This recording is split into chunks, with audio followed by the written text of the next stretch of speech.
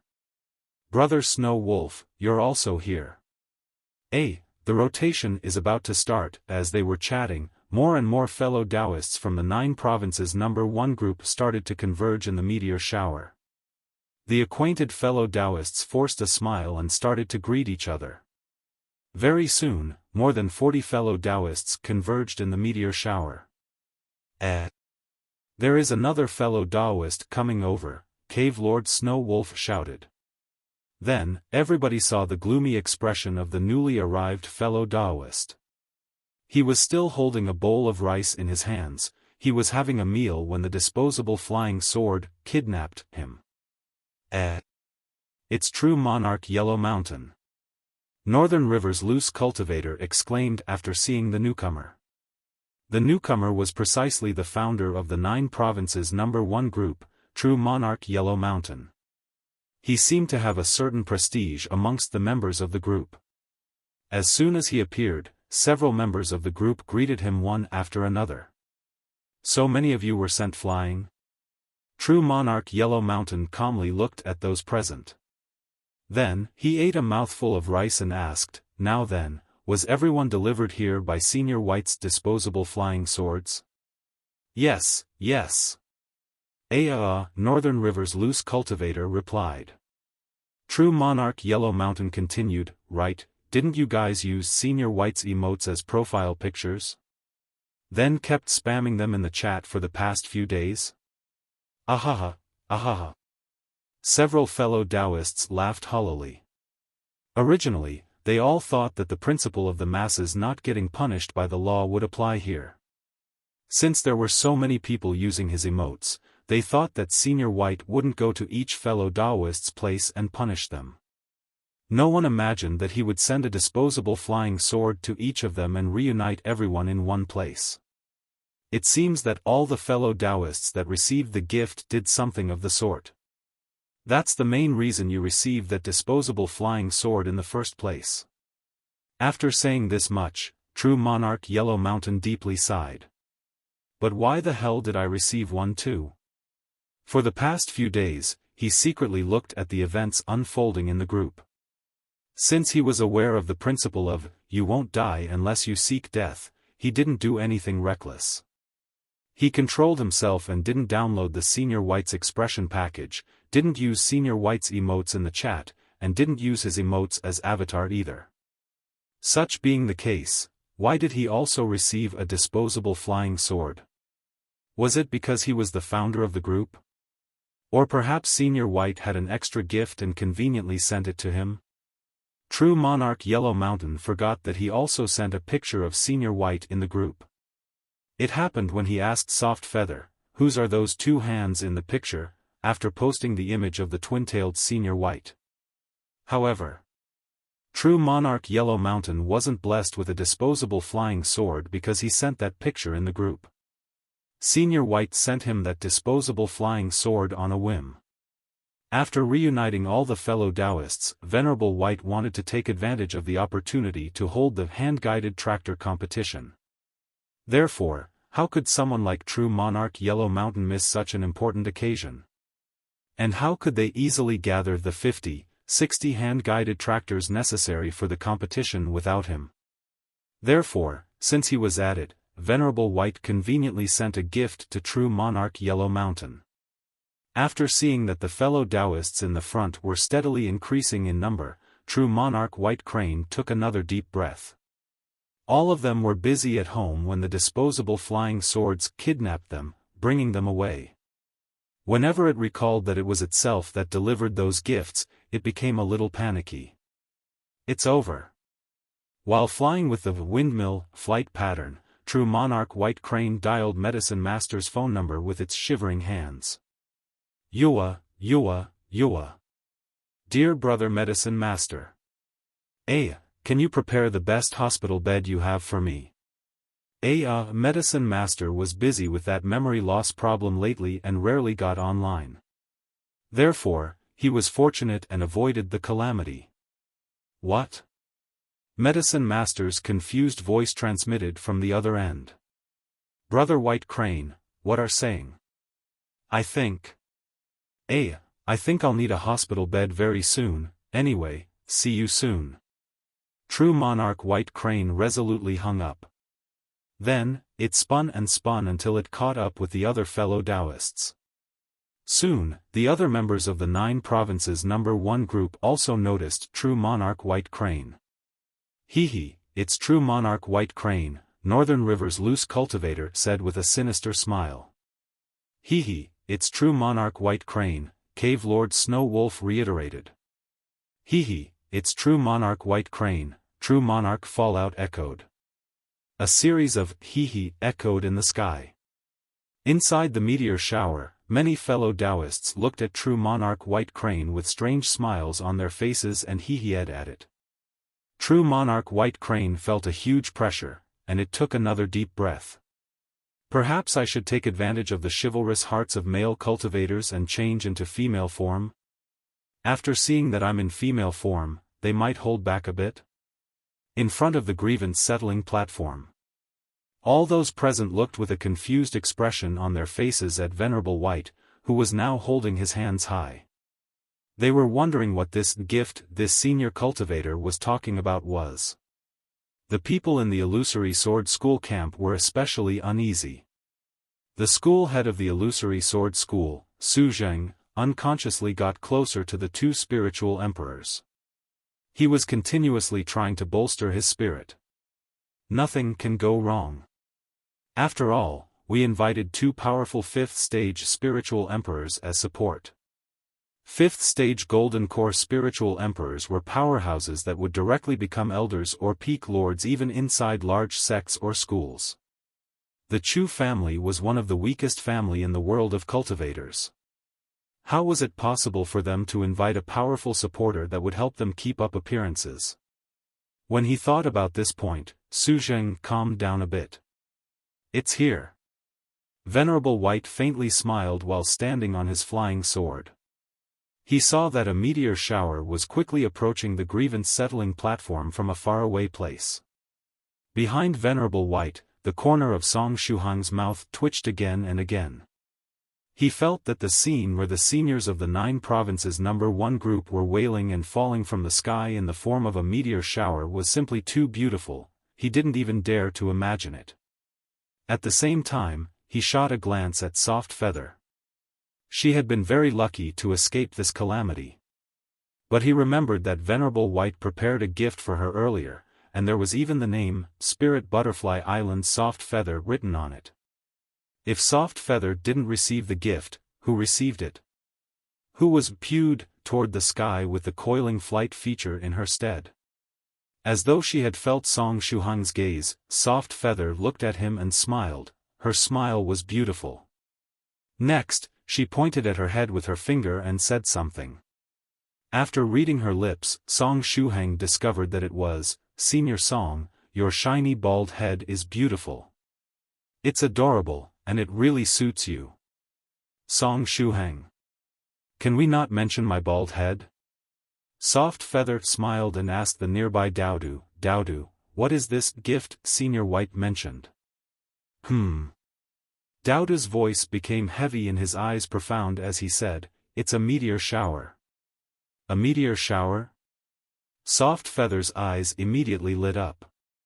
Should she make a wish? It's here? The people on the edge of the Grievance Settling Platform looked at Venerable White once more, their expressions still confused. Even after looking around, they didn't notice anything amiss in the surroundings. Just as they were in deep thoughts, they felt a terrifying pressure descend from the sky. This pressure was so big that everyone felt as though the sky was about to collapse and crash onto them. Those whose cultivation was weak felt that breathing was becoming more and more difficult, as if something was blocking their noses. What was happening? The 2 supervisors of the platform raised their heads and looked at the sky. The origin of this pressure was a large number of 5th stage spiritual emperors, as well as cultivators of the 6th stage True Monarch realm, who had gathered together. In the ceremony their eternal sword sect held every 100 years, where all the talented people were reunited, there would be a similar pressure. Did it mean that a large number of spiritual emperors and true monarchs were coming over? Just as they were thinking, a dazzling meteor shower appeared in the sky. It was bright to the point of being eye-blinding. Beautiful. The same thought welled up in everyone's heart. But as the meteor shower approached their position, those present noticed that there were strange screams mixed within it. Aho! This sounded like the howl of a wolf. Aaaaaaah! This was the ordinary scream of a man. Yua, yua, yua. There were a lot of muffled sobs like this one. No, I'll be exposed. Aaaaaaah! The delightful cry of a fairy maiden. Fellow Daoist drunken star, give me a piece of clothing to cover my private parts. Aaaaaaah! The terrified scream of a man. Get away from me. Thrice reckless, if you don't stop pulling my clothes, I'll kill you. An angry reply followed. This meteor shower is not a meteor shower but a group of spiritual emperors flying together. On the Grievance Settling Platform, the two supervisors from the Eternal Sword sect secretly swallowed a mouthful of saliva. Were all these senior cultivators on a group trip? But the level of this battle was so low. Was it really worth it for so many seniors to fly over here to sightsee while screaming and shouting? Just as they were thinking, the meteor shower had gotten close enough that cultivators could see it with the naked eye. As expected, the meteor shower was actually a group of cultivators, and each of them was giving off a terrifying pressure. The two supervisors of the spiritual emperor realm felt that their realm was about the same as of those spiritual emperors amidst the group. But at the same time, they felt that their own imposing manner wasn't that strong. The only possible explanation for this feeling was that these cultivators had a very high number of dragon patterns on their golden cores. These two supervisors from the Eternal Sword sect also had fine golden cores with 5 dragon patterns. And if these cultivators of the same realm could make them feel pressure, was it possible that all of them were spiritual emperors with 7 dragon patterns? This was a fearful possibility. It meant that these cultivators had infinite potential. They had the chance to become 7th stage venerables, and perhaps even show their divinity in front of the masses and reach the 8th stage. Aaaaaaah! Senior White, I'm going to crash to the ground. Stop the sword. At this time, Fairy Dongfang, who had the fastest flying sword, was already in front of Senior White. She was only 2-3 meters away from the ground. Venerable White was calmly smiling. The disposable meteor sword 001 edition had the parachute-style landing feature. When descending, it would let one have a stimulating and beautiful bungee jumping-like experience. Of course, for safety reasons, the disposable flying sword would automatically protect the rider when the height from the ground reached 0.1 meters, allowing the rider to feel free from worries. Therefore, safety wasn't a problem. Just as Venerable White was recalling this feature. Boom! Fairy Dongfang crashed to the ground together with the sword. The sword chi of the disposable flying sword created a huge hole in the ground. After a short time, Fairy Dongfang crawled out of the hole with her head and face covered with dust and looked at Venerable White with a bitter expression on her face. Venerable White. Strange, was there a problem with the landing system? I clearly designed it so that the sword would stop once it was 0.1 meters away from the ground. Such being the case, why didn't it stop? Just as Venerable White was puzzled. Aaaaaaah! Senior White, I'm going to crash to the ground. Stop the sword. Cries similar to Fairy Dongfang's echoed one after another. The voices belonged to men and women and were both high-pitched and low-pitched. Soon after, the fellow Daoists of the 9 provinces number 1 group fell to the ground one after another, resembling dumplings. Boom, boom, boom, boom. Ear-splitting explosions continuously echoed. It was truly the perfect sound effect for a joyous occasion. After all, the sound effect used to open a ceremony had a certain importance. After a short time, the members of the 9 provinces number 1 group crawled from the holes with heads and faces covered with dust. In the camp of the Chu family. How did that meteor shower change into these many seniors? Soft Feather asked in puzzlement. She recognized several of these seniors. Chu Chu weakly sat on Doudou's body and explained to the leader of the Chu family what happened to her. Afterward, as she saw all those cultivators fall from the sky, she opened her mouth wide. Even if she knew that Senior White was a venerable, she didn't expect that he could summon so many friends with the casual wave of his hands. How wonderful it would be if these cultivators supported the Chu family. Unfortunately, she could only wish for it in her heart and couldn't say it out loud. On the other side, in the camp of the Illusory Sword School. The disciples of the Illusory Sword School swallowed their saliva. Are all these cultivators the supporters of the Chu family? This thought simultaneously flashed through their minds. The voice of the school head of the Illusory Sword School, Shuhang, was slightly trembling as he said, Senior, what's the realm of these cultivators? Things weren't supposed to go this way. They are completely different than how that Mr. predicted. At this time, the two Golden Core spiritual emperors had stiff expressions on their faces. Then, the middle-aged spiritual emperor said coldly to Shuhang, "Who is your senior? Stop currying favor with us." Shuhang was stunned. We were just passing by and decided to spectate the battle on the Grievance Settling Platform. We don't have any relations with your Illusory Sword School, the white-haired but healthy spiritual emperor echoed in a grave tone. After saying this much, the two spiritual emperors resolutely moved backward and pulled some distance between the people of the Illusory Sword School and them. If possible, they would have already used their flying swords and ran away from this hornet's nest. But now that powerful cultivators were falling from the sky like dumplings, they didn't dare to act rashly. Hence, they could only brace themselves and wait for a good opportunity to take their leave. They had no intention to get involved in this mess. The first wave of the 9 Provinces No. 1 Group Edition meteor shower descended. In one of the holes, a scholar clenched his teeth and said to Thrice Reckless, "Bastard, let go. I only have this robe. If you dare to tear it to pieces, I'll kill you." After seeing the stark naked Thrice Reckless grabbing the clothes of the scholar, the other fellow Daoists had gossipy expressions on their faces. At this time, True Monarch Yellow Mountain coughed and put down the bowl of rice in his hands. Next, he took off his long robe and moved toward Thrice Reckless' position. As soon as he saw True Monarch Yellow Mountain's actions, Thrice Reckless Mad Saber's eyes teared up. "True Monarch, in times of need, no one is as trustworthy as you." After saying this much, Thrice Reckless stretched out his hand, preparing to take True Monarch Yellow Mountain's robe.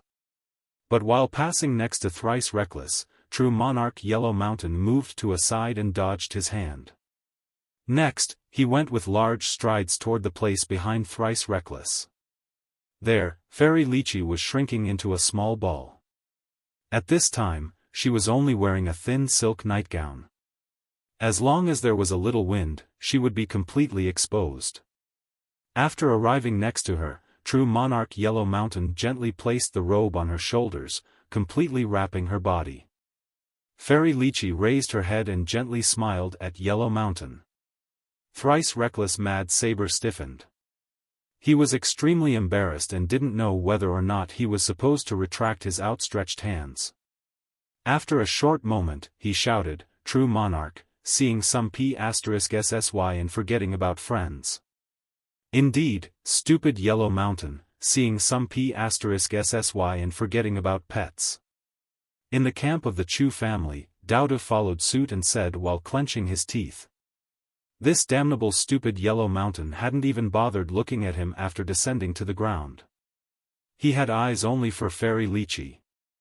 True Monarch Yellow Mountain turned his head around and quietly shot a glance at Doudou, the corner of his mouth twitched. Next, he looked in Thrice Reckless Mad Saber's direction. After a short moment of contemplation, he stretched his index finger and pointed it toward him, saying, "Transform." Puff! A cloud of smoke rose, and Thrice Reckless Mad Saber changed into a baboon. It was a very simple illusory art, and it had covered the surface of thrice reckless body with an illusion. Pfff, Fairy Lychee's lovely laughter echoed. After seeing Lychee's smile, Yellow Mountain's corner of the mouth rose. Thrice reckless Mad Saber. He was also acting like an idiot earlier. If he didn't have clothes, he could have just used an illusory art. Anyway, there was no need for it now.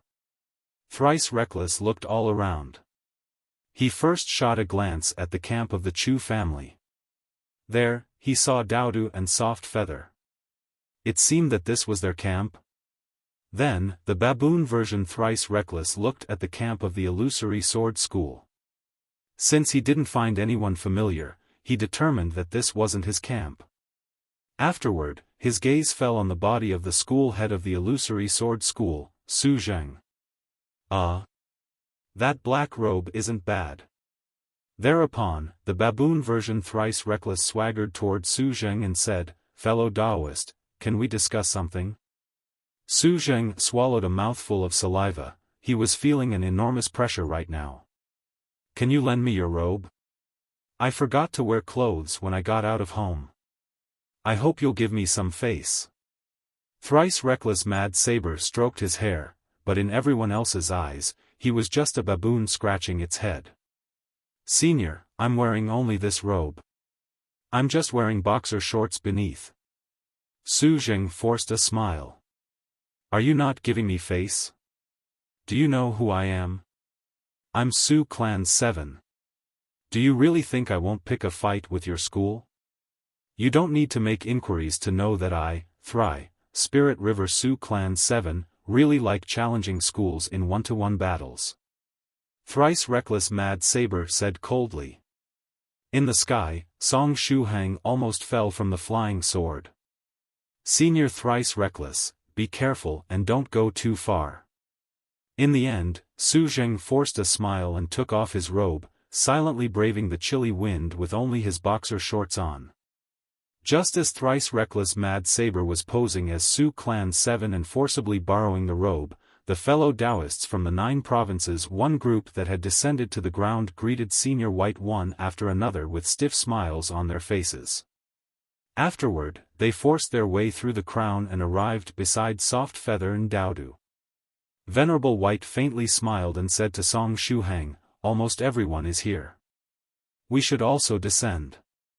Only the flying sword sent to the Spirit Butterfly Island had yet to return.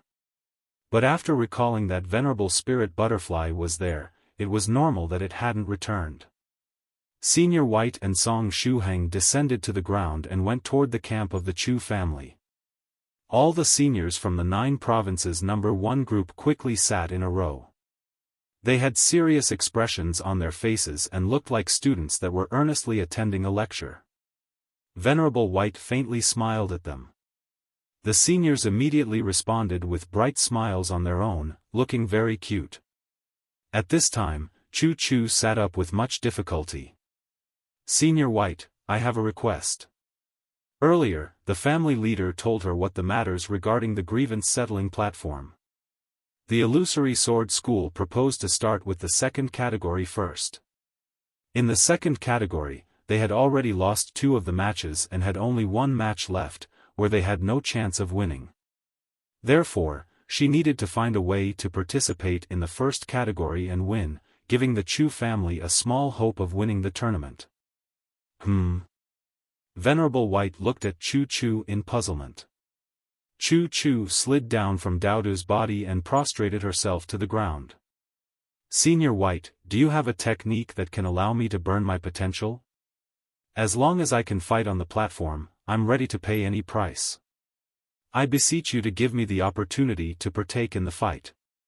Venerable White nodded. Afterward, he turned his head toward Song Shuhang and said, "Sure." Song Shuhang. Song Shuhang felt that something was amiss. "Senior White, why did you turn your head around to look at me? You promised Miss Chu Chu you'd allow her to go onto the platform, but why did you say, 'sure,' while facing me?" Chu Chu also sensed something was off. It was clearly she who beseeched him, so why did Venerable White turn around to face Song Shuhang? But no matter what, even if she had to sacrifice her lifespan or pay an even greater price to fully erupt with her latent capacity, as long as she could fight on the platform and win the first category of the Grievance Settling Platform for the Chu family, she would have no regrets. Hence, Chu Chu prostrated on the ground and expressed her gratitude. "Senior, thanks for your help." On a side, the Chu family's leader wanted to say something but hesitated. Ultimately, he sighed. He felt that he was entirely unable to interrupt their conversation. "Yeah, come with me. Let's look for a suitable place at the back. In a while, Chu Chu will be able to go on stage," said Venerable White. Thereafter, Venerable White stood up and walked towards the back of the Chu family's camp. There was a temporary tent there, which was originally meant for treating the injuries of the disciples fighting on the Grievance Settling Platform. It was a place that could hide them from the public eye. Chu Chu got up with much difficulty and took a deep breath, preparing to follow Venerable White. She had not fully recovered from her injuries. Earlier, she had already used all her strength just to sit up straight. How would walking be easier? The nearby Song Shuhang immediately reached out with his hands to support Chu Chu, then followed behind Venerable White. She was a strong woman, and Song Shuhang understood her too well, even better than her own mother. Also, perhaps it was because he dreamt about Chu Chu's life experience the day before, but Song Shuhang felt a natural sense of intimacy with Chu Chu and her family. "Thank you," Chu Chu said softly. And just like that, Song Shuhang supported her, and the two of them caught up with Venerable White, entering the tent together. After Venerable White left, the seniors in the 9 provinces number 1 group immediately heaved a sigh of relief. Northern River's loose cultivator looked at the baboon in a black robe next to him and asked out of curiosity, "Speaking of which, thrice reckless, why are you still in the form of a baboon? Why didn't you undo true Monarch Yellow Mountain's illusory art? Who is thrice reckless?" The baboon version thrice reckless Mad Saber laughed coldly, running his fingers through his hair. "I am Su Clan 7, what kind of joke was that?" Previously, he had fallen from the sky stark naked. Even if he was beaten to death, he didn't want to assume his real appearance again. PFFF Fairy Dongfang 6 could not help but laugh out loud. At this time, true Monarch Yellow Mountain said calmly, "Everyone, please do not make a ruckus. We have to think of a way to placate Senior White. I have a feeling that Senior White definitely wouldn't call us here from afar just for us to enjoy the flight on the disposable flying sword. For all we know, there might be something scary brewing behind the scenes." After True Monarch finished speaking, the fellow Daoists from the 9 provinces number 1 group all swallowed their saliva one by one. "Of the 36 stratagems, fleeing is the best, don't you think?" asked Cave Lord Snow Wolf cautiously. "The monk may escape, but the temple can't escape with him. Even if you can escape today, you might not be able to escape tomorrow," said True Monarch Yellow Mountain calmly. "So, what should we do?" Fairy Dongfang asked. True Monarch Yellow Mountain replied, "I don't know either. Hence, we need to discuss it together." The fellow Daoists of the 9 provinces number 1 group fell silent. At this time, thrice reckless Mad Saber approached Soft Feather, his monkey face full of sadness. "Speaking of which, Miss Soft Feather, you have gotten us into trouble this time." Soft Feather blinked her eyes and asked out of curiosity, "What relation does it have with me?" "Because you uploaded the Senior White's Expressions package within the group," answered thrice reckless Mad Saber. The surrounding seniors silently nodded. The Expressions package was the main source of the tragedy. "That Expressions package, isn't it nice?" Soft Feather asked cautiously. "It is nice, but, because of that Expressions package, everyone was brought here by Senior White's disposable flying swords," thrice reckless Mad Saber said sullenly.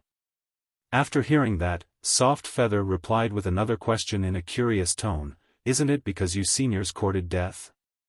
Apart from flooding the group chat with Senior White's emotes, you even used them as profile pictures." Thrice reckless Mad Saber replied, "Ah, what I mean is, it was all because of the existence of the expressions package. That's why I'm saying that you can't put all the blame on me. Soft Feather said earnestly. I merely shared Senior White's expressions package in the group.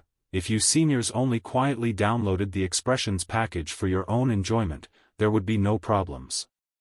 But you guys courted death by constantly flooding the group with them, and even changed your profile pictures.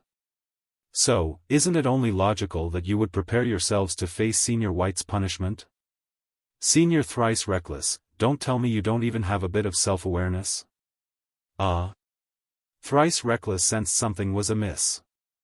Soft Feather's words were quite reasonable and serious. Don't tell me that you're self-aware of your actions? Of course, Soft Feather said matter-of-factly. We are not children anymore. Of course we need to be responsible for every action we make. When I sent the expressions package to the group, I was aware of everything. I heard my father once say that Senior White has a hobby of using disposable flying swords to send people straight into space. Hence, I've long prepared myself to be sent into space by Senior White. I even prepared a spacesuit, as well as fasting pills. I have done all sorts of preparations, and I've kept them in my size-reducing purse since a long time ago. As she finished speaking, Soft Feather's eyes glowed brightly, her face full of anticipation and longing. She really wanted to be sent straight into space by Senior White on a disposable flying sword. Thrice Reckless turned his head around and looked at his fellow Daoists from the 9 provinces number 1 group. Afterward, he looked up to the starry sky at a 45-degree angle. Complex emotions were welling up in his heart. Soft Feather's reply was reasonable, and Thrice Reckless was left entirely speechless.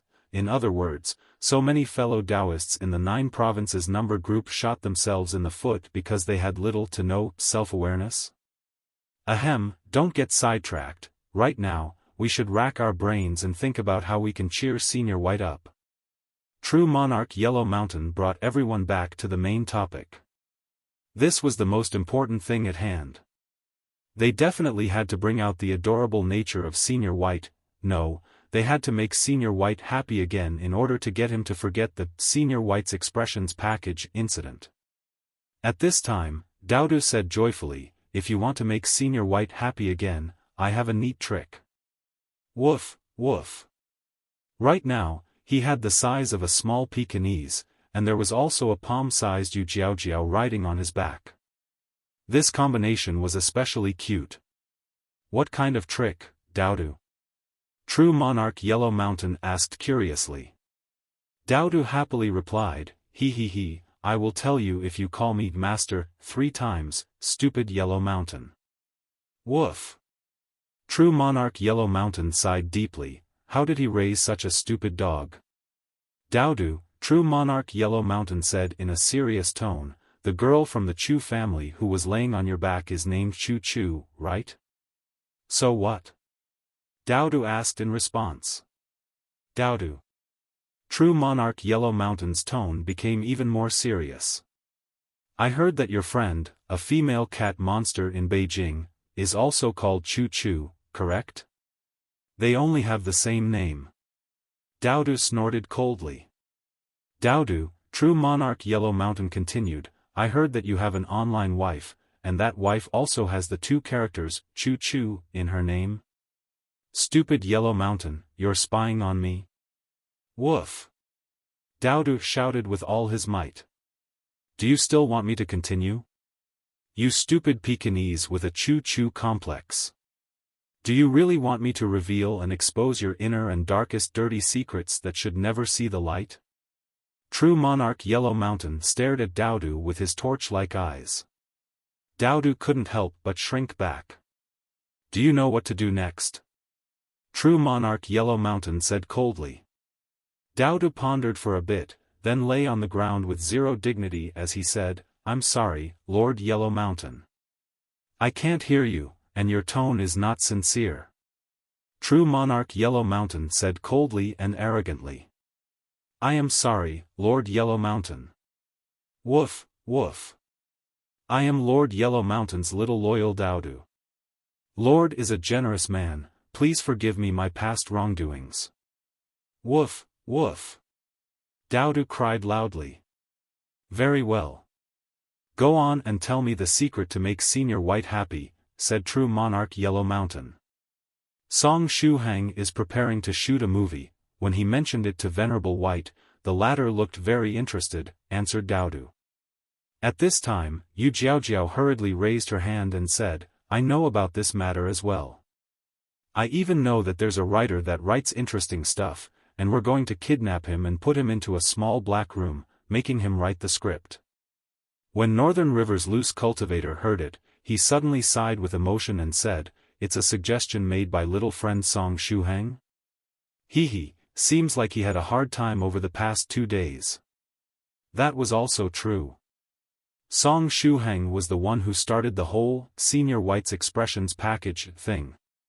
He had been spending the past few days with Venerable White. After the whole expressions package incident, one could only imagine little friend Shuhang's plight. It must have been really hard on him if he actually thought of shooting a movie to please Senior White. Shooting a movie? Seems like a good idea. True Monarch Yellow Mountain clapped his hands. In that case, let's take action and provide adequate support to little friend Shuhang and create a movie that would stir the whole nation. Would that be enough to satisfy Venerable White? Why don't we play it safe a little? Let's create a movie that would stir the entire world, suggested True Monarch Ancient Lake Temple. The fellow Daoists within the 9 provinces number group all supported this idea. At this time, True Monarch Yellow Mountain secretly heaved a sigh. He actually managed to subdue Doudou this time around. Speaking of which, does Doudou truly have a Chu Chu complex? There is definitely a story behind it. It seems I need to dig out more information to make sure. It would be the best blackmail material to use against Doudou. Yes, the secrets True Monarch referred to were merely a scare tactic he employed to deal with Doudou. Just as the fellow Daoists in the 9 provinces number 1 group were talking amongst themselves, the last battle of the second category on the Grievance Settling Platform came to an end. Chu family's Chu Yong was defeated. Even though Su Zheng's junior brother received an injury from the supervisor earlier and got hurt, after the beast-like fellow got patched up, he still managed to defeat Chu Yong easily. The Illusory Sword School is the final winner of the second category of the Grievance Settling Platform. When the supervisor announced the results, he secretly glanced at the members of the 9 provinces number 1 group sitting in a row in the camp of the Chu family. He was worried that when he announced the results, it would cause unhappiness amongst them. The pressure was too great. Supervising the conflict on the Grievance Settling Platform this time was so goddamn difficult. Next, the matches of the first category of the Grievance Settling Platform shall begin. Participants from both sides, please step onto the platform, said the other supervisor. Only the disciples below the age of 60 could participate in the matches of the first category. The disciples below the age of 60 in both the Chu family and the Illusory Sword School had been rather unlucky. Most of them were still trying to jump through the Dragon Gate.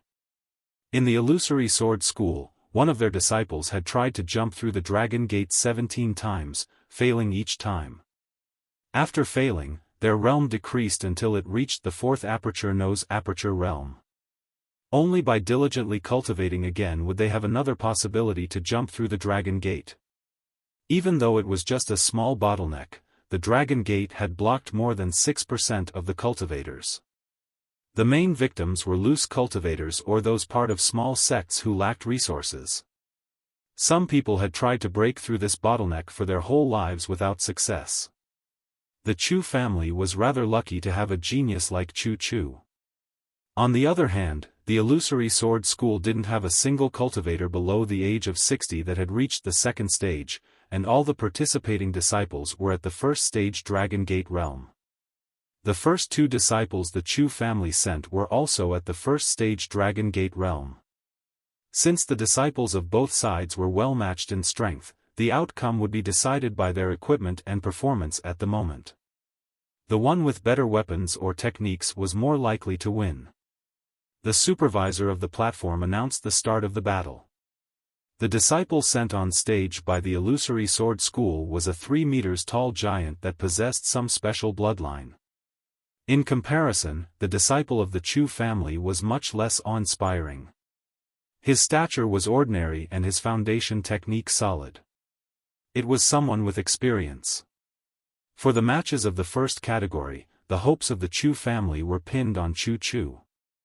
A battle between first-stage cultivators might be exciting for the average man, but for the seniors of the 9 provinces number 1 group, it was rather boring.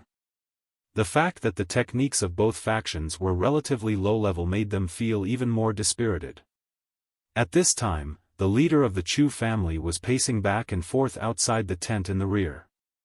He wanted to know how much of her strength Chu Chu had recovered. She didn't need to recover all the strength. Having the strength of the second stage first Dantian realm was enough to defeat the disciples of the Illusory Sword School. Soft Feather also stealthily appeared beside the tent.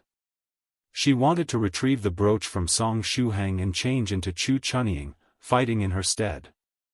The mere thought of stepping onto the Grievance Settling Platform and defeating all the disciples of the Illusory Sword School was enough to get her excited.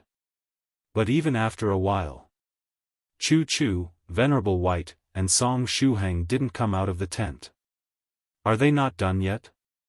Soft Feather was confused. Hence, she stretched her hand and opened the tent, taking a look inside. What she saw inside was a stretch of boundless yellow sand. An illusory reality? Soft Feather withdrew her hand and took a step back.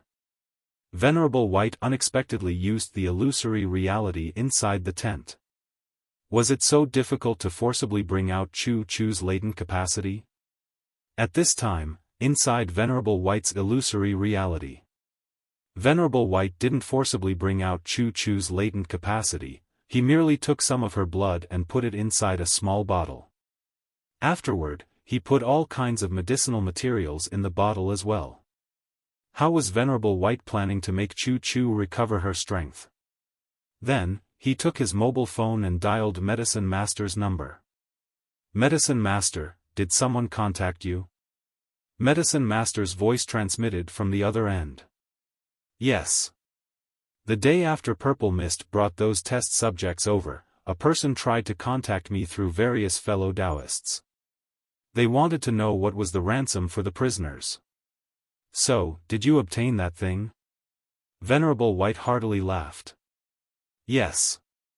Just like you instructed, I told him that he could have only 2 prisoners back and that the price was the first 2 volumes of the 33 Divine Beasts technique.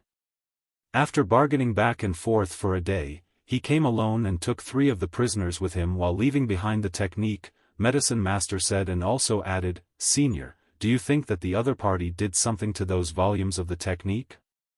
That's for sure, but it doesn't matter. I just want to understand the logic behind this technique. Send me the first 2 volumes of the technique so that I can take a look. As for the following matters, I'll look for you in a while and take care of them as well. He. Additionally, inspect the bodies of the other test subjects. If I'm not mistaken, there should be a problem with their bodies. The true chi in their bodies should have been quietly absorbed by someone else, Venerable White said with a smile. Senior White, I understand. Next, Medicine Master asked another question. I'll send you the technique first. Is it fine to send it online? You can apply some casual security measures and send it to me. After all, it isn't one of our techniques, Venerable White replied. Medicine Master nodded and hung up. Very soon, he sent the pictures of the first 2 volumes of the 33 Divine Beasts technique through the instant messaging program to Senior White. Venerable White downloaded the file and started to scroll through the pictures on his phone. Since the first 2 volumes contain techniques suitable for cultivators of the first and second stage, it took him a very short amount of time to read the file. After he was done reading, he closed his eyes and started to ponder. Soon after, Venerable White reopened his eyes, and golden rays of light shot out of them. Countless golden runes appeared in the space in front of him. The runes kept rotating until they formed 33 rings that were continuously revolving in front of Senior White. I see, this is indeed a very interesting technique. Venerable White laughed and stretched his hand out, starting to move it in the air. He removed pieces of the rings and modified some of the runes. These were the mistakes that the opposite party had intentionally left within the technique, and Venerable White was now fixing them. It was merely a technique of the first and second stage, and if there were mistakes, Venerable White could easily find and fix them. The revision was complete. Shuhang, stretch out your hand. Venerable White said. Song Shuhang stretched out his arm toward Venerable White. Venerable White moved his hand and the golden runes fell on Song Shuhang's palm, changing into several animals. Bull, sheep, horse, pig, dog, lion, tiger, wolf, fox, bear, ape, chicken, wild goose, hawk, snake, rabbit, whale, shark, turtle, crab, shrimp, and so on, for a total of 33 animals.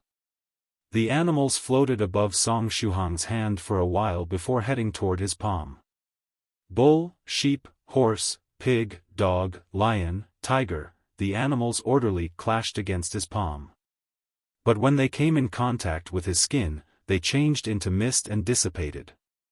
The following animals kept advancing and slamming against Song Shuhang's palm, disappearing one after another.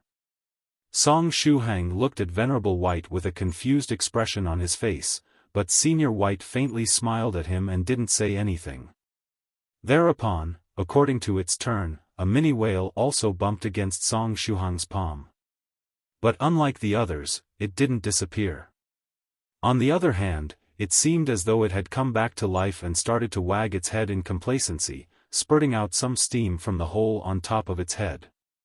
It seems that the chapter of the whale is suitable for you. Venerable White faintly smiled. Chu Chu's corner of the mouth twitched. Recently, she had had awful experiences with whales. That deathly hug, the sound of her bones breaking, and Whale 8's perverted laughter were still flashing in her mind. In that case, note down this part of the 33 Divine Beasts technique, the chapter of the huge whale, Venerable White said as he made another motion with his hand. The ring of golden runes appeared once more, and the revised version of the technique hovered before Song Shuhang's eyes. The runes orderly arranged themselves, forming the complete volume of a technique. Song Shuhang silently memorized the content of the technique. The huge whale's technique contained a special method to revolve one's chi and blood, and allowed the user to erupt with an explosive power comparable to that of a whale through the regulation of the chi and blood in the 5 apertures. All is ready. Now, you only need to drink the medicinal blood inside this bottle to change into Chu Chu and participate in the battle on the Grievance Settling Platform, Venerable White said as he passed the bottle to Song Shuhang. Song Shuhang, didn't Venerable White say that he would forcibly bring out Miss Chu Chu's latent capacity and let her participate in the battles on the Grievance Settling Platform? How come I have to transform into Chu Chu and fight in her stead now? As though he had read Song Shuhang's mind, Senior White explained, I indeed have a method to forcibly bring out her latent capacity, but given her current condition, she will die shortly after I'm done, nothing will be able to save her. So, do you want Miss Chu Chu to burn out her life to participate in the battle? Or do you prefer to assume her appearance and fight in her stead? Venerable White asked. I will die. Chu Chu was stunned. She had been taking the process of forcibly bringing out one's latent capacity too lightly. After all, it was a method that Cultivator used in life and death situations to die together with the enemy. The consequences of using such methods were extreme.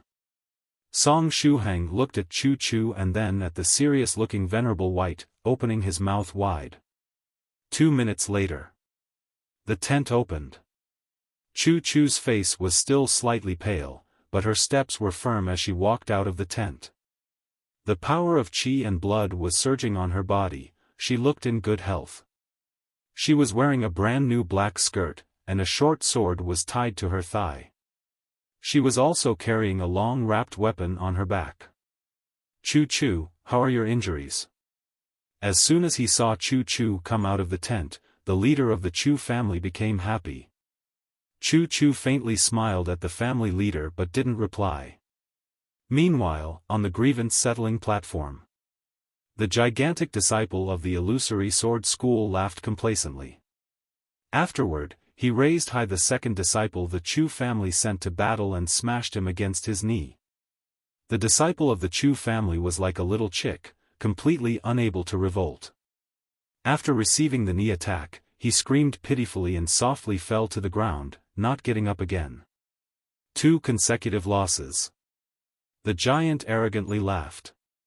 The other disciples of the Chu family were triggered after seeing this scene. Damn it, if senior sister Chu Chu weren't injured, you wouldn't dare to act so arrogantly. At this time, a tall and slender figure walked across the camp of the Chu family, heading toward the Grievance Settling Platform. The steps of this figure were heavy.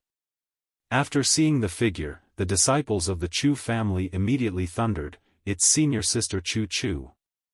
It's senior sister Chu Chu!" The figure turned around and made a complicated smile at the cheering disciples of the Chu family.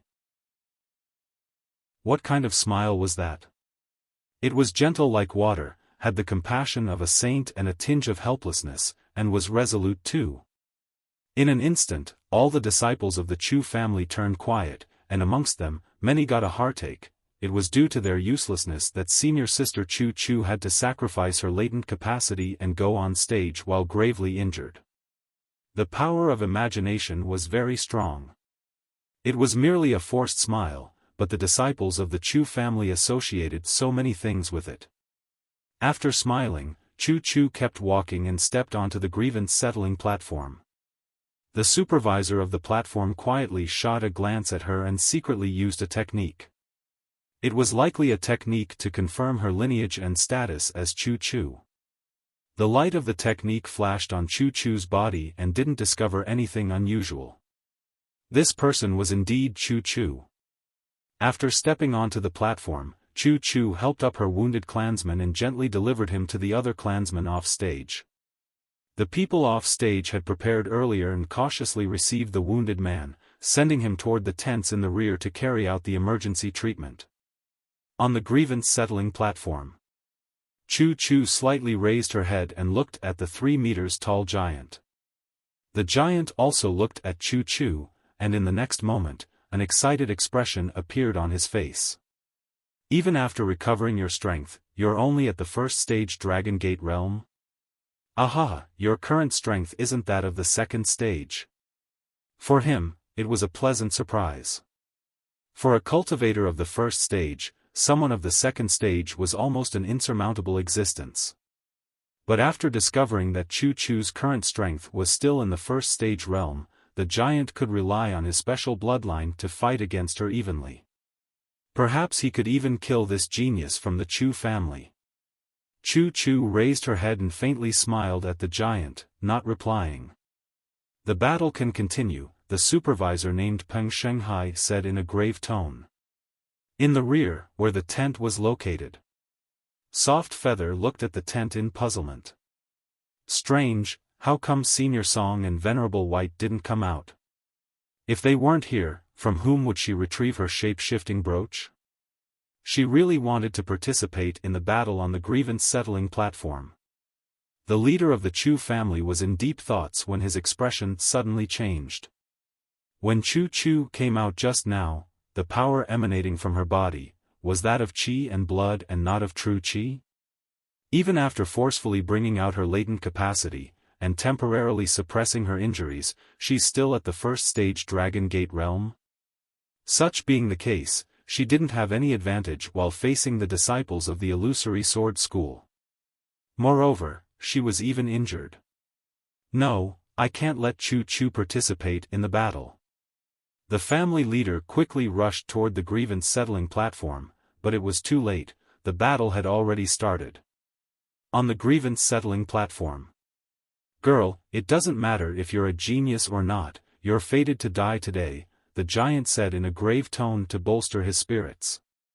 After roaring, he dashed forward and used his huge hand to punch toward Chu Chu's head. The disciples of the Chu family nervously clenched their fists. They weren't anxious for Chu Chu, they were excited that they would get to see her use the mysterious and powerful sword technique of the Chu family.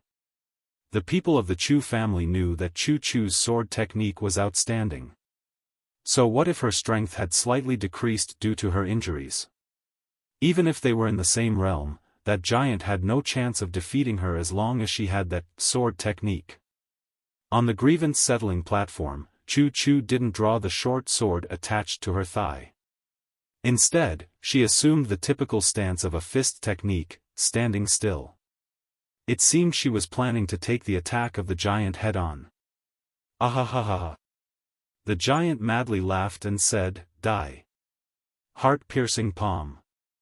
Even if the move was called heart-piercing palm, the giant merely poured the chi and blood energy in his 5 apertures into his fist, shrouding it in a faint red light. The move relied on mere brute force, all brawn and no brains.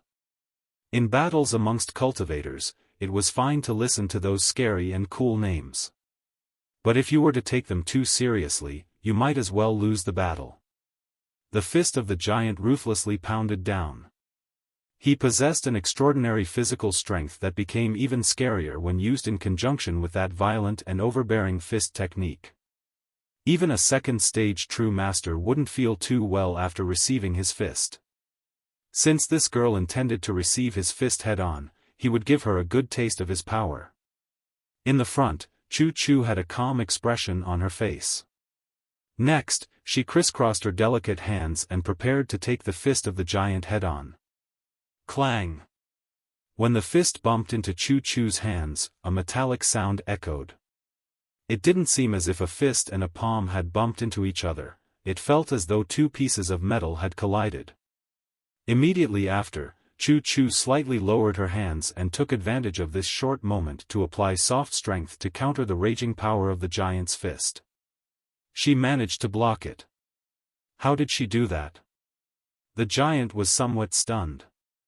It wasn't only the giant, even the people of the Chu family were surprised. They knew that senior sister Chu Chu was very good with the sword, but they didn't know that even her fist technique was so strong. On the platform, the situation quickly changed. The attacker and the defender traded places. Chu Chu suddenly moved her hands upward, and under her huge strength, the fist of the giant was pushed away. In the next moment, she dashed forward, brutally clashing against the chest of the giant with her whole body. Boom! After the clash, the 3 meters tall giant was sent flying. This time, she didn't use any sophisticated skill, she merely used brute force. After he was sent flying, the giant didn't get up for a while. He felt as though a train had hit his chest, even breathing was difficult. He opened his eyes wide and looked at Chu Chu, who was standing in front of him. The physical strength of this little girl was actually higher than his, at this time. The somewhat bored seniors of the 9 provinces number 1 group repeatedly blinked their eyes. It wasn't that the battle on the platform had suddenly become interesting, in fact, the level of this battle was still rather low in their eyes. What piqued their interest was the technique that the girl named Chu Chu used. Thrice reckless Mad Saber rubbed his chin and turned his head around, asking his fellow Daoists, "If I'm not mistaken, that should be the basic Buddhist fist technique, right? I once saw the disciples of Great Master Profound Principles Temple practice this same technique." You're not mistaken. That was precisely the defensive stance of the basic Buddhist fist technique, and what followed next was the explosive attack of the 5th style, true Monarch. Yellow Mountain replied. Even if he hadn't practiced the basic Buddhist fist technique, he had a rough understanding of the content. The basic Buddhist fist technique wasn't one of those common and widespread techniques, it was the treasured lost art of the Jingang Temple back in those days. There was no way the Chu family could get its hands on such a technique. Northern River's loose cultivator pondered for a moment. Then, as though he had thought of something, he deeply sighed and said, "The basic Buddhist fist technique." Cave Lord Snow Wolf nodded and said, "Indeed, the basic Buddhist fist technique." Dharma King Creation echoed, surprisingly enough, it's the basic Buddhist fist technique. Fairy Lychee, who was unaware of the truth, had a confused expression on her face. She couldn't understand why these fellow Daoists were sighing with emotion. Wait a moment. Since it's the basic Buddhist fist technique, there is another thing that I need to bring to attention. As if he had suddenly remembered something, True Monarch Ancient Lake Temple pointed at Chu Chu on the platform and said, "Carefully check his realm." The various people curiously looked at Chu Chu. After a short moment, Thrice Reckless was the first one to call out in alarm. F***CK, First Stage Dragon Gate Realm. Northern River's Loose Cultivator echoed, F***CK, it's really the first stage Dragon Gate Realm. True Monarch Yellow Mountain said, he almost broke through the first stage in such a short amount of time. Fairy Lychee was somewhat stunned. Wasn't that merely a disciple of the first stage Dragon Gate Realm? Why were these fellow Daoists overreacting like this? True Monarch Ancient Lake Temple asked, who remembers when that fellow started cultivating? Northern River's Loose Cultivator replied, a few days after June 1st. He remembered because it was around that time that he decided to challenge that shady fortune teller to a battle on the summit of the Forbidden City. And today is? True Monarch Ancient Lake Temple asked. Thrice Reckless Mad Saber looked at the date and said, July 21, 2019. In any case, less than 2 months. Cave Lord Snow Wolf. Northern River's Loose Cultivator. True Monarch Fallout said, did he use cheats? Fairy Dongfang said, he cheated for sure. Dharma King Creation lamented, for all I know, this isn't even cheating. He himself is a living cheat. If I am to recall my own experiences as a loose cultivator, I had to suffer a lot of hardships just to get a mere body-tempering liquid. For some reason, I feel a bit depressed now, Northern River's Loose Cultivator said. At least you were a loose cultivator, I was in an even worse situation. I was an ordinary little snow wolf. Cave Lord Snow Wolf voiced his own grievances. The topic of conversation quickly changed into what seemed to be a session where everyone was stating their grievances. Fairy Lychee's mind was filled with question marks. What are you guys even lamenting about? She felt as though there was a generation gap between the other fellow Daoists and her. They weren't on the same page anymore. Were they purposely bullying her? On the Grievance Settling Platform, the giant got up once more. Chu Chu didn't take advantage of the fact that he was lying on the ground to keep attacking. She waited for him to stand up while having a calm expression on her face. She even gave him the time to catch his breath. She was clearly looking down on him. Damn it, the giant roared as he punched once more at Chu Chu. It was still a fist, and just like before, it relied on mere brute force. In the front, Chu Chu assumed a defensive stance once again and crisscrossed her hands, preparing to receive the fist of the giant. Just as they were about to clash, a smug expression flashed through the eyes of the giant. In the next moment, he took a short sword out of his sleeve. In the end, the Illusory Sword School was still a school that used swords. What this giant excelled the most at were sword techniques. Even if he had a large build, he was an expert at using the short sword. In his hands, the short sword danced like a dagger, nimble and agile. He instantaneously displayed the strongest sword technique in his possession, the short sword technique of the Illusory Sword School, the 21 slithering swords. While facing this short sword that moved like a poisonous snake, Chu Chu furrowed her brows and sighed with emotion. Then, her body suddenly moved, causing her to disappear. The next time she appeared was behind the giant. Crack, crack, crack. A series of crackling sounds echoed. A ball of lightning had appeared in Chu Chu's hand, emitting crackling noises. It was the Daoist technique, lightning palm. In the next moment, she gently pushed her hand against the back of the giant. The giant called out pitifully, and his entire body started to twitch crazily. Soon after, he loudly fell to the ground. This time, he didn't stand up again, he fainted. Chu Chu turned her head around and faintly smiled at the people of the Illusory Sword School. Chapter 378 The Second Stage True Master of the Illusory Sword School. I only have to defeat these guys from the Illusory Sword School, right? Chu Chu gazed at the camp of the Illusory Sword School. There were 2 more contestants left to defeat. Send them here so that I can quickly take care of them. After I take a look at Li Tiansu's canvases in the secret room, everything will be settled. Something that was supposed to be easy, turned out to be so complicated in the end. In the camp of the Illusory Sword School.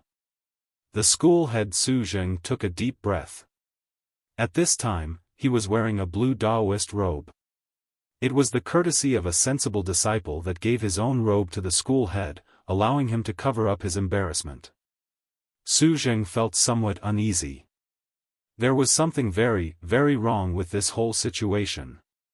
Since the gravely injured Chu Chu returned here alive, the whole situation took a wrong turn. At first, everything was proceeding according to that mister's predictions. But now that Chu Chu had returned, everything was thrown into chaos. After taking a deep breath, Su Zheng tried to calm himself. First, he had to deal with these matches of the first category. Therefore, he said in a grave tone, although she received a serious injury and her strength decreased until the first stage Dragon Gate realm, Chu Chu's fighting experience and mindset of a second stage cultivator are still there. It's not strange that Lu Guan lost to her. Shu Zhe, go on stage. Don't act rashly and don't try to deal with her using sheer physical strength, just take your time. She used a special method to forcibly bring out her latent capacity, but the effects won't last for too long. The more you can drag it out, the better it is. In the back, a disciple with long legs replied in a grave tone, I understand. This disciple was specialized in movement techniques, as well as dodging short-range attacks. He was the best choice if they wanted to stall for time instead of fighting the enemy head-on. The battle on the Grievance Settling Platform continued.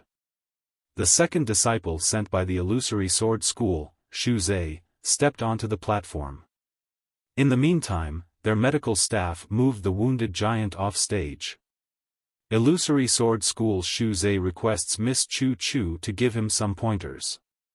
After getting on the stage, Shu Zhe didn't impatiently attack Chu Chu but started to greet her. He didn't forget his objective, take time. No matter which method he used, he just had to drag it out, even a few seconds were fine. As long as he could hold on, he would obtain victory.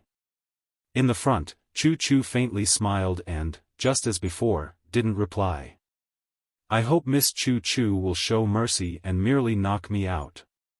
Hopefully, I won't have to pass the next few months on a hospital bed. After saying this much, Shu Zhe started to put some distance between Chu Chu and himself. Chu Chu furrowed her brows. This guy really liked to chit-chat. Just as the battle between Chu Chu and Shu Zhe was about to start, Su Zheng quietly made a call. The call quickly connected.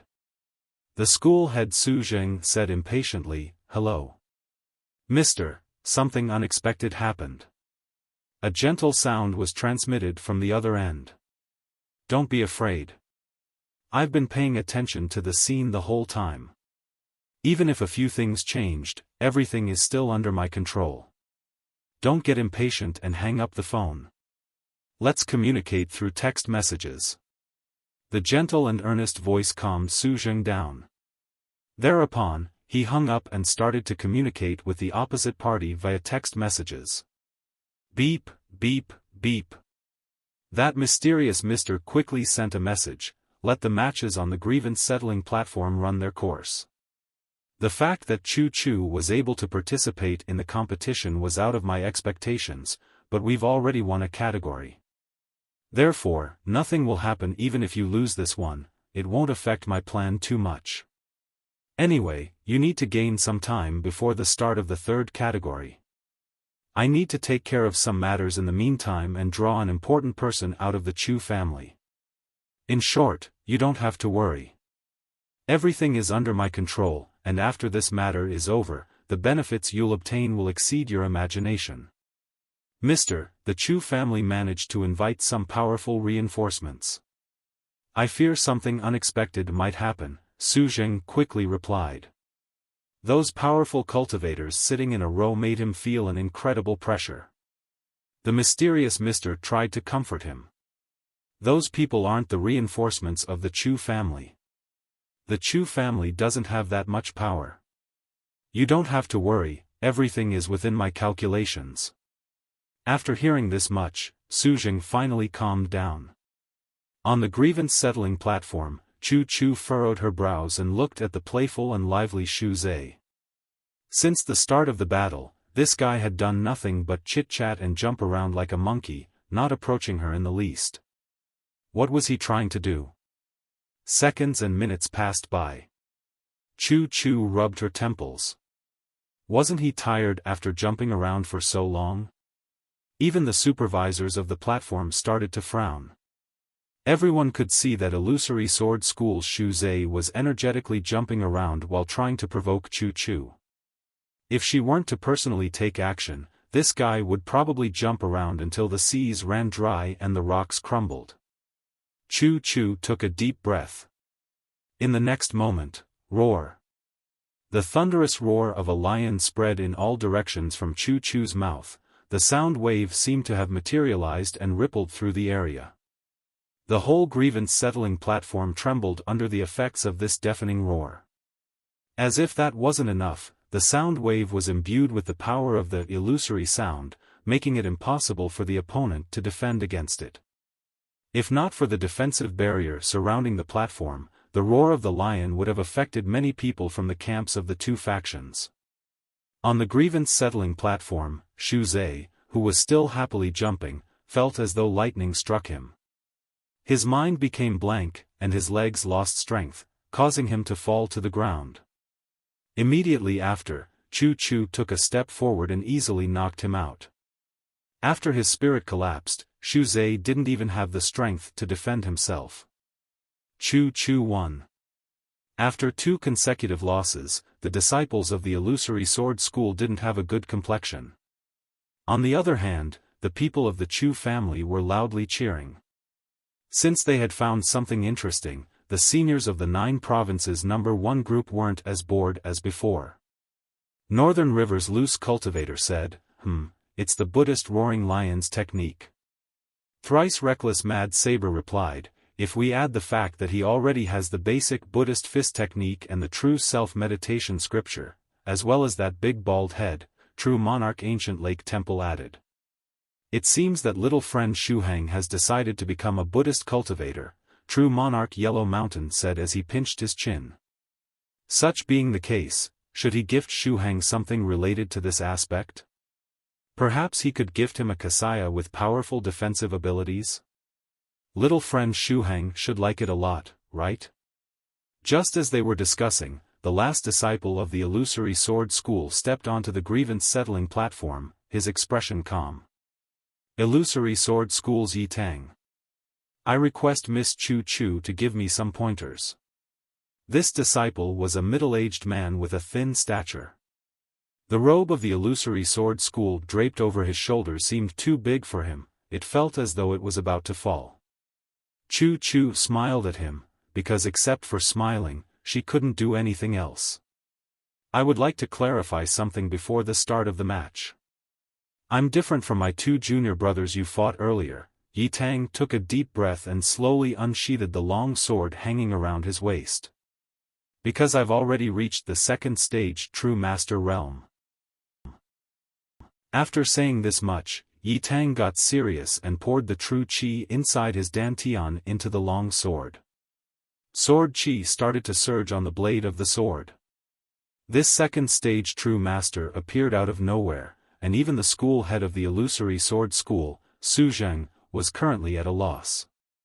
He had no idea when this disciple of his had jumped through the Dragon Gate, becoming a cultivator of the 2nd stage either. After the initial shock, his expression changed into one of joy. This was a heaven-sent gift. Yi Tang managed to give him such a pleasant surprise at such a critical moment. Due to her injuries, Chu Chu could only display the strength of someone in the first stage Dragon Gate realm.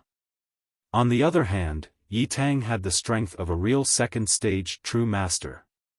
The situation had suddenly reversed. Cheers exploded in the camp of the Illusory Sword School. It felt as though they had won already. Aaaaaaah!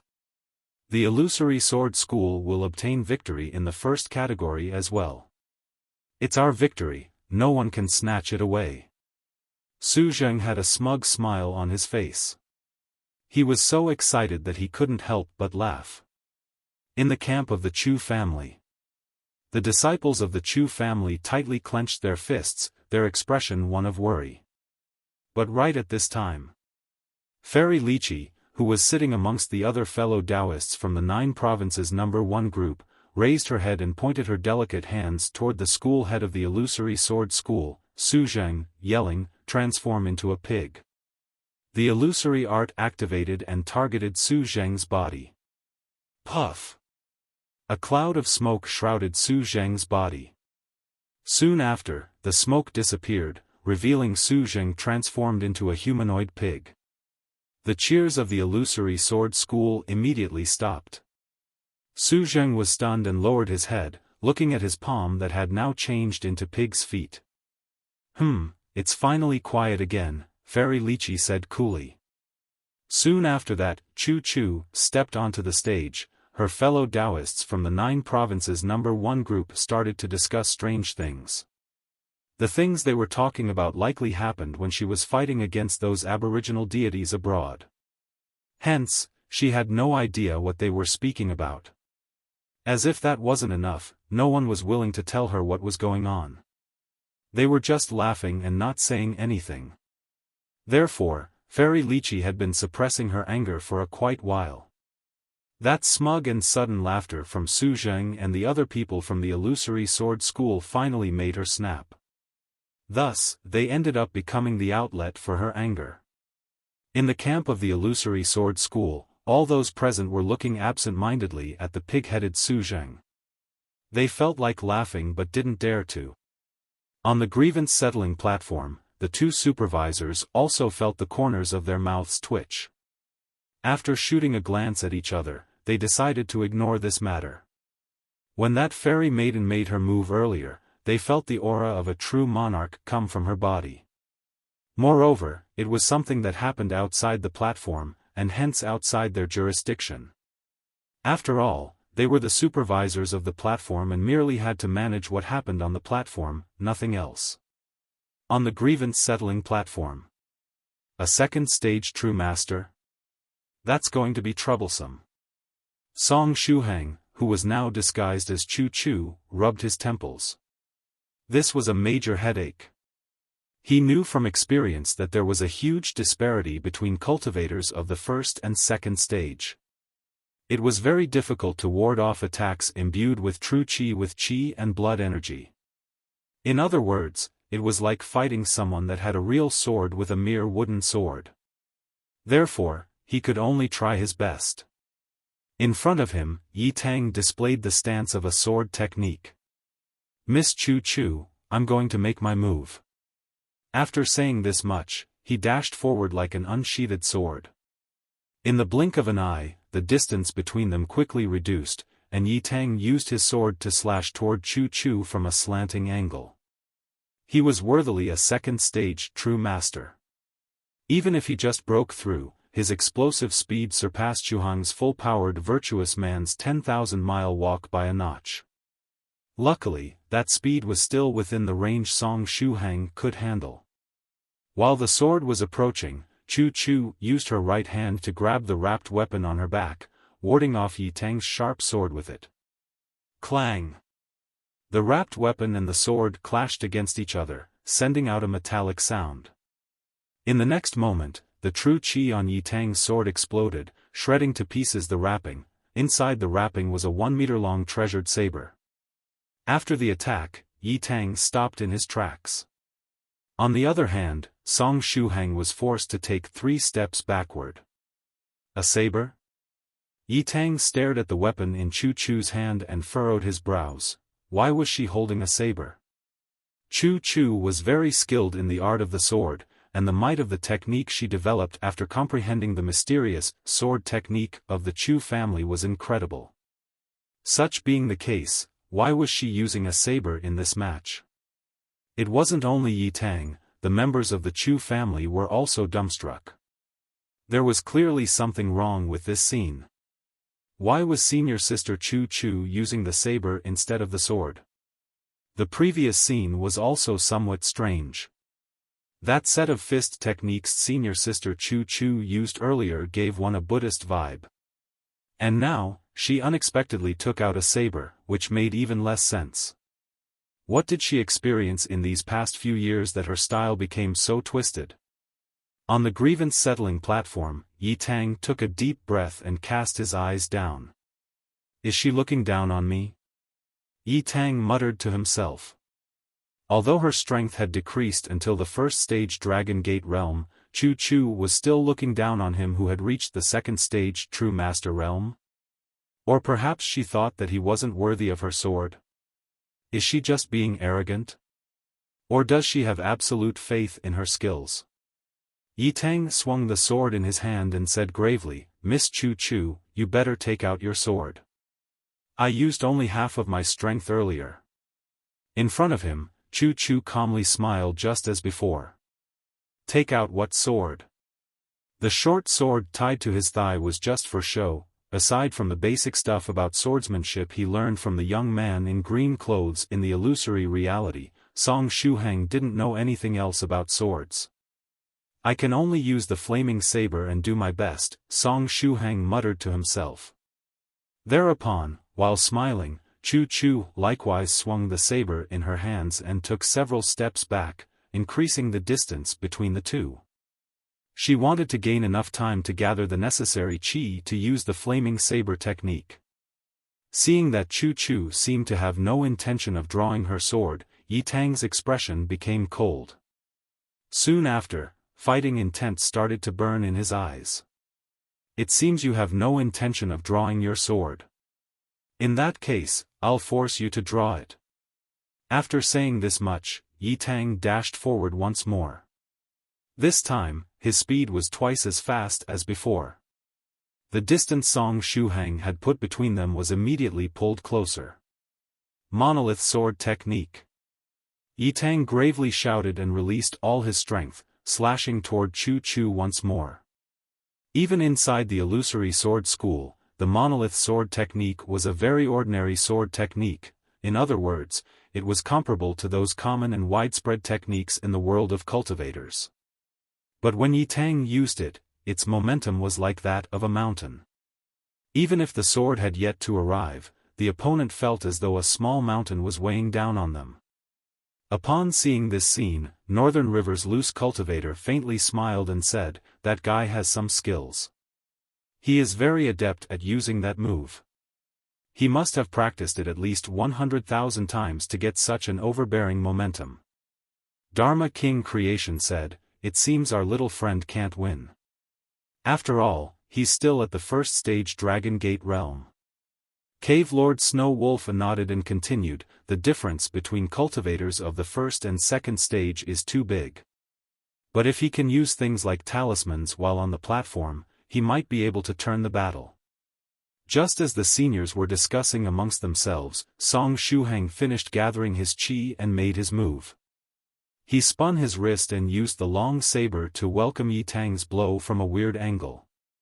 Swoosh! A thin layer of flames started to burn on the blade of the saber. Even if the flame seemed weak, it gave one the impression of being scorching hot. This time, Song Shuhang didn't rely on the ancient bronze ring to execute the flaming saber technique. Earlier, a strange feeling welled up in his heart. In the instant he spun his wrist, he felt as though he could use the flaming saber technique even without the aid of the ancient bronze ring. He felt that he could pull it off with his strength alone. And just like this, he was able to use what seemed to be the flame-tongue saber. The flames burning on the saber seemed very weak. It felt as if they could die out at any moment, just like small tongues of flames. But Song Shuhang didn't have time to think right now. Clang! The flaming saber clashed against Yitang's monolith sword technique. In the next moment, the huge momentum of Yitang's monolith sword technique was suddenly broken. Although the thin layer of flames burning on the saber seemed weak and ready to die out at the first blow of wind, it also felt as though it contained the power to burn the myriad things in the universe, as well as to reduce to ashes the sky, the earth, and the seas. It was a slash capable of burning the heavens. The saber intent was likewise formidable. In front of this slash capable of burning the heavens, the mountain-like momentum of Yitang's sword collapsed at the first blow. After the sword and the saber collided, that thin layer of flames started to climb upon Yitang's sword. It seemed as though it wanted to burn both Yitang and the sword. Yitang roared and poured his true qi inside the long sword and fiercely swung it, extinguishing the flames burning on it. At this time, Chu Chu's face was somewhat pale. Although the momentum of the monolith sword technique was broken, the strength of the sword didn't decrease at all, fully affecting her after bumping into her saber. The arm she was holding the saber with was slightly trembling. Yitang slowly exhaled a mouthful of bad air and said, "Miss Chu Chu, still not going to use that sword?" Chu Chu didn't reply and faintly smiled, shaking her head. The power of the flaming saber technique just now, used without the aid of the ancient bronze ring, had far surpassed Song Shuhang's expectations. But the flaming saber alone wasn't enough to win the match. "Perhaps I should try to use that move even if I learned it just recently," Song Shuhang said softly. Next, he started to revolve the qi and blood in his 5 apertures. After it was stimulated through a special method, it started to churn and finally exploded with all its power. This was the huge whale's technique from the 33 divine beasts technique. Song Shuhang had already opened his 5 apertures, and with the help of an experienced venerable, it hadn't been difficult for him to learn this qi and blood erupting technique. However, he wasn't completely familiar with the technique yet. This is a good opportunity. I can actually make use of the pressure this second stage true master is exercising on me. If I can stimulate the huge whale's technique and condense an embryonic form of the pseudo-innate true qi inside my body, I can break through the second stage. After thinking this much, Song Shuhang decided to go on the offensive. Due to the qi and blood revolving technique of the huge whale, the faint cry of a whale echoed whenever Song Shuhang performed an action. Soon after, a thin layer of flames started to burn on the treasured saber-broken tyrant once more. After seeing that, Chu Chu didn't draw her sword, rage filled Yitang's heart. He coldly snorted and tightly grasped his sword, pouring his true qi into the sharp end. "Since you refuse to draw the sword, I fear you won't have the opportunity anymore." Originally, Yitang wanted to experience the might of the mysterious sword technique of the genius of the Chu family. But now, he changed his mind and decided to take care of her in one go, without giving her an opportunity to fight back. After all, defeating the genius of the Chu family, Chu Chu, was something to be proud of. The fight on the Grievance Settling Platform suddenly reached the climax. In the sky, an anxious-looking man was chasing after the streak left behind by the meteor shower, hence heading toward the Grievance Settling Platform. This man was Fairy Dongfang's pursuer. Lu Long was a bit depressed right now. Dongfang was especially happy today and even decided to dance for him. But just as she was dancing, she suddenly coiled her way toward the sky and changed into a meteor, disappearing at the horizon while screaming. The whole scene was so strange that Lu Long couldn't react at all. Next, he stepped on his flying sword and chased after Dongfang, crossing thousands of mountains and rivers in the process. Incidentally, while he was chasing after Dongfang, other meteors also brushed past him. These meteors had several points in common: they were very fast, had a strange flight pattern, and were accompanied by the screams of men or women. The scene was same as that of Fairy Dongfang shooting up toward the sky. It seemed that a lot of people ended up like her. Was it a strange case of groups of people coiling their way toward the sky? Which senior played this prank on them? Regardless of what happened, I have to catch up to Dongfang first. Lu Long thought to himself while rushing forward with his flying sword. Then, just as he was flying at full speed, he saw another figure not too far from him that was likewise chasing after the streak of the meteors. Even though this cultivator was chasing after the meteors with all his might, his speed wasn't too fast. It wasn't because his cultivation realm was low, it was because the flying sword beneath his feet was rather peculiar. How could one describe it? The flying sword had a humanoid form. It was wearing tight-fitting blue clothes, as well as a red cape. Moreover, it wore those red underpants on the outside too. It wasn't that the flying sword had suddenly changed into a person. The flying sword was forged in a way that it would resemble a person. Aside from their life-bound weapons, cultivators possessed other weapons too. A few years ago, it was in vogue to modify one's spare flying swords. In the end, that trend turned into a frenzied large-scale competition where cultivators modified their extra flying swords, changing them into computers, fridges, household appliances, keyboards, etc. As long as they found something interesting, they would modify their flying sword into that. The only limitation was one's imagination. However, these modified flying swords were good only to have a laugh. The modified flying swords were surely interesting, but they were slower than their counterparts. The cultivator ahead must have had rather peculiar tastes to change the shape of his spare flying sword into that of Superman. If he were to turn his sword visible while flying, the people below might really think that Superman was flying in the sky. That cultivator seems rather interesting, Lu Long thought to himself. However, he felt that there was something amiss. That guy seemed to be chasing after the meteors with all his might. In that case, why wasn't he using his life-bound flying sword instead of this weirdly shaped spare flying sword? Or had he lost reason and modified his life-bound flying sword directly? Just as he was in deep thoughts, Lu Long caught up with the cultivator. "Fellow Daoist, are you also chasing after those meteors?" Lu Long asked. Perhaps this fellow Daoist was like him and had traversed mountains and rivers to chase after a beautiful fairy maiden? After hearing Lu Long's voice, the man turned his head around and nodded, saying, "Yes." "Are you also chasing after them?" It was a fellow Daoist with spiky hair and a chubby face, his build short and slight. Perhaps due to his chubby face, he seemed rather friendly. "My name is Lu Long, and I come from the Tian Mountain Range sect." Lu Long faintly smiled and asked, "Fellow Daoist, could it be that someone important to you also changed into a meteor and flew away?"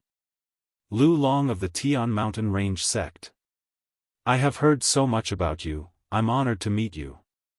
The chubby cultivator looked at Lu Long, somewhat surprised. Was this Lu Good Guy Long? In the world of cultivators, he was renowned as a very kind-hearted man. He didn't think he would meet him here. Soon after, the chubby cultivator also introduced himself, "I'm Deng Yima from the Snow-Cold Sword Manor. There is indeed someone very important to me who flew away in that meteor shower. I found her with much difficulty, and I won't let her get away." When he said the last part of the sentence, the chubby cultivator seemed very excited, and it almost felt as though he was pledging that he wouldn't let the other party get away. After hearing this much, Lu Long was moved. Was this fellow Daoist the same as him, chasing after his beloved? Since they were in a similar situation, they might as well help each other out, right? Thereupon, Lu Long asked, "Fellow Daoist Deng, did something happen to your life-bound flying sword?" After all, Deng Yima's Superman-shaped flying sword was rather embarrassing. After hearing this question, Deng Yima took a deep breath, and an aggrieved expression appeared on his face. "Yes, I run into difficulties. At the moment, I can only use this flying sword." One could clearly feel the sadness and bitterness concealed in his tone. It seemed that fellow Daoist Deng had experienced something tragic in the past. Such being the case, I can give you a ride. Lu Long said. After all, we're both chasing after the meteors. After hearing these words, Deng Yima asked somewhat embarrassed, won't I slow down your speed this way? Don't worry. As long as I'm carrying only one person with me, it won't influence my speed too much. Lu Long heartily laughed. Deng Yima clenched his teeth. This time, he was truly in a hurry and wanted to catch up to her as soon as possible. After finding her with much difficulty, he didn't want to let her get away. Hence he had no choice but to accept Lu Long's kind intentions. In that case, I'll engrave fellow Daoist Lu Long's benevolence in my heart. If you need my help with something in the future, I'll surely help you. Deng Yima said earnestly. Afterward, he put away his Superman-shaped flying sword and jumped on Lu Long's flying sword. Hee, it's nothing. You don't need to think too much about it. Lu Long faintly smiled. Given his disposition, he would probably forget about this matter very soon. Lu Long had helped countless cultivators during his life. Wouldn't it be tiresome to remember each and every one of them? Moreover, he wasn't helping people so that they could owe him favors. On the Grievance Settling Platform. Just as the battle between Song Shuhang and Yi Tang was about to reach the climax, Lu Long and the chubby Deng Yima descended in a place that was in the middle of the two camps. The fellow Daoists from the 9 provinces number 1 group raised their heads and looked at Lu Long. Northern River's loose cultivator, True Monarch Ancient Lake Temple, and Dharma King Creation nodded at Lu Long. It seemed they knew each other. Lu Long smiled in reply and swept the fellow Daoists from the 9 provinces number 1 group with his gaze, blinking a few times. So many fellow Daoists changed into meteors and flew over here. Very soon, he found Fairy Dongfang amidst the group. Fairy Dongfang. Lu Long happily said as he ran toward her. Fairy Dongfang shyly smiled and waved her hand at Lu Long. Earlier, she thought that the coiling flight feature was Lu Long's doing. Hence she felt a bit embarrassed right now. After seeing Fairy Dongfang, Lu Long was so happy that he completely forgot about the chubby Deng Yima that came here with him. But Deng Yima didn't seem to mind. He likewise swept the fellow Daoists from the 9 provinces number 1 group with his gaze. Deng Yima wasn't friends with the members of the group, hence, he didn't know much about them. If the various fellow Daoists were to announce their names, Deng Yima might recognize some of them. Very soon, he found his target. He stubbornly stared at Fairy Lychee. I'm not mistaken, I've found her. It's her. Big eyes, good-looking, carefree disposition, and 2 cute dimples appear on her cheeks whenever she laughs. There is no doubt, I've finally found her. It's definitely her. Even if she were to turn into ashes, I would still recognize her. On the other side, Fairy Lychee, who was now wrapped in true Monarch Yellow Mountain's robe, raised her head and gazed at Deng Yima with her big eyes, somewhat confused. She could feel the blazing flames burning in the eyes of the opposite party. It seemed as though he wanted to burn her alive. Fairy Lychee blinked a few times. She racked her brain, but couldn't remember anything about this chubby cultivator. Deng Yima pointed at Fairy Lychee and said in a low voice, I've finally found you. Fairy Lychee pointed at herself and asked, were you looking for me? Don't play dumb. Do you think I'll let you off just because you're playing dumb? Deng Yima clenched his teeth in anger and roared, you damned Immortal Master Copper Trigram. Fairy Lychee, I am Immortal Master Copper Trigram now? Fellow Daoist, you've got the wrong person, Fairy Lychee replied subconsciously, I'm not Immortal Master Copper Trigram, I'm Fairy Lychee. At the time, when her teacher gave her this Dao name, she felt very ashamed whenever someone called her by that name.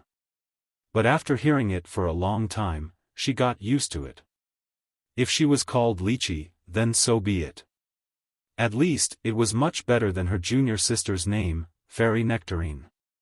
Fairy Lychee? Ahaha. Deng Yima started to laugh. I didn't think you would refuse to acknowledge your own Dao name. Anyway, why didn't you call yourself Fairy Cherry while you were at it? And if you're Fairy Lychee, I'm Daoist Priest Pineapple. Fairy Cherry is my junior sister, and Daoist Priest Pineapple is my senior brother, Fairy Lychee calmly replied. Deng Yima. Soon after, he flew into a rage and said, even now, you still dare to make fun of me? Fairy Copper Trigram, you're a shameless and mean person. Fairy Copper Trigram, because they were currently a beautiful fairy maiden. That goes without saying. Copper Trigram is a mean and shameless fellow. An extremely evil bastard. The nearby Northern River's loose cultivator swiftly approved. Then, he also added, however, you've indeed got the wrong person, fellow Daoist. The person before your eyes has nothing to do with that Copper Trigram scum. The name of this fairy maiden is really Lychee. As for why you confused her for Copper Trigram, it should be because that degenerate assumed her appearance while performing divination for you. Is that correct? After seeing Deng Yima call Fairy Lychee Immortal Master Copper Trigram, Northern River's loose cultivator guessed what might have happened. He was sure that that bastard assumed Fairy Lychee's appearance and performed some trashy divination, getting a lot of bad karma. Although the world was big, it just so happened that one of the clients of the shady fortune teller ended up finding Fairy Lychee. Assumed her appearance? Deng Yima opened his eyes wide. Indeed. That degenerate is an expert at changing his appearance. If he were to assume someone's identity, I too would find it very difficult to recognize him, Northern River's loose cultivator replied. Now then, Copper Trigram unexpectedly assumed the appearance of a fellow Daoist from the group to do his deeds. Does it mean that he went around performing trashy divinations with my appearance too? In the 9 Provinces number 1 group, the relationship between Copper Trigram and Northern River was pretty bad. Given Copper Trigram's shameless disposition, it wouldn't be strange if he had performed countless wicked divinations with Northern River's appearance. It was simply a fearful matter. Aaaaaaah. Deng Yima madly laughed. Next, he muttered, since he swore that his divination was correct, I squandered my whole family property and rushed into the Black Tiger's secret realm, even my life-bound flying sword got destroyed there. I did all that to obtain enough resources to break through. But I didn't think that all I would get were 6 semi-worthless items of not too high value. Now, I can't even use my real flying sword while going out. It was really an awful experience. When they heard Deng Yima's words, the people from the 9 Provinces number 1 group blushed out of shame. If that shady fortune teller got captured by the clients he swindled and was beaten half to death, all the people in the group would surely cheer. His divinations were simply too wicked. Who knew how many people he had ruined already? And now, you're telling me that it wasn't even Copper Trigram's real appearance? Aaaaaaah. Deng Yima strangely laughed. It seemed there was something wrong with him. Fellow Daoist, restrain your grief. Northern River's loose cultivator patted his chest and said, how about waiting for a month? After a month, I'll capture that shady fellow and bring him in front of you so that you can ruthlessly beat him. Moreover, you can also ask him to compensate you for the losses he caused. Right now, giving Copper Trigram a good beating was the thing Northern River's loose cultivator wanted to do the most. Aaaaaaah, restrain my grief? Deng Yima clenched his teeth and continued, changing appearances? Fairy Lychee? Do you think you can easily hoodwink me just because I don't look too clever? Hee, eat one of these pellets I found in the Black Tiger's secret realm. Aaaaaaah. While roaring, Deng Yima took out a 5-colored small pellet, throwing it toward Fairy Lychee. Northern River's loose cultivator said, he lost his mind. Even while facing so many spiritual emperors and true monarchs, this guy still decided to attack. The anger must have made him lose his mind. Thrice reckless Mad Saber said, he thoroughly lost his mind. Anyway, everything we said is true. True Monarch Fallout echoed, some things can't be changed no matter how much we wish. The truth is often known only to a handful of people, and even if you were to spread it, no one would believe it.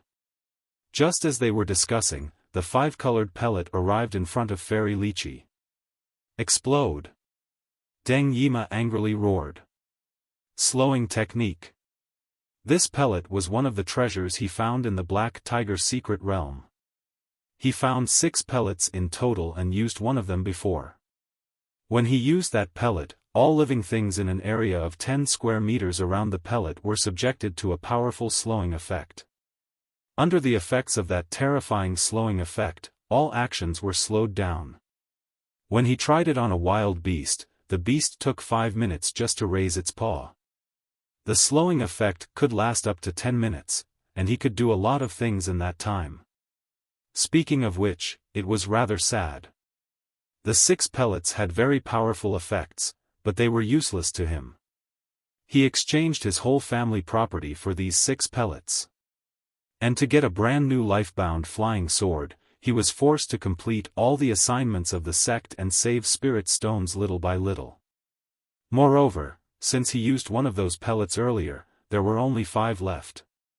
He wanted to sell the remaining ones in exchange for spirit stones, but he was unable to carry out the transaction. His plan was to sell them at a high price, but no one was willing to buy them. As for selling them at a low price, he was the one not willing. After all, he exchanged his whole family property for these 5 pellets. F***ck. Therefore, he clenched his teeth and decided to keep them for himself. Now, they had finally come in handy. However, Deng Yima's pellet didn't explode. The beautiful Fairy Lychee stretched out her hand and gently moved it. The aura of a 6th-stage true monarch burst forth from her body. Soon after, a transparent and sparkling wall appeared in front of her. Reflecting crystal wall. A 6th-stage true monarch? After the small pellet crashed against the transparent wall, it bounced back as though it had hit an extremely elastic material. Deng Yima subconsciously dodged the incoming pellet. If the pellet were to hit him, and affected him with the slowing effect, he would be done for. Whiz! The rebounded pellet brushed past Deng Yima, finally crashing against the Grievance Settling Platform. Luckily, the supervisors arranged a defensive barrier around the platform earlier. After the pellet crashed against the barrier, it splattered like an egg all over it. In the next moment, a strange mist came out of the pellet and shrouded the whole Grievance Settling Platform. At the same time, True Monarch Yellow Mountain vanished from where he was, appearing behind Deng Yima. Afterward, he gently stretched his hand out and poked on the back of his neck. In the next moment, Deng Yima opened his eyes wide and felt as though all the strength in his body had been sucked out. He fell to the ground with a boom. He defeated me with only one move, another true monarch. Fellow Daoist, you're too impulsive. Hence, I'll need to forcefully calm you down. True Monarch Yellow Mountain said coolly. Deng Yima stared at him, his eyes full of anger. Being impulsive will only bring you trouble, don't do something you might later regret, True Monarch Yellow Mountain said slowly. Deng Yima's expression was as unyielding as before. Senior Yellow Mountain, what's the point of chit-chatting with him? Fairy Lychee stepped out of the crowd and stretched out her hand, grabbing Deng Yima's leg. Afterward, she dragged him amidst the camp of the 9 Provinces No. 1 group. Next, she beat him until his whole face was swollen. Deng Yima screamed again and again. After she was done beating him, she said, "Now, why don't you try to recall the Immortal Master Copper Trigram you met? Do you find any similarity with the current me?" Deng Yima. The best way to deal with hot-blooded fellows is by giving them a good beating. They usually calm down after a few punches, Fairy Lychee said coldly. She had the face of someone that had experience in this field. Her fellow Daoists from the 9 Provinces No. 1 group all forced a smile. Although Fairy Lychee was usually very cute, no one could stop her when she entered action. After all, she was someone that dared to go abroad alone to beat those scummy aboriginal deities. For now, be obedient and stay there. If you behave, I might bring you along to look for copper trigram, Fairy Lychee said coldly. That shady fortune teller actually dared to assume my appearance and perform trashy divinations all around, ruining my reputation. Immortal Master Copper Trigram, no one will be able to save you this time. All those that pose as someone else just to smear their reputation must die. On a side, the baboon-shaped thrice reckless Mad Saber felt somewhat uncomfortable. I didn't get infested by a monkey's lice, right? Wait a moment. Something strange is happening on the Grievance Settling Platform. Northern River's loose cultivator said at this time. The various fellow Daoists turned their heads around and looked at the bizarre scene occurring on the platform. The mist shrouding the platform had already disappeared. However, it seemed as though someone had pressed the fast-forward button on the Grievance Settling Platform. The battle between Song Shuhang, who was transformed into Chu Chu, and Yi Tang had suddenly become spectacular. In the blink of an eye, Song Shuhang and Yi Tang exchanged more than 200 blows. They were both leaving behind several afterimages. Their speed was incredible. If the seniors from the 9 provinces #1 group weren't all-powerful experts, they would have been confused too by this sudden change. On the platform, the sword and saber were continuously clashing, sending out metallic sounds. Movement techniques as well as saber and sword techniques were all pushed to the limit, allowing them to be all over the place. The radiance of the flaming saber was also frequently flashing. It felt like the battle between 2 third-stage battle kings. What's happening? Cave Lord Snow Wolf blinked a few times. Did Song Shuhang and Yi Tang take drugs to become so powerful? It's very strange. The two of them are showing such an astonishing speed, and yet, the supervisors of the platform are completely unmoved. It seems that the edge of the platform was affected by a strange magical technique. True Monarch Yellow Mountain held his chin and tried to guess, is this the effect of that strange pellet? But wasn't that Deng Yima talking about a slowing effect before throwing the pellet? Did he throw the wrong pellet? Is it possible that Deng Yima threw an accelerating pellet instead of a slowing one? No, that's not it. If it was a simple accelerating effect, the two supervisors would have noticed something was amiss and stopped the battle. Right now, their eyes were gleaming, sizing up the two who were in the midst of fighting. They didn't seem to have the slightest intention to stop their exchange.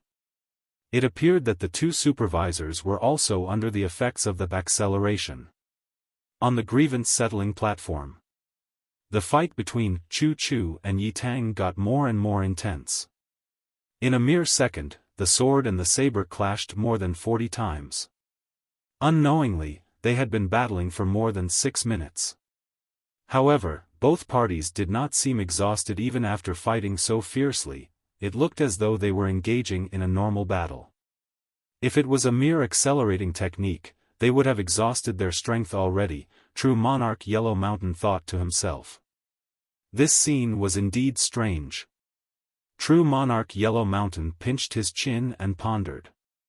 If one wanted to replicate what was happening on the Grievance Settling Platform, they would need to find a way to raise the speed of thought processes, reflexes, physical speed, and all the other abilities in one go. It almost felt as though time itself had accelerated. Wait a minute, time acceleration. It can't be, right? The technique unleashed by an ordinary pellet involves something as scary as time.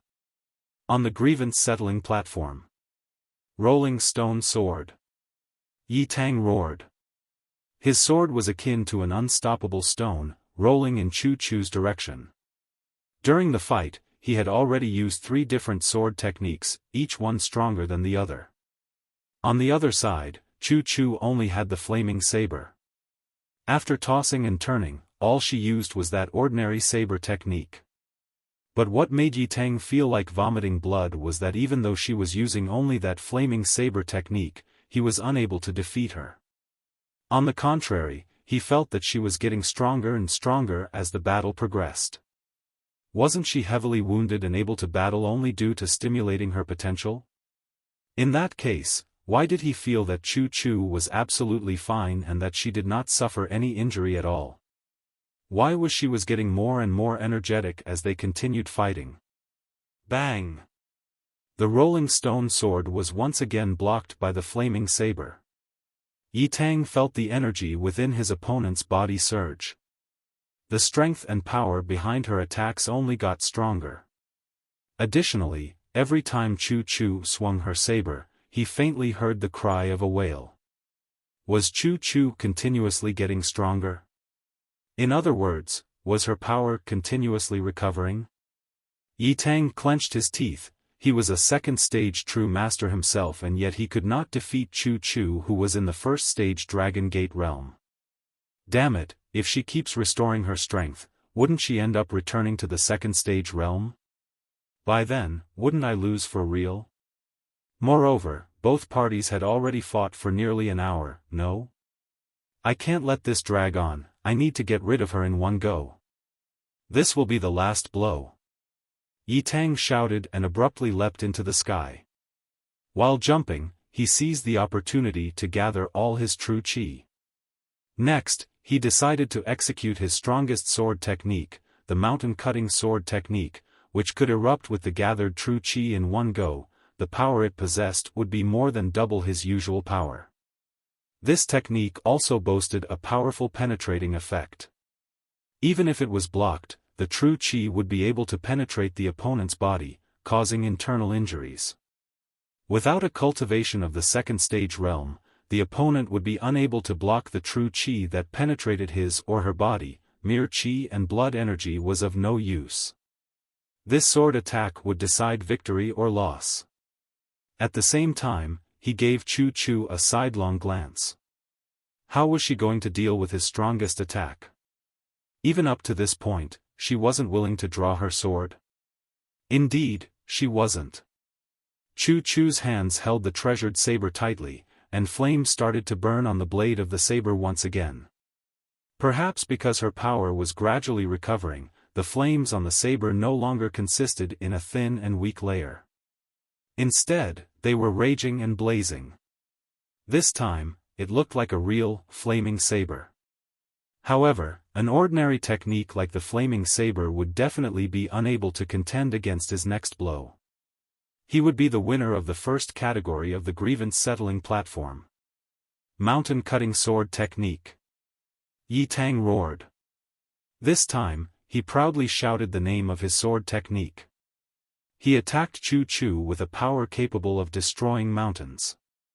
Chu Chu wasn't scared and continued to attack with her saber. Clang!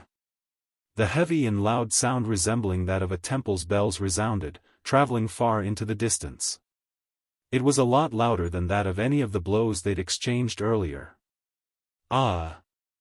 Yi Tang erupted with his whole strength and took advantage of the moment the saber and the sword collided to transform his true qi into sword qi, attempting to pour it inside Chu Chu's body.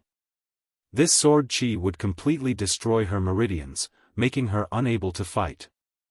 The qi and blood energy of a cultivator of the first stage was unable to resist the might of true qi. As expected, the moment Chu Chu blocked the mountain-cutting sword technique, her entire body stiffened.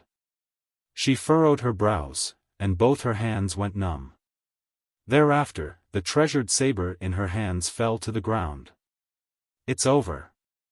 Yi Tang said in a low voice as he exhaled a mouthful of bad air. Ultimately, he was the winner. But just as he heaved a sigh of relief, Chu Chu suddenly stomped on the ground. In the next moment, Chu Chu's small body had already appeared right before him. She attacked, and her fists were akin to a barrage of meteors bombarding his body. A whale's cry accompanied each fist. It was a combination of the basic fist number 2, meteor fist, and the huge whale's technique. Chu Chu's attack was sudden and explosive. Yi Tang had lowered his guard, and his body received every blow of the meteor fist at its full power. Every punch was akin to a metal hammer pounding on his body. Aaaaaaah! Yi Tang cried out in pain and was sent flying. When he landed on the ground, there were fist marks all over his face and body. The power of the fists penetrated his body, injuring his internal organs. How can this be? How can you still move? The meridians in your body should have been destroyed by my sword qi. Yi Tang clenched his teeth, staring at Chu Chu and wondering why she seemed unscathed. He had clearly poured the sword qi and true qi inside her body. Unless... Yi Tang widened his eyes. He saw that the qi and blood energy on Chu Chu's body gradually dissipated, and substituting it was a huge amount of pure, true qi. Her strength returned to the second stage realm. Chu Chu looked at him, wearing a peaceful smile on her face. When he was fighting against Yi Tang earlier, the seal of the qi storage expanding technique, engraved in his body by Senior White, unknowingly started dissipating. During the battle, the qi and blood energy in his 5 big apertures once again poured inside his dantian. The embryonic form of the dantian that got condensed during the previous time, when Shuhang's promotion was forcefully stopped, was further expanded by the second wave of qi and blood energy. Ultimately, all the qi and blood energy within the dantian transformed into a cyclone of true qi. After the true qi changed into a cyclone in his dantian, it continuously revolved, tickling him. After each rotation, both the quality and the quantity of the true qi in his dantian would increase. Additionally, the qi and blood energy in his 5 apertures was endlessly pouring into his dantian as well, changing into true qi. Unlike qi and blood, which was illusory, true qi was a material entity. The cultivator could directly perceive its existence through the senses, and if Shuhang were to stretch out his hand and feel his abdomen, he would feel the vibration caused by the rotating true qi. Aside from opening his dantian and giving rise to that cyclone of true qi, during the previous battle, Song Shuhang continuously used the revised version of the 33 Divine Beasts technique Venerable White gave him. After the usage of the huge whales technique, a very special true qi condensed in his dantian. This true qi had the shape of a needle and stood still in the center of the cyclone of true qi. It was the embryonic form of the pseudo-innate true qi.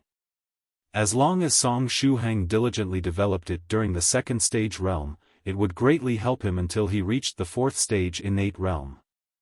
With the help of this pseudo-innate true qi, he would be able to keep up with those elite disciples from big schools and sections. Your strength was restored to the second stage realm? Yi Tang asked as he lay on the ground, tightly grabbing his sword with an unyielding expression. Chu Chu faintly smiled at him. Her mood seemed quite good at this time. Yi Tang struggled to get up, but it was all useless. With that final sword attack, he consumed a lot of his stamina and true qi. Afterward, he also received a powerful blow in the face from Chu Chu. He didn't have any strength left. Therefore, he unwillingly closed his eyes. It was his loss. Although he held the upper hand, he still managed to lose this battle where he was supposed to win easily. The winner of the first category of the Grievance Settling Platform is the Chu family, the supervisor of the platform said in a grave tone with both hands placed on the sword. Chu Chu heaved a sigh of relief. It was finally over. Since she was wearing a skirt, whenever the strong wind caused by the sword qi swept over, she felt a cool feeling down there. Moreover, she couldn't even raise her legs to use powerful kicks. Otherwise, she would get exposed. But now, she wouldn't have to worry about the damned skirt, the cool feeling, or about being exposed anymore. Off the Grievance Settling Platform. Northern River's loose cultivator said, the strange power permeating the Grievance Settling Platform disappeared. It seems that the effect of the pellet came to an end. It lasted for around 10 minutes, Fairy Lychee added. The effects of the magical technique unleashed by the pellet lasted for quite some time. It wasn't an ordinary speed accelerating technique, right? True Monarch White Crane interjected. True Monarch Ancient Lake Temple confirmed, yeah, its effect was just too comprehensive. To replicate what happened on the platform earlier, you would need to fuse several types of magical techniques. Senior Yellow Mountain, what do you think? Since Venerable White had carried Song Shuhang away and had yet to return, True Monarch Yellow Mountain was the strongest and the most experienced amongst the members of the group present here. True Monarch Yellow Mountain held his chin and said, "I have something in mind, but I'm not sure how accurate my guess is." "Stupid Yellow Mountain is trying to act all mysterious, woof." Doudou interrupted him and conveniently reminded him of his existence. True Monarch Yellow Mountain glanced at Doudou and laughed. Doudou's body immediately stiffened. Yellow Mountain's smile really scared the shit out of him. "Damn it, Yellow Mountain unexpectedly got me by the balls." True Monarch Yellow Mountain stopped acting mysterious and replied, "The technique we saw earlier might be related to time, but further research is required to confirm this theory and discover the details. After our little friend gets off the platform, we can ask him what he experienced over there and make a few hypotheses out of it." Time? The fellow Daoists from the 9 provinces number 1 group revealed surprised expressions on their faces. If they were really related to time, the value of those pellets was immeasurable. Little friend Shuhang finally ended the battle. He was able to fight against someone of the second stage with the strength of the first stage Dragon Gate realm, and in the end, he even turned the tide and won the match. It seemed he had a few tricks up his sleeve, huh? Thrice reckless Mad Saber was sighing with emotion when he opened his eyes wide. Halfway through his speech, his eyes widened, and he stubbornly stared at Chu Chu on the platform. "Am I seeing things? He is unexpectedly a second stage true master realm?" Thrice Reckless didn't dare to believe his eyes. Wasn't a cultivator of the first stage supposed to jump through the Dragon Gate before advancing to the second stage? What happened on the Grievance Settling Platform earlier? He became a true master in the middle of the battle? Since he didn't think that Shuhang would suddenly advance in realm, Thrice Reckless didn't keep a close watch on his cultivation realm. Only after the 2 contestants separated and the battle ended did he notice that Song Shuhang's aura had changed. Northern River, who was currently sipping his tea, also stared at Song Shuhang, spurting everything out. He really advanced to the second stage realm. Cave Lord Snow Wolf said. You noticed it just now? I thought you noticed it earlier but didn't bring it up intentionally, True Monarch Ancient Lake Temple said at this time. I've been paying attention to his conditions all along. Just as they were battling, the chi and blood in his 5 apertures poured inside his dantian. Then, it changed into a cyclone, making him successfully advance to the second stage. He didn't jump through the Dragon Gate? Northern River's loose cultivator asked. True Monarch Ancient Lake Temple shook his head and said, he didn't. He advanced to the second stage directly. Did we just spectate a live cheating session? Northern River's loose cultivator wondered aloud. Is it possible that Senior White discovered a method to let people advance to the second stage without having them jump through the Dragon Gate? How can such a fearful method exist? If that's the case, I immediately want to become Venerable White's disciple and act like those cute novice Daoists. My heart is aching. At the time, I had to go through a lot of hardships to jump through the Dragon Gate. Stop creating unnecessary confusion. It's probably nothing so exaggerated, True Monarch Yellow Mountain said. I think it might be the chi storage expanding technique. As expected of Yellow Mountain. He was knowledgeable as well as a fast thinker. The eyes of the other members immediately lit up. They almost forgot about the chi storage expanding technique. The chi storage expanding technique? Such being the case, little friend Shuhang had already advanced to the second stage, right? Northern River's loose cultivator muttered. As expected, he still cheated. As expected, I still need to ask Senior White if there is some place left on his thigh so that I can climb on it. While I'm at it, I might as well ask Senior White if he's in need of a disciple. As expected, I'll still need to ask Venerable White if he lacks someone to warm his bed. True Monarch White Crane said at this time. All the members of the group turned their heads and stared at true Monarch White Crane speechlessly. When the nearby disciples of the Chu family saw senior sister Chu Chu's mighty attack that sent Yi Tang flying, they immediately burst into cheers. At the same time, the expressions of the disciples of the Illusory Sword School turned ugly.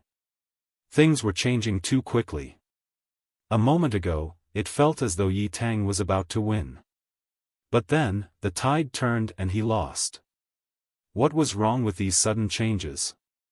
They were enough to give someone an heart attack. The school head of the Illusory Sword School clenched his fists. Now that they had lost the first category, they would have to fight it out in the third category. Such being the case, it was time to ask the strongest elder of the Illusory Sword School to enter the action. In the Chu family. Although they lost the second category earlier, Chu Chu gave her all and finally obtained victory in the first category. The news quickly reached the members of the clan. After hearing about Chu Chu's victory, the members of the Chu family relaxed a bit, but they couldn't cheer up yet. A loss and a win. In other words, there was still one last category left, the third category. In this category, both parties would send their strongest cultivator to decide the victor. The strongest member of the Chu family was its leader, a cultivator of the third stage realm. While the strongest member of the Illusory Sword School was an elder of the fourth stage that could ride a flying sword. Unless the lifespan of that elder suddenly was exhausted and he died, there was no way the Chu family would be able to win. The members of the Chu family were discussing the topic amongst themselves. On a hospital bed, Chu Xiong from the furious Buddhist sect, who was bitten until gravely injured, clenched his fists tightly. If he hadn't lost earlier, the Chu family would have obtained 2 consecutive victories and wouldn't need to participate in the upcoming battle. It was due to him being so weak that the Chu family was now in a hopeless situation. At this time, did they still have any hope of winning? In front of the Grievance Settling Platform. Chu Chu picked up her treasured saber and slowly descended from the platform. The leader of the Chu family took a step forward and said solemnly, "Good girl, you did well. Now, rest and try to recover from your injuries. Leave everything else to me." Chu Chu nodded and faintly smiled at the family leader. Being called a good girl made Shuhang's heart twitch in pain. After Chu Chu left the platform, the people of the Illusory Sword School propped Yi Tang up and brought him off the stage as well. The 2 supervisors adjusted the strength of the barrier for the final battle. Since a cultivator of the fourth stage would participate in the upcoming battle, they needed to strengthen the barrier. Before the platform, the leader of the Chu family clenched his fists tightly. It was the final battle, and regardless of victory and defeat, he couldn't lose to the Illusory Sword School in imposing manner. But right at this time, his phone rang. When he looked at the phone, and saw who the caller was, his hand stiffened. "Grandfather," the family leader said in a low voice after picking up the call. Over 20 years ago, the grandfather of the family leader was on a trip outside when he returned to the Chu family gravely injured. Since that moment, he continuously stayed in secluded meditation, his life and death unknown. The family leader didn't expect to get a call from him at such a critical moment. "Don't worry and leave the last battle to me." A dignified voice was transmitted from the other end. "Grandfather, your injury." The family leader seemed somewhat reluctant. "My injury has recovered for the greater part. Moreover, it's time to take a stroll outside." The dignified voice continued, "Send me the coordinates of the platform, I'll head over there immediately." "Grandfather, in that case, try not to force yourself beyond your limits." The family leader heaved a sigh and sent the coordinates of the platform to his grandfather. In the next moment, a sword light drilled out of the territory of the Chu family, heading toward the Grievance Settling Platform. A dignified man wearing a scholar's cap and a scholar's dress was standing on the sword light. Soon after the man left, a member of the Chu family quietly took his phone and made a call. "Mister, that old fogey just left."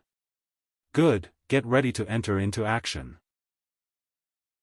After getting off the platform, Song Shuhang quickly passed through the camp of the Chu family. In the meanwhile, several seniors from the 9 provinces number 1 group winked at Chu Chu and smugly smiled. Song Shuhang looked at them and forced a smile. Seniors, your image. You have to pay attention to your image. A while back, when he first came in contact with the seniors from the group, he felt that they were completely different from the Immortals, in his imagination. At the time, he was wondering whether he was the one misunderstanding things, because it was impossible for cultivators to be like that. Afterward, when he became more familiar with them, the idea of cultivators he had in mind was thoroughly destroyed. The picture of celestial immortals and beautiful fairy maidens elegantly flying in the sky without a care for mundane affairs existed only in his imagination. When he saw the seniors wink at him smugly, he remembered that he was wearing girls' clothes. Given their disposition, he was sure that nothing good would come out of it. Shuhang, the black skirt you wore earlier really suited you. Song Shuhang was wondering when such a message would appear amidst the chat logs of the group chat. He was afraid to imagine what would happen in the next days. After forcing a smile, Chu Chu waved at the cheering disciples of the Chu family. Afterward, she quickly headed toward the rear of the camp, where the tent was situated. Venerable White and the real Chu Chu were still there, waiting for his return. After arriving before the tent, Song Shuhang discovered that Soft Feather was standing at the entrance, lost in thoughts. Soft Feather, what are you doing here? Song Shuhang stretched out his hand and waved as a habit. But when he spoke, he used the charming voice of a girl to do so. This was why he refused to speak earlier. Venerable White made thorough preparations and even changed his voice.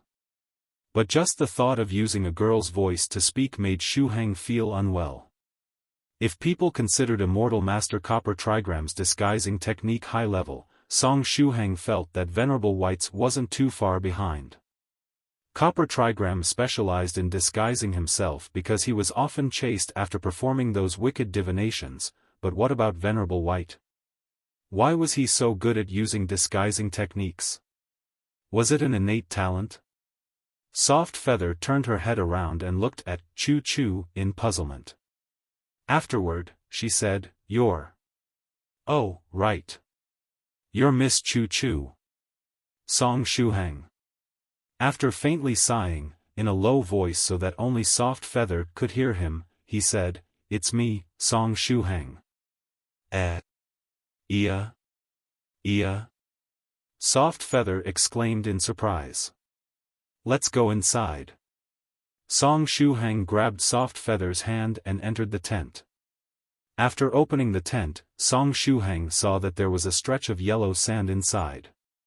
The floor of the tent had changed into sand. However, Venerable White and the real Chu Chu were nowhere to be found.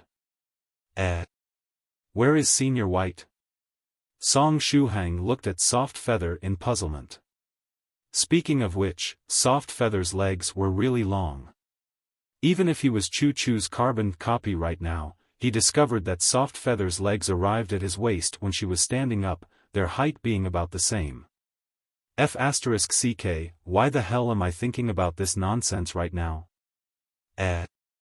Senior White disappeared? Soft Feather called out in alarm.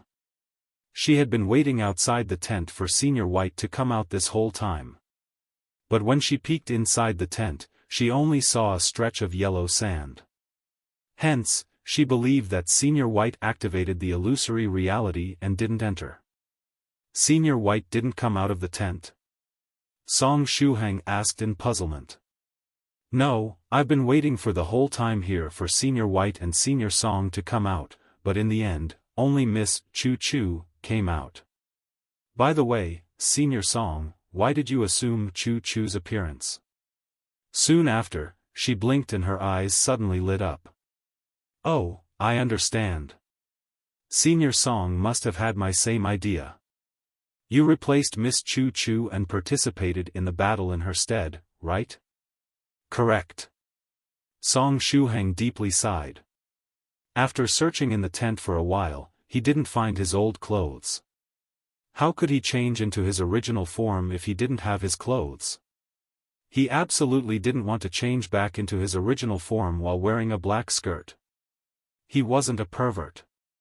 Senior Song, what are you looking for? Soft Feather asked. My clothes. While taking away the real Chu Chu, Senior White conveniently took my clothes as well. Song Shuhang sighed. Soft Feather silently nodded. Then, she shot a glance at Song Shuhang, who now had Chu Chu's appearance, and decided to thoughtfully let him keep the shape-shifting brooch for now. Song Shuhang suddenly said, let's go look for Venerable White. And where should we look for him? Soft Feather asked out of curiosity. After pondering for a moment, Song Shuhang replied, in the Chu family. After thinking about it, the only place where Venerable White could be was that mysterious secret room in the depths of the Chu family. In the surrounding area, only that place could pique Senior White's interest. Good, I'll show the way. I know where the Chu family is located. Soft Feather volunteered. Let's go. Song Shuhang said. Then, the duo left the tent and quickly headed toward the location of the Chu family. As for the seniors of the 9 provinces number 1 group, they were ignored and left to dry in the sun next to the Grievance Settling Platform.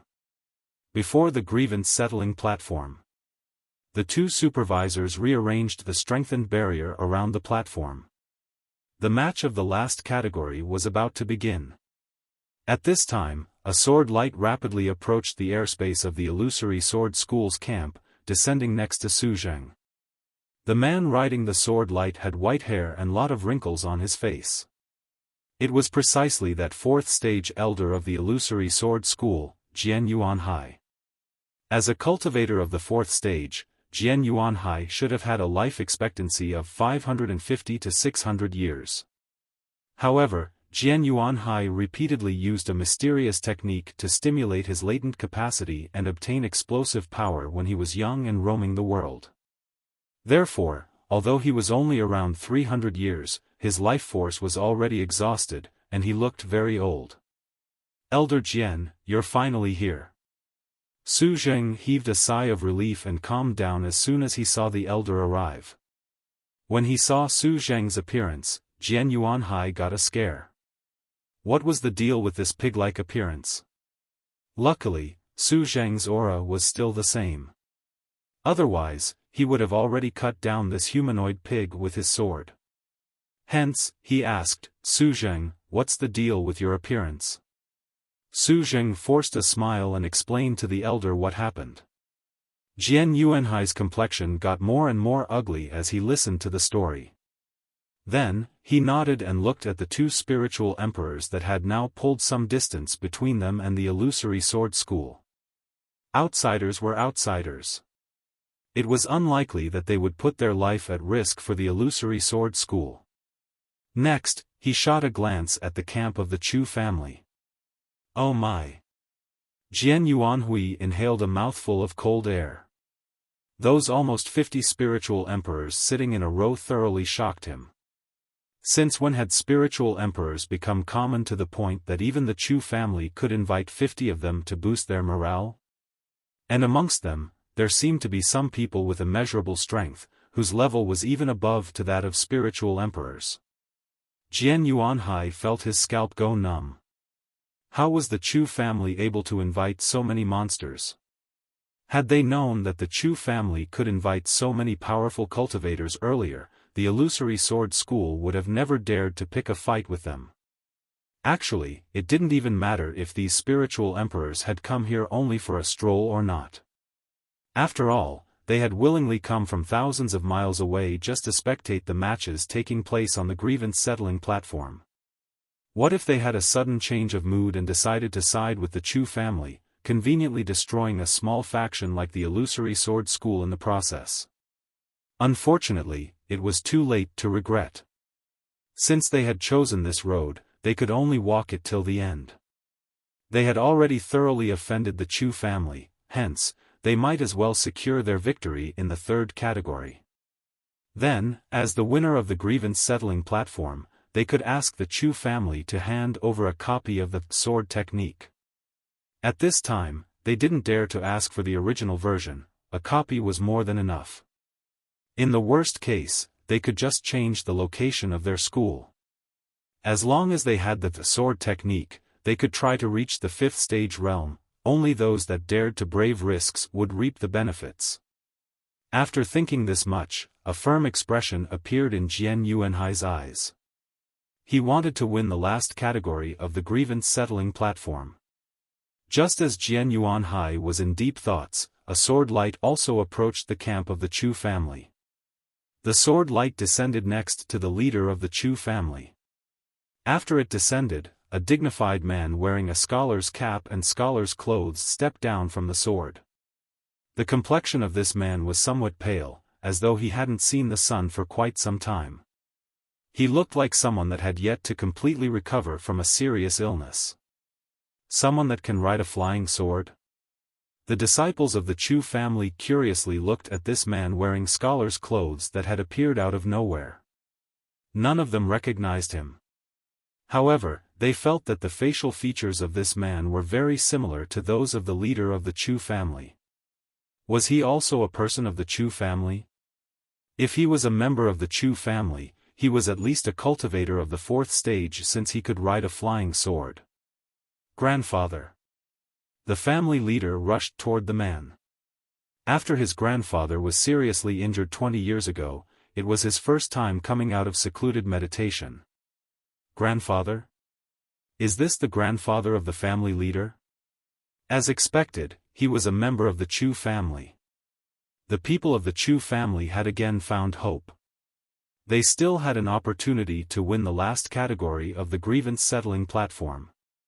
At the same time, some senior members of the Chu family suddenly recalled a certain matter. 100 years ago, a senior of the Chu family brought a sword technique back to the clan. That senior also said that the sword technique could potentially let the user reach the 5th stage Golden Core realm. After carefully recalling this fact, they felt that the person that brought the sword technique back was precisely the grandfather of the family leader. After bringing back the sword technique, the grandfather of the family leader left the clan once more to roam the world. No one heard of him afterward. They didn't expect that he was still alive. This was a really pleasant surprise. The grandfather smiled and nodded at the family leader. Afterward, he shot a glance at the camps of the Illusory Sword School and Chu family. In the next moment, he saw the powerhouses from the 9 provinces number 1 group sitting in a row. Since he flew over here in a hurry, he didn't properly pay attention to his camp earlier. Only now did he see the shocking lineup that had gathered in his own camp. Truly a dazzling view. What a grand lineup. Given his cultivation, the grandfather could easily see a huge amount of spiritual energy fluctuating and forming an enormous cyclone of spiritual energy on top of the heads of cultivators seated in rows. The spiritual energy within a radius of 50 kilometers was forcefully pulled in by the cyclone. Ultimately, it was channeled into the bodies of those cultivators. It was a shocking lineup. It probably had enough power to attack some big sections. Wen Yen, who are these seniors? Asked the grandfather in a slow voice. Wen Yen was the name of the Chu family's leader. Grandfather, these should be the friends of little Chu Chu. The family leader Chu Wen Yen was not certain. Speaking of which, where did she go after she finished her battle? And also, what did Chu Chu actually experience during the period of time she was venturing outside that she got acquainted with so many powerful seniors? The grandfather nodded, sheathing his flying sword at his waist. Thereafter, he tidied up his appearance before going over to the cultivators of the 9 provinces number 1 group. I'm Chu family's Chu Kongbua, pleasure to meet fellow Daoists and seniors. The grandfather of the family leader bowed. From the way he dressed, it could be seen that he was a scholar in the past. As far as manners and courtesy were concerned, he nailed it all. Hello, fellow Daoist Chu. Most of the cultivators of the 9 provinces number 1 group smiled and returned the bow. However, Chu Kongbua's strength truly startled them. A 5th stage Golden Core Spiritual Emperor. Even if the rank of his Golden Core wasn't high, at most 2 or 3 dragon patterns, he was still a genuine 5th stage Spiritual Emperor. A small faction like the Chu family actually had a Spiritual Emperor within their ranks. He should have had a very lucky encounter to have reached this stage. With a Spiritual Emperor around, there was absolutely no suspense for the last round of the Grievance Settling Platform. The difference between the 4th and 5th stage was a big qualitative change. After the end of the battle, you're all welcome to my residence to have a drink together. Chu Kongbua was polite and thoughtful, and when he spoke, he looked like a pedantic scholar. The fellow Daoists from the 9 provinces number 1 group smiled in response. Most of them had lived longer than Chu Kongbua, and if we were talking about being pedantic, they were probably worse than Chu Kongbua. On the other side, Elder Jian Yuanhai of the Illusory Sword Sect was completely dumbfounded. This member of the Chu family that came from nowhere was a 5th stage Spiritual Emperor? Was this the same Chu family he knew? It was completely different from the intel they received. Just as the fellow Daoists of the 9 provinces number 1 group and Chu Kongbua were talking, 2 figures approached the Grievance Settling Platform from afar. One of the figures was standing with his hands behind his back, and the other figure was supported by the flying sword. They were Venerable White and Chu Chu. Senior White. When all the fellow Daoists from the 9 provinces number 1 group saw Venerable White, they immediately got up and greeted him loudly and saluted. They were afraid that if their salutations were a tad slower, Venerable White might remember them. At that point, it'd be over for them. Venerable White smiled and nodded. After his eyes scanned the crowd, he asked, "Where did Shuhang go?" Previously, when Miss Chu Chu was in the tent, she wanted to solve a physiological issue. After all, Chu Chu was only a 2nd stage cultivator, and she had not reached the realm where she could live without eating or drinking. In certain aspects, she was pretty much the same as ordinary human beings. But on the outside, Song Shuhang had changed into her appearance to participate in the battle on the Grievance Settling Platform. Hence, she couldn't openly get out of the tent. Moreover, she could not heed the call of nature on the spot in the tent.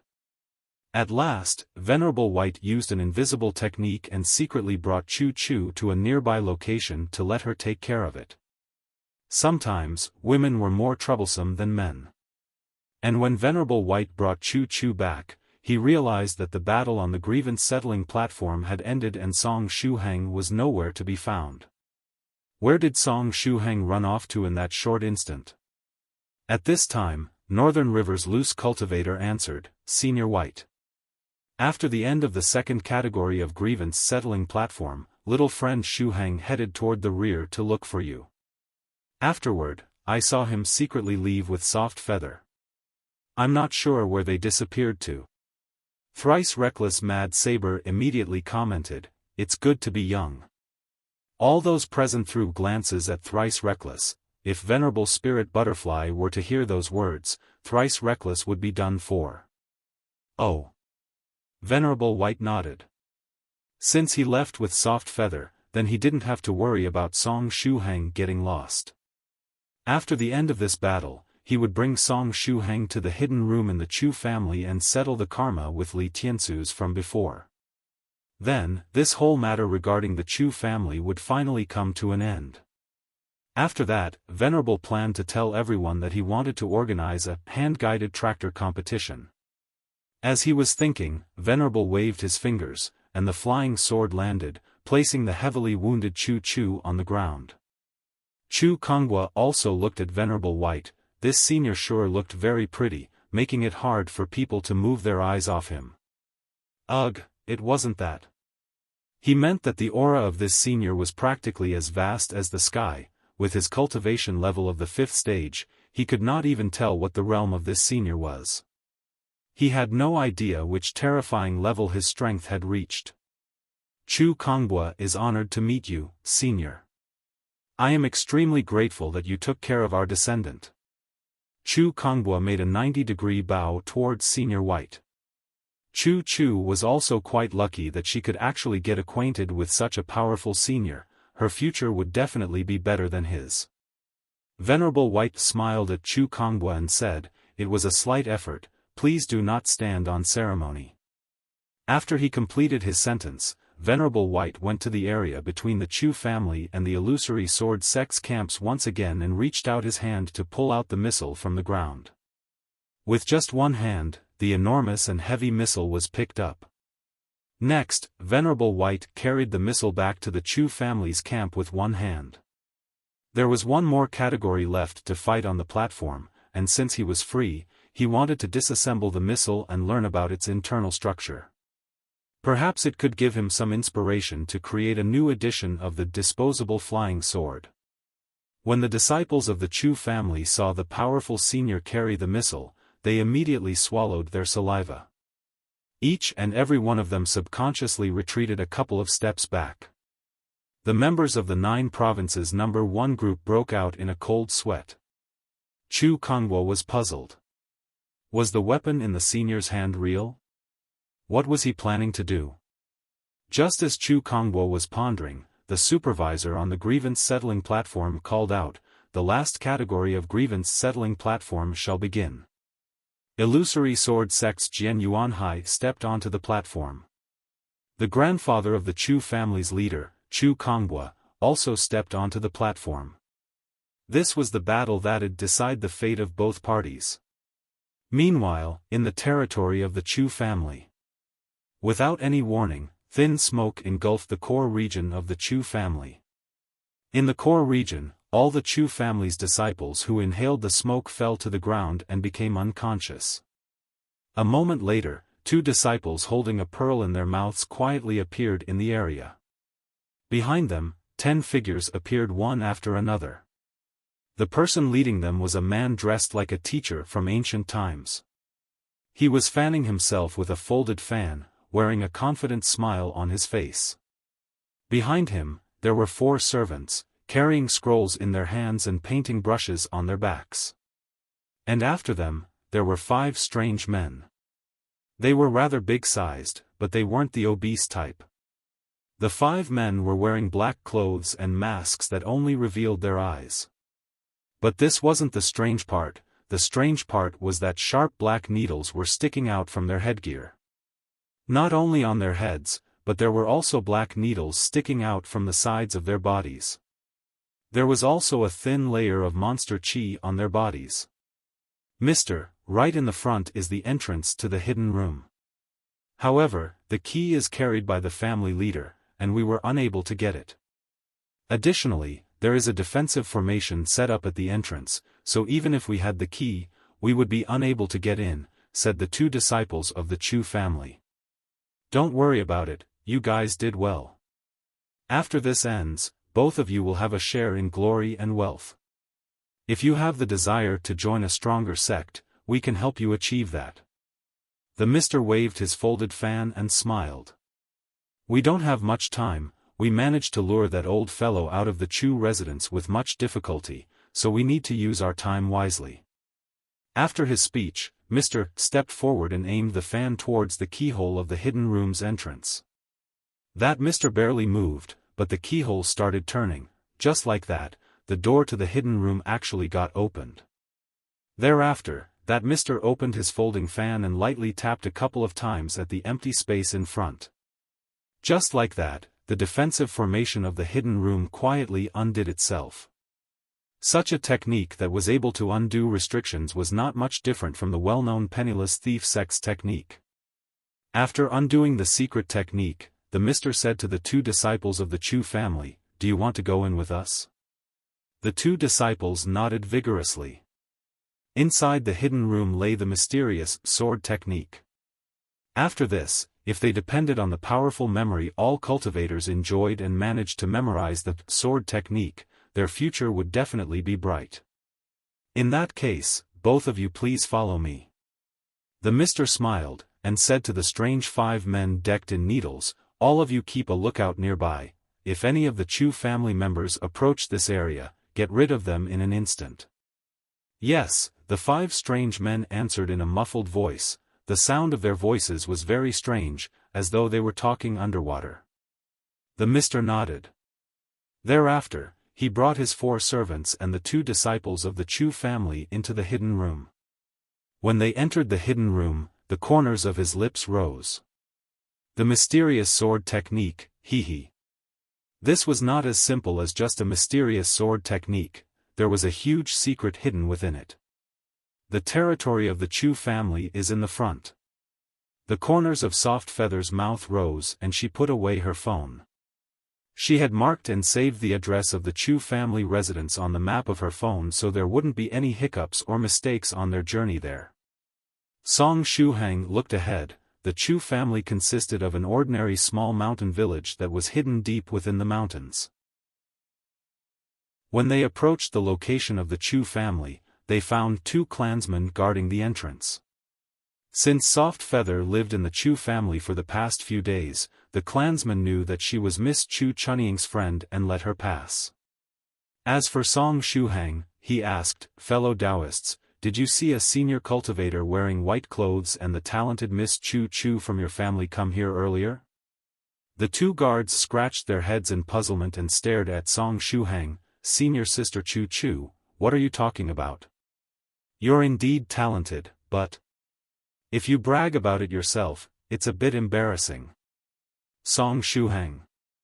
**CK, I forgot that I have Chu Chu's appearance right now. Sigh anyway, from what the guard said, it seemed that Venerable White and Chu Chu didn't come here. Did Senior White conceal his aura and directly barged into the Chu family? Given Senior White's straightforward disposition, it was possible.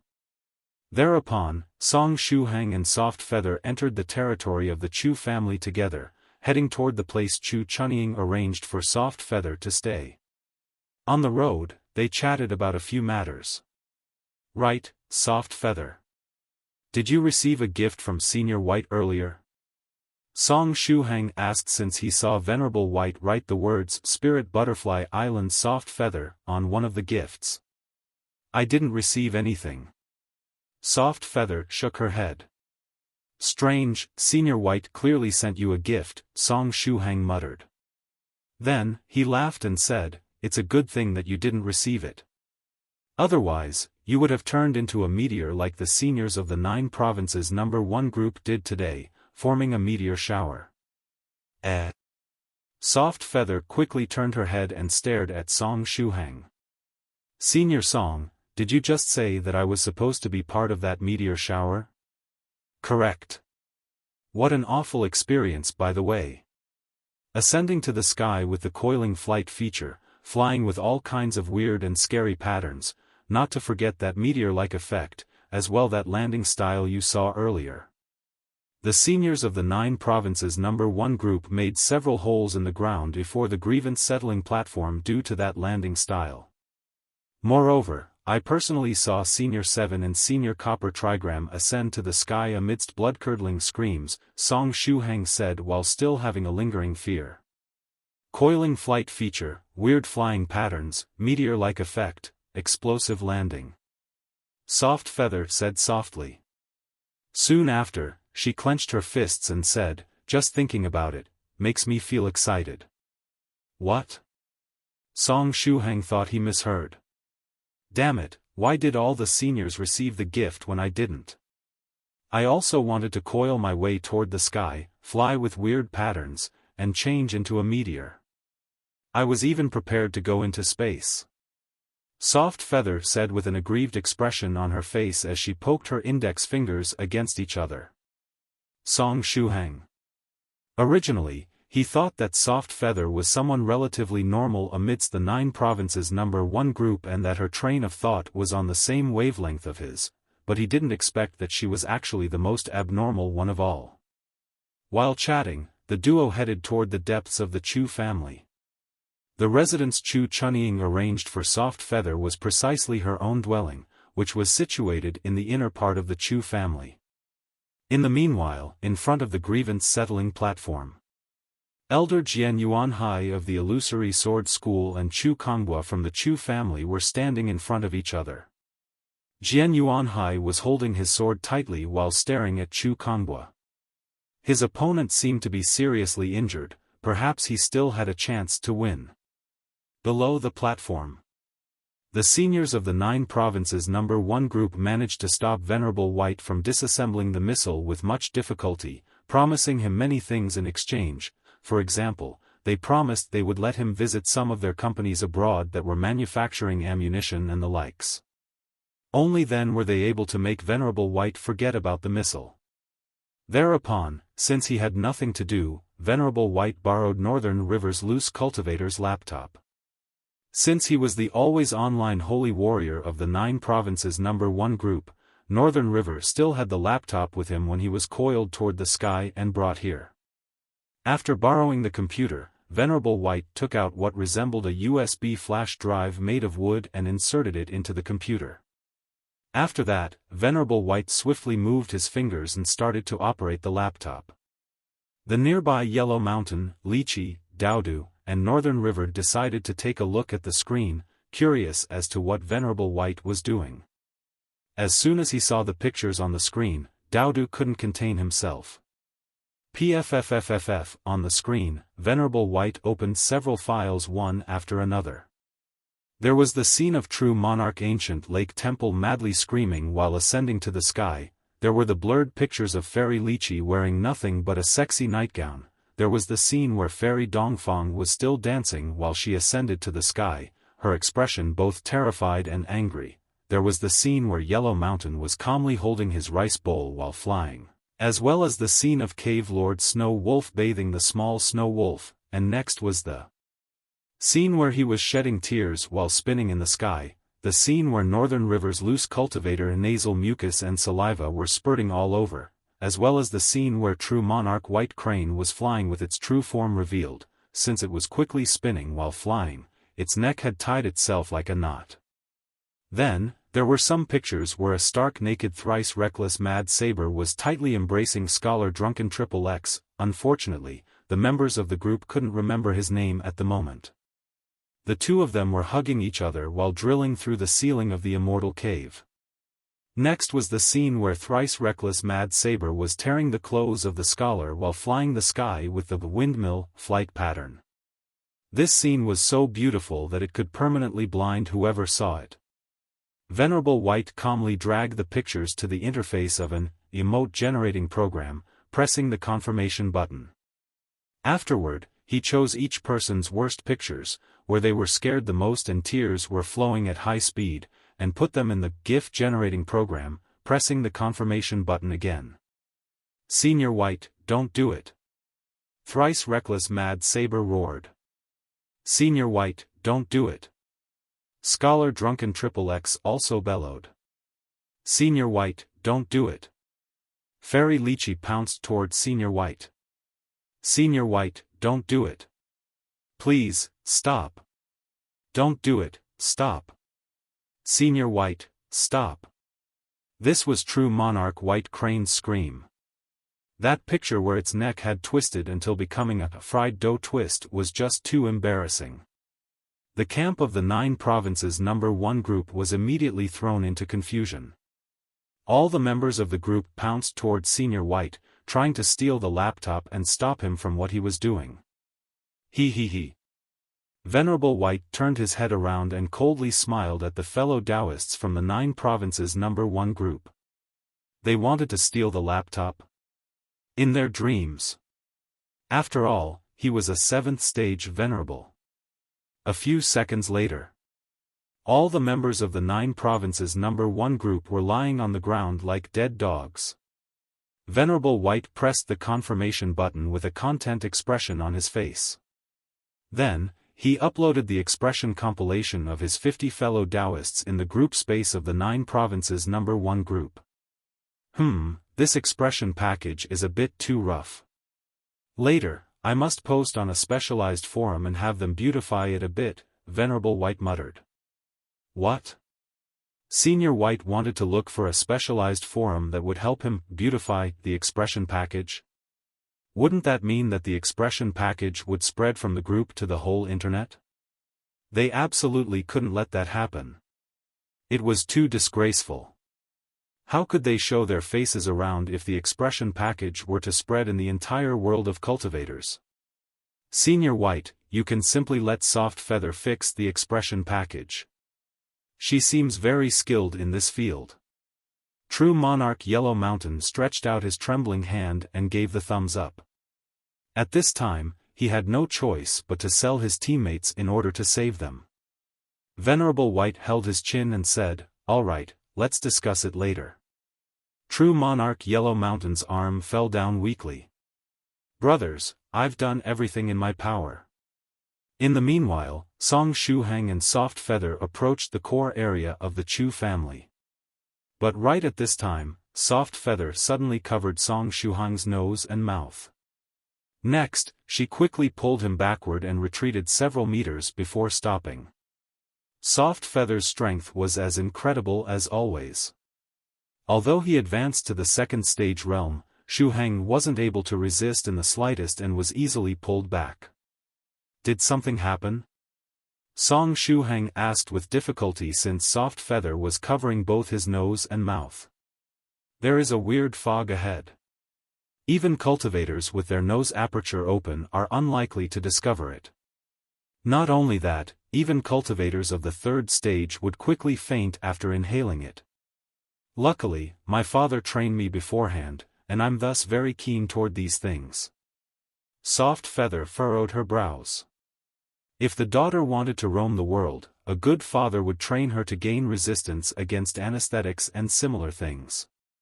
It was one of the most important things. For example, certain fathers would accompany their daughters for a drink to test their capacity for alcohol. The next day, they would gently remind the daughter, "Daughter, you shouldn't drink more than you can handle. Since daddy can't accompany you all the times, you must remember how much alcohol you can hold and don't let bad guys get you drunk."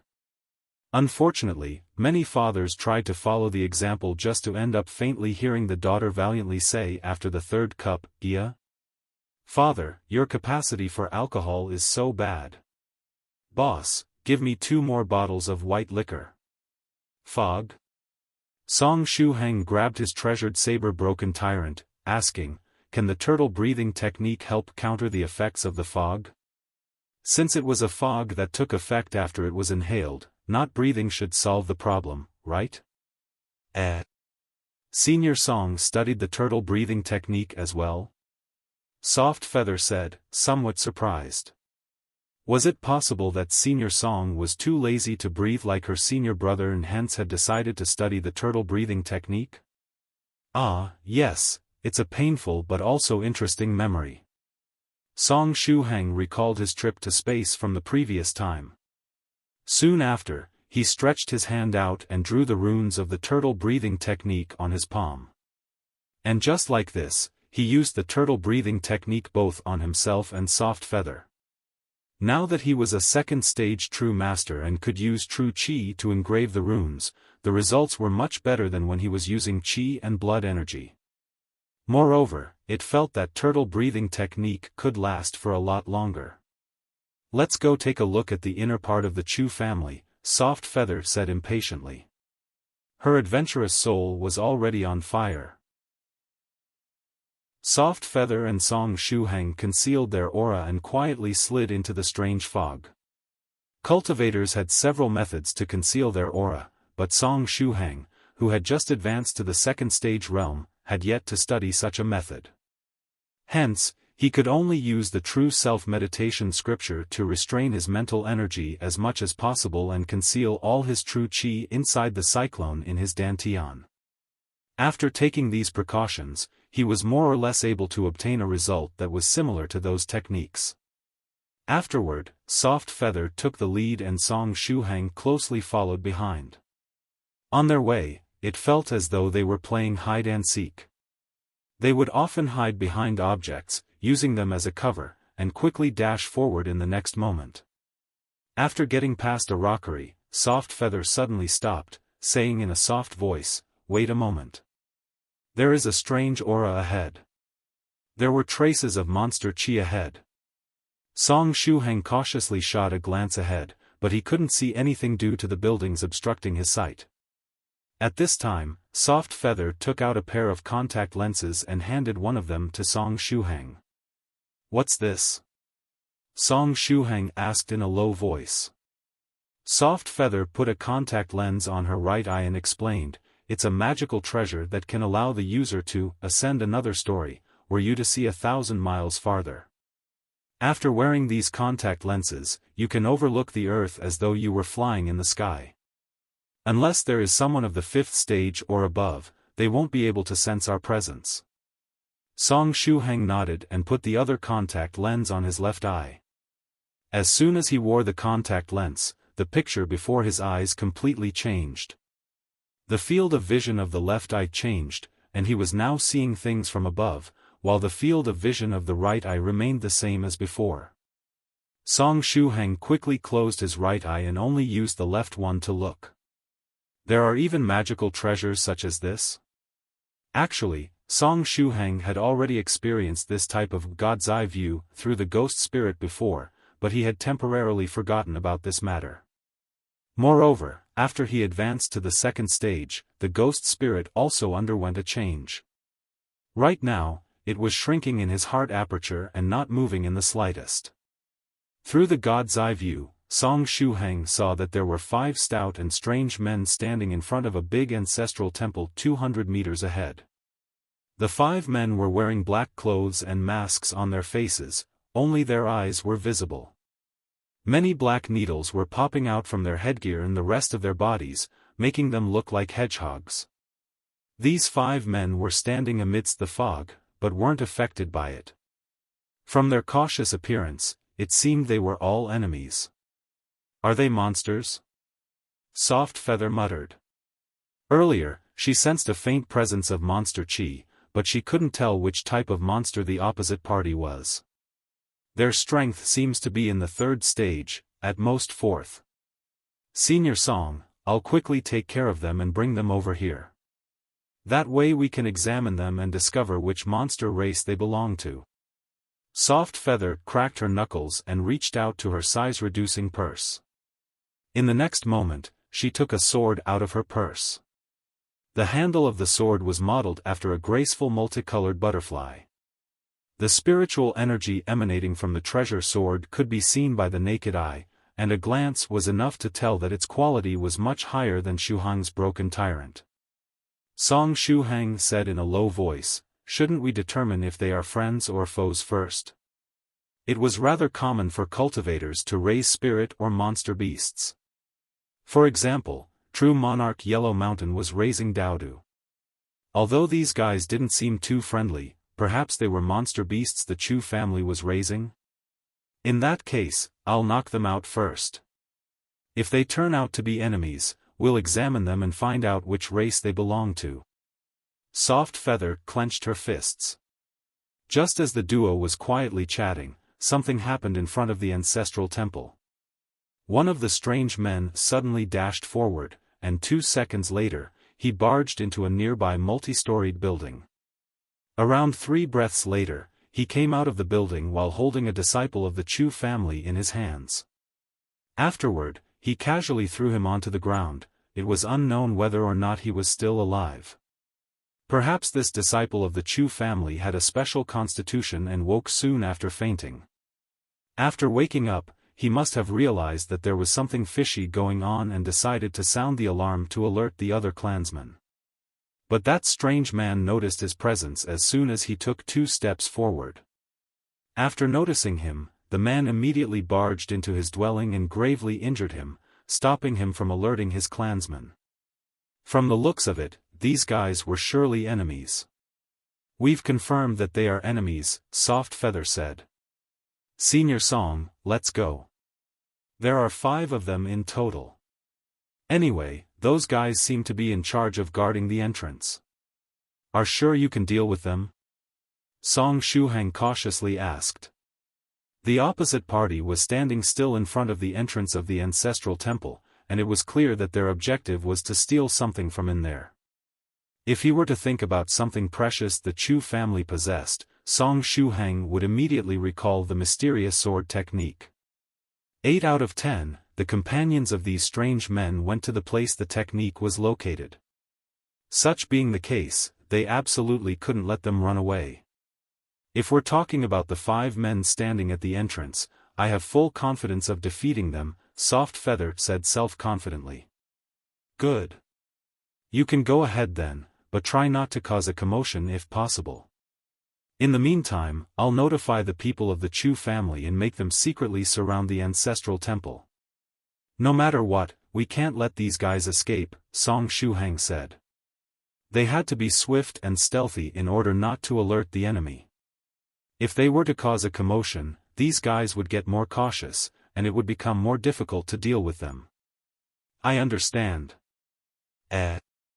Senior Song, be careful. Soft Feather struck Song Shuhang with her palm halfway through her speech.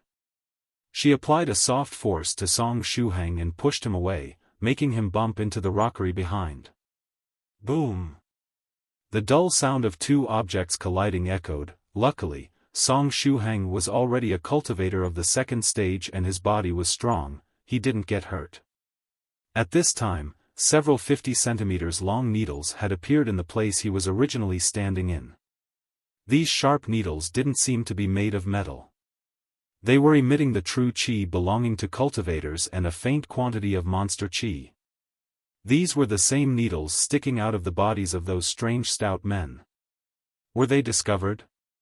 But those 5 men were still guarding the entrance of the temple and hadn't moved in the slightest. TSK. Does it mean that there aren't only 5 of them? It seems there are others hiding in the surroundings as well. Song Shuhang stretched out his hand and removed the contact lens from his left eye.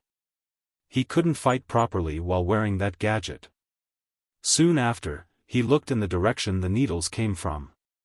There, he saw a strange figure that was much slimmer compared to the 5 stout men. At this time, it was squatting on top of a far-off pavilion in the rockery.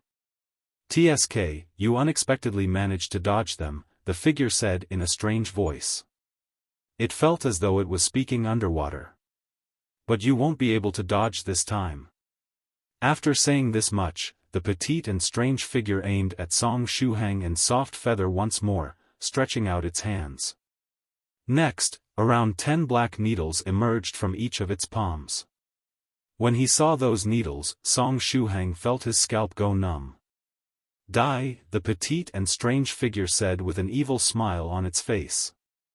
In the next moment, 20 or so needles shot out toward both Soft Feather and Song Shuhang. The speed of the needles was slightly faster than that of bullets. With his current eyesight as a cultivator of the 2nd stage, Song Shuhang was unable to clearly see their trajectory without using the innate skill of his eye aperture. He could only see 10 shadows quickly coming toward him. Since he couldn't even see them, it was even more impossible to dodge them. Innate skill of the eye aperture, activate. Song Shuhang didn't hesitate to use the innate skill of his eye aperture. In the next moment, the world slowed down in his eyes. After advancing to the 2nd stage, the effects of the skill were even stronger. Innate skills would become stronger along with their owner. Now, I can clearly see the trajectory of the black needles. Song Shuhang opened his eyes wide and tightly held the treasured saber broken tyrant. The 10 needles covered a very wide area. 7 of them were aiming at Song Shuhang's body, while the other 3 cut off his path of retreat, forcing him to meet the others head-on. Song Shuhang madly operated his brain, trying to think of a way to cut down all the needles with his saber. Found it. Song Shuhang quickly calculated the actions he had to perform. Soon after, he took a light step toward the right, avoiding the needles that seemed most dangerous. At the same time, he lifted his treasured saber broken tyrant, with the blade of the saber starting to cut toward the trajectory he calculated earlier. I can do it, I can block these needles. Moreover, he could use the small golden shield of the ghost spirit if there was a need to. Given the toughness of the golden shield, Song Shuhang was sure that it could block at least one barrage of those black needles. But just as he was about to slash with his saber, Song Shuhang felt his vision blur. A silhouette appeared in his front in the blink of an eye. Even with the innate skill of his eye aperture activated, Song Shuhang could only see a series of afterimages. It was Soft Feather. At this critical time, she quickly moved in front of Shuhang and opened her arms wide, keeping off the attack with her body. Song Shuhang. Ding, ding, ding, ding. A series of noises echoed. The 10 needles crashed against Soft Feather, but none of them was able to touch her body. They were all blocked by a pale layer of golden light. Impossible. The petite and strange figure standing on the pavilion opened its eyes wide. It had a lot of confidence in the attack power of the needles. After adding True Yuan and Monster Energy to the needles, their strength was much higher than other techniques of the same rank. Its current strength was at the peak of the 3rd stage, but the attack power of these needles had reached the 4th stage. But now, its all-out attack was easily blocked by this girl. Hmph. Soft Feather's black hair flew upwards. Afterward, she stretched out her hands and gently tapped on her body. The denim suspender skirt she was wearing disappeared and revealed its true form, an elegant metallic armor, beautiful and very pleasing to the eye. It resembled those cool gear you find in games, and with that butterfly-shaped treasured sword in her hand, she looked like a Valkyrie. "Senior Song, leave it to me," Soft Feather said. "You should notify the members of the Chu family and tell them to prepare themselves." "You want to notify them?" "Too late," the petite figure said while gritting its teeth. It had already contacted its companions and 4 of the men guarding the entrance were rushing over here. Soft Feather swung the butterfly-shaped sword in her hands and said gravely, "Senior Song, don't worry about me. Go notify them." Song Shuhang shook his head. "Since we've been discovered already, there is no need to do things covertly." After saying this much, he opened his mouth and roared. It was the roar of a lion. Song Shuhang's voice was deafening and spread in all directions as he said, "Enemy attack. Beware of the poisonous fog in the core area." Song Shuhang's straightforward character was kicking up. Since he was going to shout, better to do it in the most direct and resounding way. The voice echoed again and again. The sound of the lion roar slowly faded away. All the people in the Chu family must have heard it. Now, they only needed to see how much time the cultivators of the Chu family would take to react. Actually, Song Shuhang wasn't really relying on the disciples of the Chu family to solve the situation. Their average strength was too low.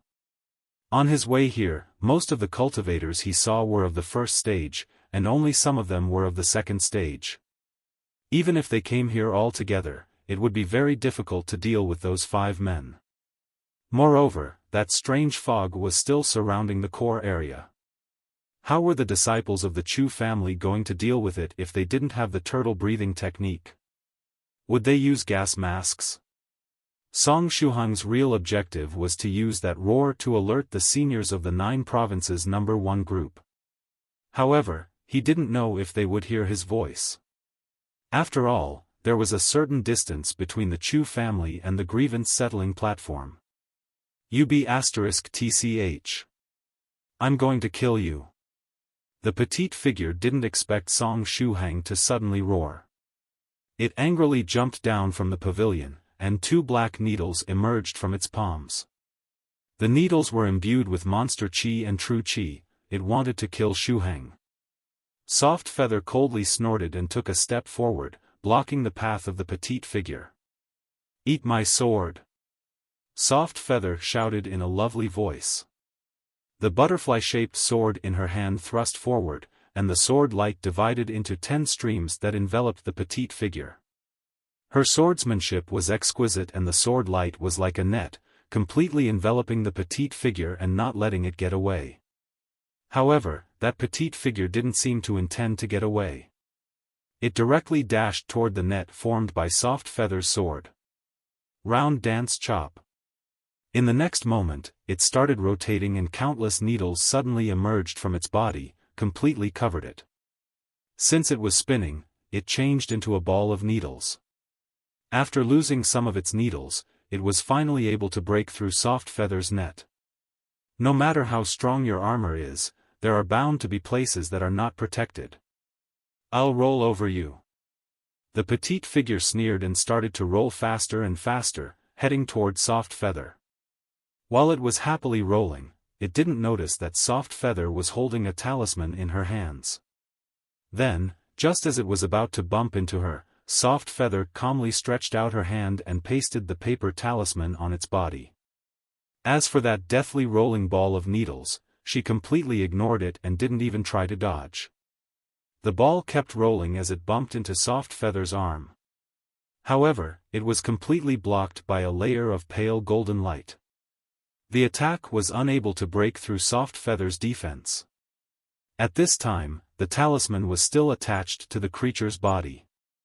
Boom! Soft Feather lightly shouted. Boom! Flames shot toward the sky, engulfing the ball of needles in the process and turning into a ball of fire. Aaaaaaah! The petite figure cried out in pain. Soon after, its cries kept getting weaker and weaker, until they disappeared. After a few seconds, the petite figure was lying on the ground half dead, completely charred black. It opened its eyes wide and stared at Soft Feather and Song Shuhang with an unwilling expression in its eyes. Damn, MIT, the petite figure said with the last bit of its strength. The petite figure was like an average player that had continuously killed monsters to get experience, reaching the third stage realm with much difficulty. One day, it tried to kill another player of similar level, but unlike it, that player was very rich and loaded with money. The other player needed only 2 ordinary attacks and a high-level item to destroy it. Damn it! What was so good about rich players? Well, surely their equipment. Were you able to determine its race? Song Shuhang took a step forward and asked. At the same time, he glanced at a not too far away place. After seeing that their companion was defeated, the 4 stout men howled again and again, speeding toward Shuhang and Soft Feather's position. I can't really tell its race, perhaps it's not a pure-blooded monster beast, but a human-monster hybrid? Soft Feather said. After saying this much, she turned her head around and looked at the 4 roaring stout men, saying, Senior Song, pay attention to your safety. Then, the Valkyrie mode Soft Feather excitedly welcomed the 4 stout men. Kill me, the petite figure on the ground said to Song Shuhang with an agonized voice. Song Shuhang shook his head. Senior Medicine Master might be interested in this strange creature. After all, he was looking for test subjects. Aaaaaaah! The petite figure suddenly growled, and a needle shot out from its chest, heading toward Song Shuhang. Perhaps because it had already exhausted its strength, the speed of the needle wasn't too fast.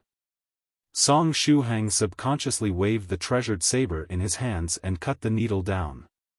The needle was perfectly cut in half. One piece fell next to Song Shuhang's foot, the other spun a bit before finally piercing the throat of the petite figure. Gah! The petite figure emitted a pitiful cry and fresh blood gushed out, spurting on Song Shuhang's body. Soon after, it looked at Song Shuhang with a self-satisfied expression on its face, revealing an ugly smile. In the next moment, its vital energy was cut off and it died. Did it commit suicide? Song Shuhang furrowed his brows. The creature had a strange smile on its face before dying. It felt as though it had already succeeded in what it was trying to do. Did it use a curse before dying? Song Shuhang touched his chest, the ghost spirit in his heart aperture was unmoved. If it were a curse, the ghost spirit would have immediately come out. So, it's not a curse? Or perhaps the ghost spirit didn't react because it's upgrading? Forget it. Whether or not it's a curse, I'll just ask the seniors of the 9 provinces number 1 group to give me a checkup once I go back. Song Shuhang came to this conclusion after pondering for a moment. In his front, Soft Feather and the 4 stout men were already battling. These 4 stout men were also at the peak of the 3rd stage, and they seemed slightly stronger than the petite figure Soft Feather defeated earlier with the talisman. After seeing their companion getting roasted by Soft Feather with a talisman, the 4 stout men were especially careful while fighting hand-to-hand against her. It was unknown which race they belonged to, but those needles were continuously popping out from their bodies and seemed infinite in number. With that, every part of their body was a weapon, and it could be used to launch powerful attacks. But the defensive power of Soft Feather's beautiful armor was just too high. No matter how much the 4 men attacked, they were unable to put even a scratch on her. On the other hand, Soft Feather was easily chopping the needles growing on their bodies using the combination of her excellent swordsmanship and the butterfly-shaped treasured sword.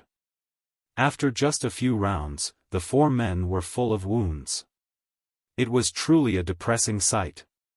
But right at this time, the stout men battling Soft Feather raised their heads and looked in Song Shuhang's direction.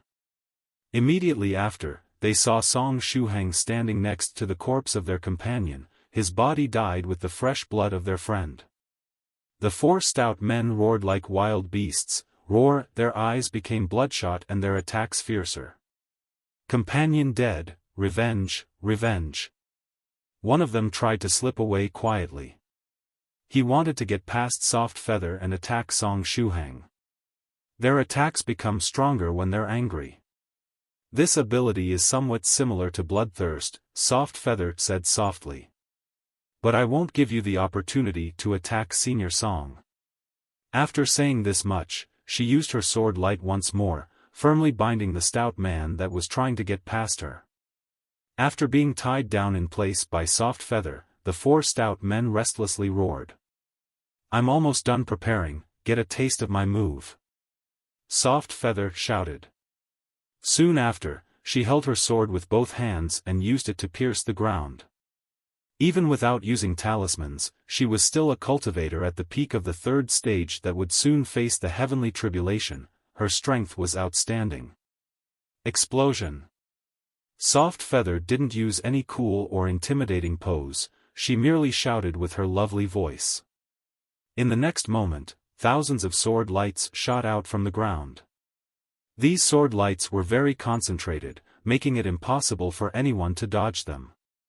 The 4 stout men growled as needles continuously grew on their bodies, completely wrapping them up. Round dance chop. They used the same move as their companion before. Their bodies started to rotate, and they turned into balls. They used this technique to oppose the endless stream of sword lights that was shooting up from the ground.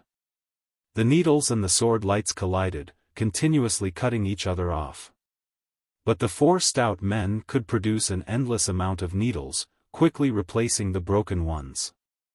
Soft Feather opened her delicate hands, revealing 4 talismans. Just as she was getting ready to gift a talisman to each of them, she felt a sudden sense of crisis. She didn't hesitate and quickly extracted her butterfly-shaped sword from the ground, using it to ward off the incoming attack. Ding!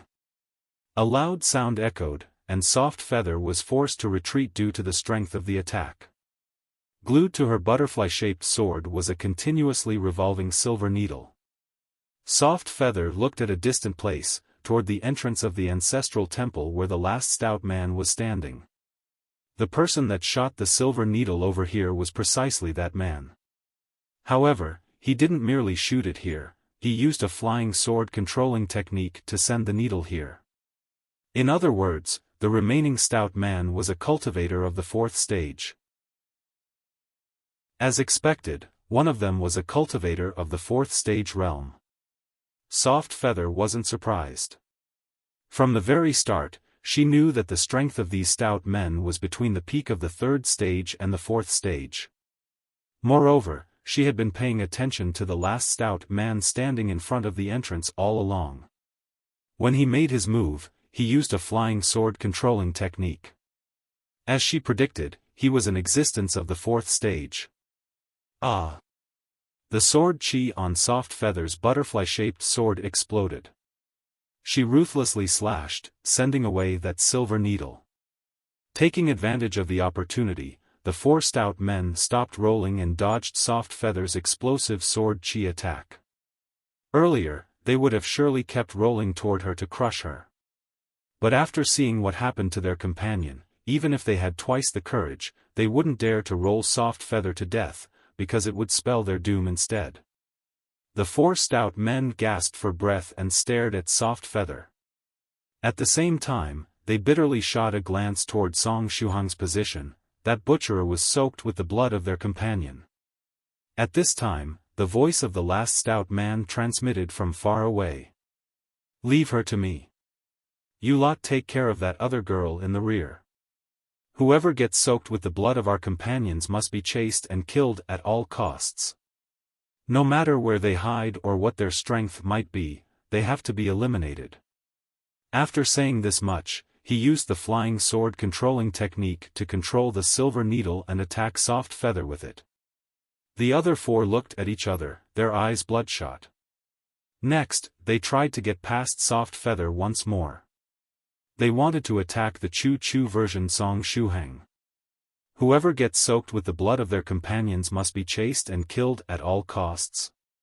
Song Shuhang silently looked at this clothes. Was this fresh blood some sort of mark? Was it something like the mark of the Dragon Slayer in novels? After the Dragon Slayer killed the dragon, a mark would be left on their soul. Afterward, all the dragons of the world would team up to kill the Dragon Slayer. If it was something similar, it was going to be rather troublesome. He didn't want to be tracked down by the GPS of these guys all the times.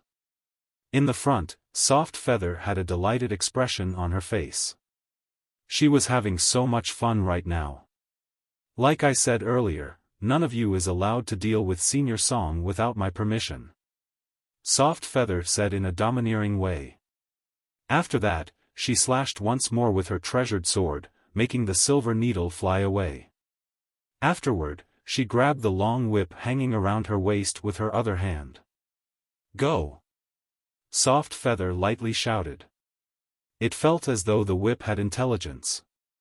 One end remained coiled around Soft Feather's waist, while the other automatically stretched and attacked the four stout men. Soft Feather didn't need to actively control the whip, her thoughts alone were enough to give it orders. As if that wasn't enough, the power of the whip was shocking. When it attacked those four stout men, it immediately broke their needles and tore their skin. Afterward, the powerful whip forced the four men to retreat in Soft Feather's direction. The four stout men cried out in pain after being whipped. As soon as they tried to get away, they were stopped by the whip and forced to retreat in Soft Feather's direction. Soon after, they were tied in place by the sword light 2 and forced to fight Soft Feather head-on. Aaaaaaah! Soft Feather was getting stronger and stronger as the fight went on. Although she was fighting against 5 people, she still held the upper hand. Far off, the last stout man furrowed his brows. How is it possible for this human girl to have so many treasures? Damn it, we're running out of time. I need to speed things up. He stretched out his hand and pulled a black needle out of his back. After it was pulled out, the black needle changed color, becoming silver. Unlike the other needles, this one was personally refined by the stout man and was a weird type of a flying sword. Go! The stout man once more used the flying sword controlling technique. He controlled both needles at the same time and used the second one to keep Soft Feather's whip occupied, giving his companions the opportunity to kill Song Shuhang. Controlling 2 flying swords at the same time? Interesting. Soft Feather smiled and said, "If you had used this trick earlier, you might have succeeded, but now, it's too late." After saying this much, she suddenly jumped toward the sky, and the whip coiling around her waist turned into a ball, merging with her armor. With my current strength, I always need to prepare this move for a long time before using it. I didn't think I would get to use it in a real battle. Soft Feather muttered. 7 mysterious bright runes appeared on Soft Feather's armor. Afterward, the 7 runes expanded, changing into sword chi. The sword chi had the properties of the 7 elements: metal, wood, water, fire, earth, wind, and lightning. Immediately after, the 7 sword chi also expanded, turning into 7 clones of Soft Feather. Then, as though they had passed through space itself, the 7 clones and Soft Feather's main body appeared beside the 4 stout men. On average, 2 Soft Feathers were dealing with 1 stout man. The 7-element sword Chi merged with Soft Feather's butterfly-shaped sword, mercilessly stabbing the chests of the stout men from the front and the rear. The 4 men didn't even have the time to react. After the swords pierced their bodies, they stiffened and fresh blood gushed out. Soon after, they loudly fell to the ground, and it was unknown whether they still lived. With just one move, she instantly defeated 4 enemies with a lot of HP that were almost as strong as her. Now it was clear why it took her so long to prepare this move. Fresh blood soaked Soft Feather's 7 clones, but after completing the move, they all disappeared. As for her main body, it was protected by a layer of golden light and wasn't tainted by the blood. Damn it, the stout man standing afar bellowed. In the end, he had no choice but rush toward Soft Feather and fight her head-on. At the same time, he controlled his 2 silver needles and used them to attack her. Aaaaaaah! The whip coiling around Soft Feather's waist coordinated with the butterfly-shaped sword in her hands, completely blocking the fierce barrage of attacks of the stout man. Boom! Under the control of the stout man, the silver needle violently collided with Soft Feather, breaking soon after. Even if he refined the silver needle into a flying sword, its quality couldn't be compared with Soft Feather's sword. It was only natural that it would break after a violent collision. After that one last attack, Soft Feather was likewise forced to retreat. The stout man was now in front of Soft Feather. He had a gloomy expression on his face as he held the undamaged silver needle in his hands. "You 2 are dead." The stout man clenched his teeth in anger. "Are you sure? You can't kill me with words alone." Soft Feather waved her somewhat numb arm. Even if her equipment was good, fighting against a cultivator of the 4th stage was very strenuous. "You 2 dared to kill my companions. You don't have any way out now, you can only die," the stout man said coldly. Soft Feather stared at him and said, "Are you crazy? It was a life-and-death battle. If we weren't going to kill your companions, were we supposed to look at them and appreciate them? Or are you guys from a protected species in the world of cultivators and can't be killed like giant pandas?" The stout man stretched out his hand and removed his headgear, revealing a head full of needles. Except for the place around the eyes, everything else was covered with needles. All the people that have been soaked with the blood of a sea urchin warrior are enemies of our sea urchin race. Fleeing is useless. No matter where you go, we'll still find you and kill you. The proud sea urchin warriors will take your lives, the stout man said with awkward Mandarin. However, the general meaning was easy to understand. As expected, it was something like the mark of the Dragon Slayer. But these guys are actually sea urchin warriors. Does it mean that I've become a sea urchin slayer now? For some reason, it doesn't sound as cool as the Dragon Slayer. Song Shuhang thought to himself while holding the treasured saber-broken tyrant in the rear. Anyway, the fact that he had been marked was rather troublesome. Once everything was over, he had to ask the seniors of the 9 provinces number 1 group about this matter in detail. "Not only you, even your family members and the people related to you will be implicated. They'll also die in the hands of the sea urchin warriors," the stout man continued his speech, his expression mad. After hearing this much, Song Shuhang furrowed his brows. There was such a thing as involving family members? Soft Feather. But I'll give you an opportunity. Kneel in front of the corpses of my companions and let me cut your heads off. In that case, we sea urchin warriors will forgive your family members, the stout man said, his expression ever more ferocious. In truth, he was just trying to buy time with this speech. He wanted to take advantage of the opportunity to get in touch with his companions. There were other 4 sea urchin warriors hidden in the surroundings. Their strength was also at the 4th stage. As long as the 5 of them fought together, no matter how good the equipment of this girl was, she wouldn't be able to defeat them. At the time, they would kill her in the most gruesome way. Soft Feather was speechless. Soon after, she pinched her adorable chin. In the next moment, she put her butterfly-shaped sword away and heaved a sigh, saying to the stout man, "Since you want to kill my family, I might as well give you the opportunity." The stout man was confused. "I've decided to give you an opportunity to kill my family members." Soft Feather stretched out her hand and pointed behind the stout man, saying, "Turn your head around, do you see that man? That man is my father. If you want to kill my family, you should start with him. You can't say that I didn't give you the opportunity, right?" The stout man coldly snorted. "Do you think you can fool me with these cheap tricks? If there was someone behind me, I would have noticed it already. If this girl was thinking of launching a surprise attack or running away while he was turning his head, she was too naive. He wouldn't fall for such a trick. Why don't you turn your head and see?" A solemn voice echoed from behind the stout man. This voice was like a raging volcano that was about to explode. As a matter of fact, we have to use a different angle to observe and comprehend some things, Venerable Spirit Butterfly. Impossible. The stout man got a huge shock. He was a cultivator of the 4th stage innate realm with a monster bloodline. Moreover, his mental energy and senses were far keener than those of any human cultivator of the same realm.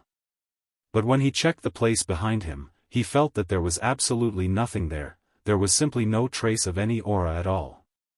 Nevertheless, the solemn voice of a man suddenly transmitted from that place. A person actually managed to avoid the detection of his senses and mental energy, quietly standing behind his back. Absolutely terrifying. Just how strong was this guy to do something like that? The stout man subconsciously rolled to one side. He wanted to get away from the person behind him as soon as possible. While he was rolling, his eyes glanced at the area behind him. Standing right there was a man with his hands behind the back. He was wearing green-colored clothes, and he was so handsome that people probably didn't feel worthy of being his friends. At this moment, that man furrowed his brows. His mood could be read with a glance. It was really bad. When the stout man was frantically rolling away, the man said in a deep voice, "When did I allow you to roll away?" It was a mere question, and the man didn't even move a finger.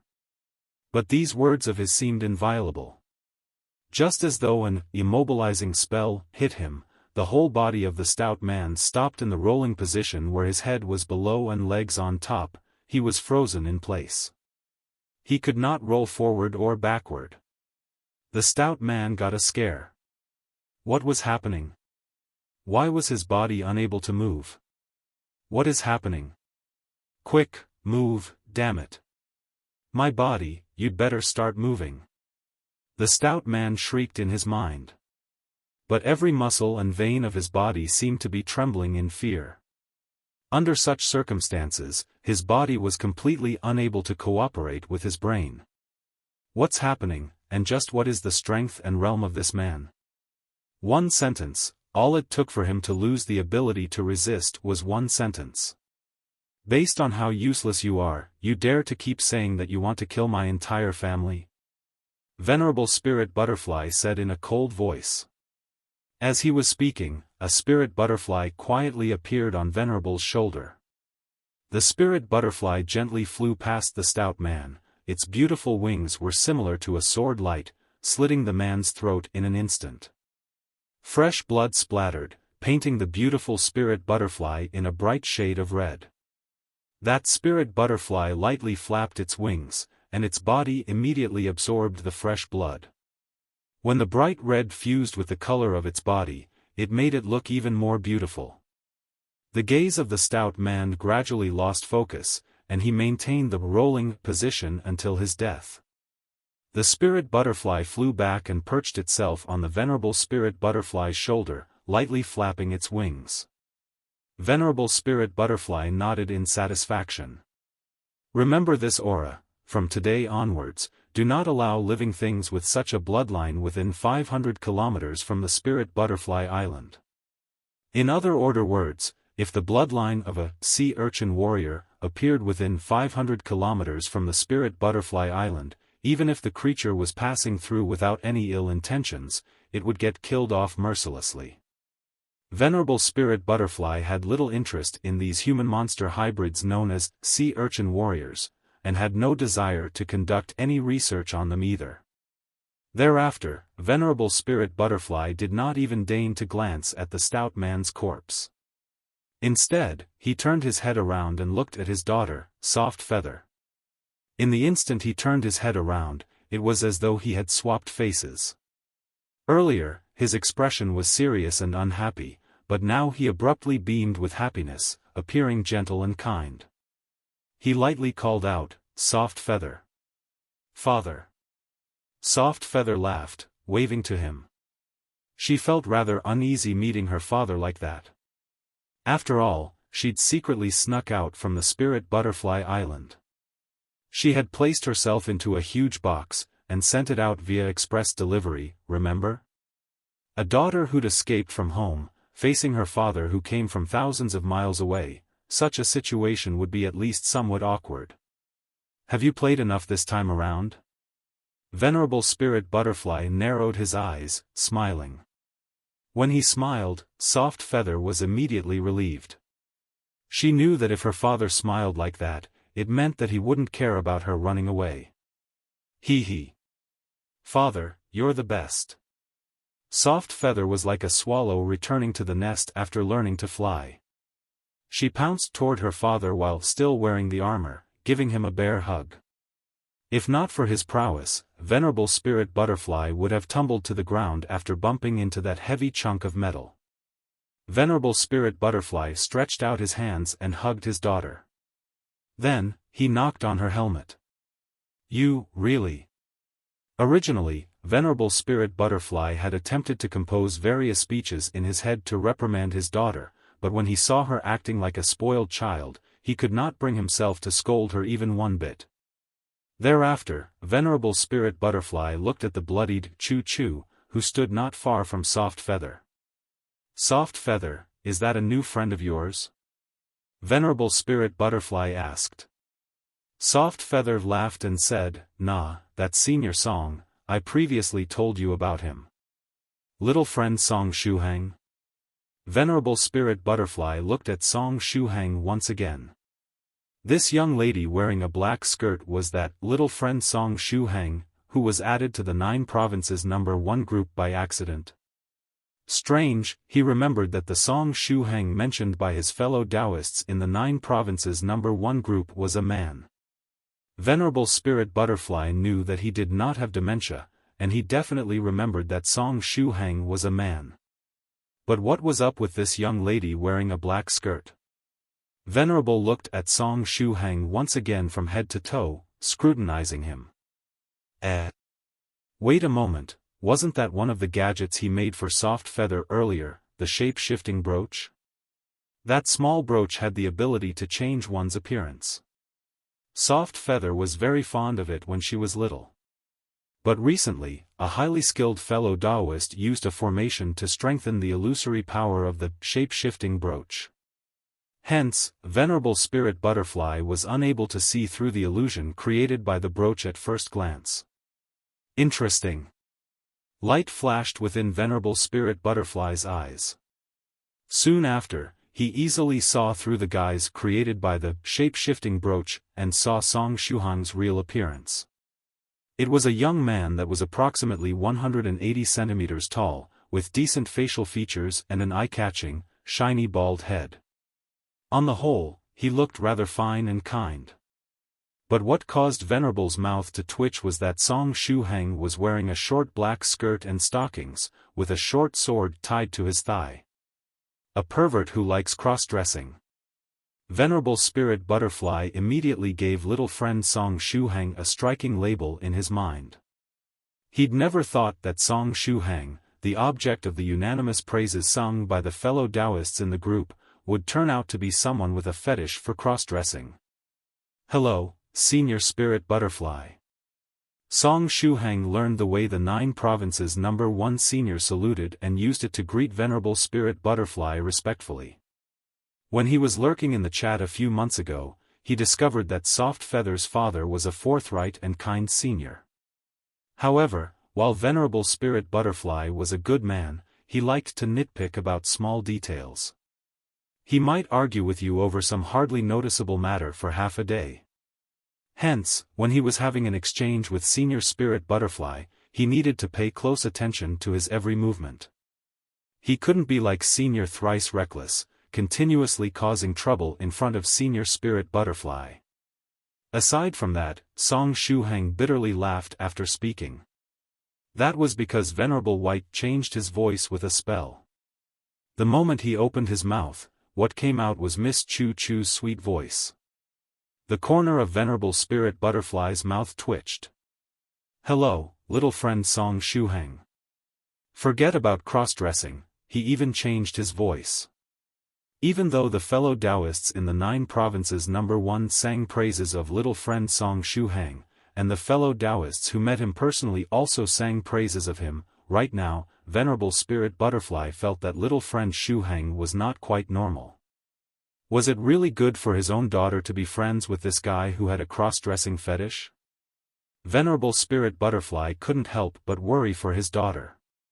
It had been said that a person's circle of friends was very important. His adorable daughter wouldn't be influenced in a bad way, right? Wait a moment. Some things should not be judged merely based on appearances, one had to use a different angle to consider them. From another point of view, Soft Feather being together with this pervert who was into cross-dressing, made him feel more relieved than her being together with a warm, kind, and somewhat handsome cultivator. Indeed, compared to the gentle and amusing Senior Song that his daughter had been talking about all the time, the crossdresser version of Senior Song before his eyes made him feel more relieved. Venerable Spirit Butterfly pinched his chin and nodded silently. For some reason, Song Shuhang felt his hair stand on end. He felt that Venerable Spirit Butterfly's gaze was rather odd. Suddenly, he thought of something. Wait a minute, the brooch is Venerable Spirit Butterfly's invention. That is to say, he should be able to see through my guise. In that case, the funny gaze he shot me would be naturally understandable. Song Shuhang did not want to be mistaken for a pervert who liked dressing up as a girl. Hence, he opened his mouth, preparing to explain to Senior Spirit Butterfly the reason behind him taking on Chu Chu's appearance. At the very least, he wanted to leave a proper impression on Senior Spirit Butterfly and didn't want to be mistaken for a pervert. Just as Song Shuhang was about to explain, the expression in Venerable Spirit Butterfly's eyes suddenly changed, his eyes were filled with happiness, and his gaze became extremely kind. Ha ha ha. Venerable Spirit Butterfly laughed and said, "I've often heard my daughter talking about you, little friend Shuhang. And when I was talking to some of the fellow Daoists, they also mentioned you. Today, after finally meeting you, I can tell that everyone's judgment of you was indeed correct. I can sense a kind of gentle and peaceful aura from your body." After Song Shuhang stepped into the second stage realm, he did not have the time to practice a technique to restrain his aura. Hence, the mental energy emitted from the true self-meditation scripture naturally transmitted the kind aura of a good person. Venerable Spirit Butterfly's face was filled with strong emotions. For Soft Feather to have a friend like you, I'm relieved. Such a huge compliment from Venerable Spirit Butterfly practically made Song Shuhang feel overwhelmed by the flattery.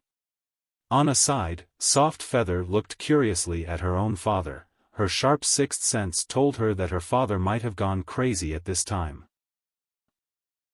In the end, Venerable Spirit Butterfly brightly smiled at Song Shuhang and said, "I pampered Soft Feather since she was little, and she can be capricious sometimes. Therefore, I hope you'll look after her and be friends with her. Senior, don't worry. I'm already Soft Feather's good friend." Song Shuhang felt a bit embarrassed after being praised. Then, he added, "Moreover, it was Soft Feather who took care of me up until now. Little friend Shuhang is really polite." Venerable Spirit Butterfly faintly smiled. Then, he gently knocked on Soft Feather's helmet. Soft Feather, you met a real friend. From start to end, Soft Feather's expression was, as expected, Father must have been high on something before leaving home. After praising Song Shuhang and Soft Feather, Venerable Spirit Butterfly took out his mobile phone and dialed Lu Jianyi's phone number.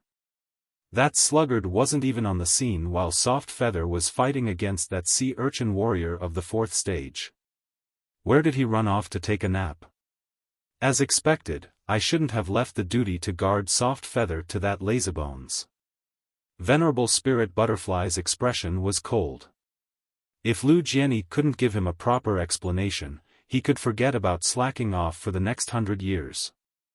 Venerable Spirit Butterfly would make him so busy that he wouldn't even have the time to close eye. After 3 rings, Lu Jianyi picked the phone up. Hello, teacher. How are you? Lu Jianyi's voice was transmitted from the other end. The sound of swords clashing could be heard in the background. Was he fighting? Where are you now? Venerable Spirit Butterfly asked. I'm dealing with some guys of the 4th stage that have needles all over their bodies. These guys were hiding in the surroundings of the Chu family. There are quite a lot of them, and they could have posed some threat to junior sister Soft Feather.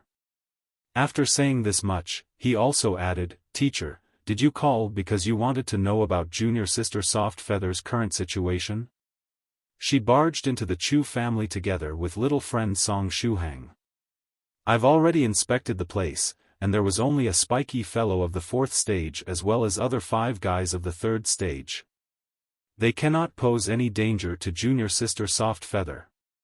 As soon as I'm done dealing with these guys of the 4th stage, I'll rush in her direction. You don't have to worry. With me here, no one will be able to harm her. After hearing this much, Venerable Spirit Butterfly nodded and said, Quickly dispose of them and head toward Soft Feather's position. I have to quickly dispose of them? Oh, sure. I'll immediately get rid of them in that case, Lu Jianyi said as he hung up his phone. After hanging up the phone, Venerable Spirit Butterfly rubbed his temples. He understood this disciple of his too well, that sluggard was surely slacking off. Venerable Spirit Butterfly already knew that Lu Jianyi had advanced to the 5th stage. Therefore, how was it possible for him to take so long to deal with a bunch of sea urchins of the 4th stage?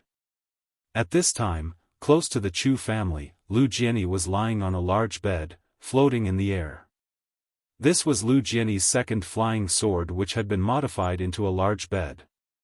Below, 4 swords of Qi were happily dancing in the air, battling against the 4 sea urchin warriors of the 4th stage. It seems I have no choice. And here I thought I could slack off a bit and have some fun with these guys. Anyway, those guys inside the Chu family aren't really a threat to junior sister Soft Feather, but I didn't think that teacher would suddenly give me a call. Lu Jianyi yawned. Afterward, he snapped his fingers, and the 4 swords of Qi dancing in the air transformed. Their true Qi unexpectedly changed into spiritual energy. A 5th stage spiritual emperor, the 4 sea urchin warriors of the 4th stage called out in alarm. Just from the fact that he had been lying on that flying bed and taunting them like a monkey all along, the 4 sea urchins could tell that he was much stronger than them. But they hadn't expected that he was a 5th stage spiritual emperor. Farewell. Lu Jianyi faintly smiled, and the 4 sword lights immediately killed the 4 sea urchin warriors. The fresh blood of the sea urchin warriors soaked the sword light. At the same time, Lu Jianyi, who was connected to the swords, furrowed his brows. He also received the mark of the sea urchin slayer. Is this some sort of mark? Lu Jianyi's mouth twitched at the corners. These things were rather troublesome to deal with. His teacher should have a magical treasure to erase the mark, but given his disposition, he would have him complete several difficult tasks before lending it to him. Damn it, can't I even slack off a bit? Lu Jianyi clenched his teeth and put away his bed-shaped flying sword. Then, he wielded his life-bound flying sword and suppressed his strength once more, lowering it to the 4th stage. Afterward, he assumed the look of someone worn out after a great battle and rushed toward Soft Feather's position. After flying to Soft Feather's position, Lu Jianyi's face stiffened. "Teacher, how come you personally came here?" Lu Jianyi hurriedly greeted his teacher and forced a smile. Venerable Spirit Butterfly gazed at him and snapped his fingers. A flying sword descended from the sky and arrived in front of Venerable Spirit Butterfly. On the sword light was lying a man dressed up as a fortune teller. He was currently unconscious. It was the same immortal fortune teller Iron Trigram who was hit by a nuclear explosion earlier. Iron Trigram was fortunate enough to dodge the calamity thanks to Venerable White's disposable flying sword, but the power of the nuclear explosion was too great and ended up affecting him anyway. On his way here, the seriously injured Iron Trigram lost consciousness. Luckily, he met Venerable Spirit Butterfly who was likewise flying in the sky. Although Venerable Spirit Butterfly didn't know Iron Trigram, he deduced that he was a fellow Daoist from the 9 Provinces No. 1 group since he had also changed into a meteor and was riding one of Senior White's disposable flying swords. Thereupon, he decided to save Iron Trigram and give him some emergency treatment. "Here is a mission for you," Venerable Spirit Butterfly said. "Deliver this fellow Daoist to the camp of the 9 Provinces No. 1 group and find out whose junior he is. While you're at it, treat his wounds as well. Once you're done delivering him, immediately return here. I have another task for you." If he wanted to punish this sluggard, he couldn't tell him to face the wall and contemplate his wrongdoings, because that wouldn't be a punishment at all. This guy wouldn't mind facing the wall for a decade or 2. Thereupon, the best way to punish him was to continuously give him tasks to complete without letting him catch his breath.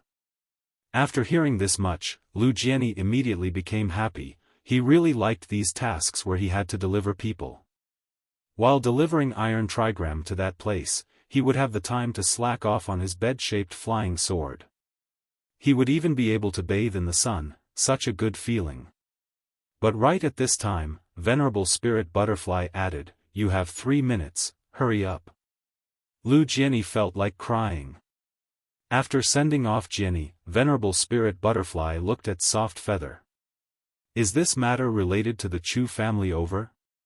If it's over, shall we go meet the other fellow Daoists from the 9 Provinces No. 1 group?" "Father, it's not over yet."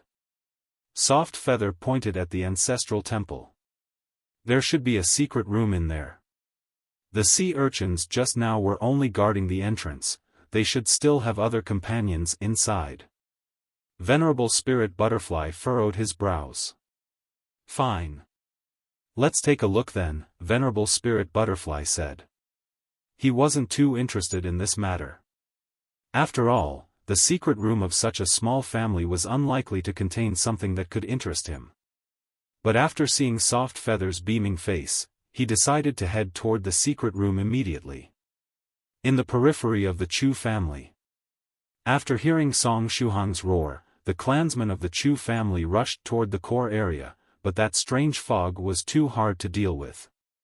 Inhaling a small bit of the fog was enough to make them lose consciousness. "What about gas masks? Let's give it a try," someone shouted. Soon after, some of the clansmen rushed into the strange fog while wearing gas masks, quickly heading toward the core area. In the secret room of the Chu family. "Mr. Senior Sister Chu Chu is heading over here with some other people. What should we do?" the 2 traitorous disciples of the Chu family said anxiously. They discovered through the security cameras that the sea urchin warriors positioned at the entrance had been eliminated. They also saw that Soft Feather, Venerable Spirit Butterfly, and Song Shuhang were currently heading toward the secret room. Next to them, the 4 servants that carried scrolls on their backs were quickly drawing on the scrolls that were now spread onto the ground, forming what resembled a formation. When the 2 traitorous disciples called out in alarm, the 4 servants finished drawing the huge formation and started to link it together. After that, they stood up and moved to a side, while the Mr. moved toward the center of the scroll formation. You don't need to worry, the Mister said with a faint smile while holding a picture scroll of the Chu family's mysterious sword technique in his hands. I'll be done before they come here. Don't worry, we will have left this place by that time. After hearing this much, the two disciples heaved a sigh of relief. But just as the two of them heaved a sigh of relief, two long swords pierced their bodies, making them feel chilled to the bone. At the same time, they felt that their blood was continuously sucked out of their bodies. The ones that attacked them were two of the four servants. Ms. Ter? The two disciples of the Chu family opened their eyes wide. You don't need to be afraid, I just need a little bit of your fresh blood. Moreover, my servants are very skilled, you won't feel any pain before dying. The Mister gently smiled. The two traitorous disciples of the Chu family opened their eyes wide and finally fell to the ground. Meanwhile, the other two servants received the two long swords from their companions. These two swords were empty inside, and the hilt was shaped like that of a syringe. The blood of the traitorous disciples of the Chu family was stored inside the swords. Our guests are almost here. It's time for us to leave as well. Song Shuhang, Venerable Spirit Butterfly, and Soft Feather entered the secret room. After a glance, they saw the corpses of Chu family clansmen and the Mister standing in the middle of the formation with his four servants. Hello, ladies and gentlemen. The Mister heartily laughed and waved at the three newly arrived guests, saying, well then, farewell. Farewell? Venerable Spirit Butterfly said, you are leaving already? It seems like we can't leave, huh? The Mister grinned, revealing a strange smile. In that case, should I change my statement? How about, let's part forever? Rip, rip, rip, rip. The four servants stretched their hands out and ruthlessly pierced their own chests, committing suicide. Next, the Mister used his hand as a blade and gently cut his neck as well, fresh blood gushed out. After the four servants pierced their chests with their palms, fresh blood gushed out. The volume of blood gushing out was incredibly large, almost resembling a waterfall. Although the wound was only of the size of a palm, in the blink of an eye, their entire bodies were drained of blood. All the blood poured inside the formation drawn onto the ground, dyeing it in red. At last, the bodies of the four servants became bags of skin and softly fell to the ground. Were these guys human-shaped inflatable dolls filled with blood? In the center of the blood-soaked formation, that Mister had a strange smile on his face. Blood flowed out of his neck like a fountain, quickly draining all the blood in his body. But compared to those servants, who had only their skin left, that Mister was in much better shape. At least, he still had a skeleton, and after the skin closely stuck to the bones, he turned into a mummified corpse. Hee, a special puppet that can be controlled with the power of blood? What an ingenious method, Venerable Spirit Butterfly said with a smile. Next, he stared at the formation arranged on the ground. However, he didn't seem to intend to stop it. They were puppets and not living things. No wonder they died in such a way. Song Shuhang muttered. Then, he looked at the corpse of the Mister in the center of the picture scroll formation. At this time, he was still holding some picture scroll in his hands. As expected, the paintings of the sword technique were their objective. But now that those puppets dressed up as servants and this Mister had committed suicide, how exactly were they planning to take away the four scroll pictures of the sword technique? Song Shuhang immediately gazed at the blood-soaked formation on the floor. Were they planning to use this strange picture scroll formation to get out of here? At this time, the formation was in an active state and had been completely soaked in blood, emitting a strange red-colored radiance. Although he didn't know what the purpose of the formation was, he knew that it was something this Mister and his lackeys had arranged. Senior Spirit Butterfly, the four pictures of the Chu family's sword technique are in that guy's hand. We can't let him get away. Song Shuhang shouted. In his heart aperture, the previously calm ghost spirit became boiling hot, just like that time in the dreamland. Thump, thump, thump. His heart started to beat frantically. The ghost spirit was struggling to get out of the hard aperture. It wanted to approach those 4 pictures as soon as possible. Those 4 pictures surely concealed a secret related to the loose cultivator Li Tiansu. Song Shuhang gently touched his chest and used the true self-meditation scripture to calm himself. Afterward, he grabbed the broken tyrant and rushed toward the formation on the ground. He had to take back the sword technique before the formation started operating. But just as he was approaching the blood-soaked formation, the blood on the floor gathered into a bloody mass as though it had its own will. Afterward, the mass of blood changed into a rain of arrows and shot toward Song Shuhang. Shield! Song Shuhang lightly shouted and raised his hands, activating the defensive ability of the ghost spirit. At the same time, he used the right hand to unsheath the treasure saber broken tyrant, pouring his true chi inside the blade. Ding, ding, ding. The blood arrows hit the shield as though they were solid entities, creating a melodious sound. After Song Shuhang advanced to the second stage, the small golden shield of the ghost spirit was also strengthened. But under the barrage of arrows, the small golden shield resisted only one wave of attacks before crumbling. Flaming saber! Song Shuhang gravely shouted. He spun his wrist and recalled the scene of Daoist priest Scarlet Heaven displaying the flaming saber technique and unleashing heaven-burning saber intent. The blade rotated, and the blazing flames started to surge. Song Shuhang grasped the saber with both hands tightly and slashed in front of him. The flames changed into a crescent moon-shaped saber light, slashing toward the rain of arrows along with its heaven-burning saber intent. Boom! When the saber chi and the blood arrows came in contact, the blood completely evaporated due to the heat. The flaming saber technique that Scarlet Heaven passed on to Shuhang was very powerful. After evaporating the arrows, the flaming slash directly headed toward the blood-soaked formation, ready to destroy it. No matter what the purpose of the formation was, destroying it would surely be a good thing. But just as the saber chi of the flaming saber technique entered the range of the formation, it was cut open by an invisible force, changing into several small flames. Then, it was cut again and again, becoming smaller and smaller until completely disappearing. Song Shuhang furrowed his brows a bit. What kind of technique did the opposite party use to disperse the chi of his flaming saber technique? Is this the space's ability to cut things? The nearby soft feather said in puzzlement. She felt that there was a chaotic space surrounding the blood-soaked formation, and all things that entered the area would be cut down by the power of space.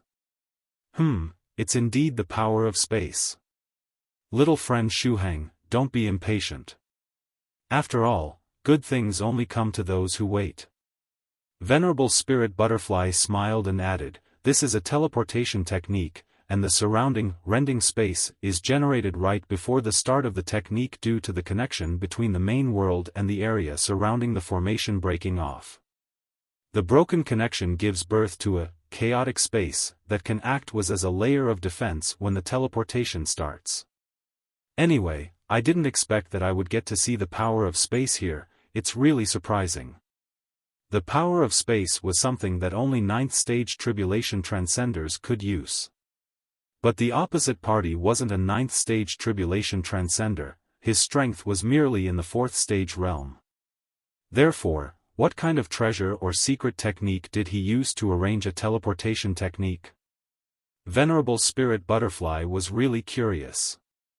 Just as Venerable Spirit Butterfly was speaking, in the center of the formation, a bloody ray of light appeared in the eyes of the mummified Mr. It seemed that the Mr. had a treasure with him that resonated with the formation arranged on the ground.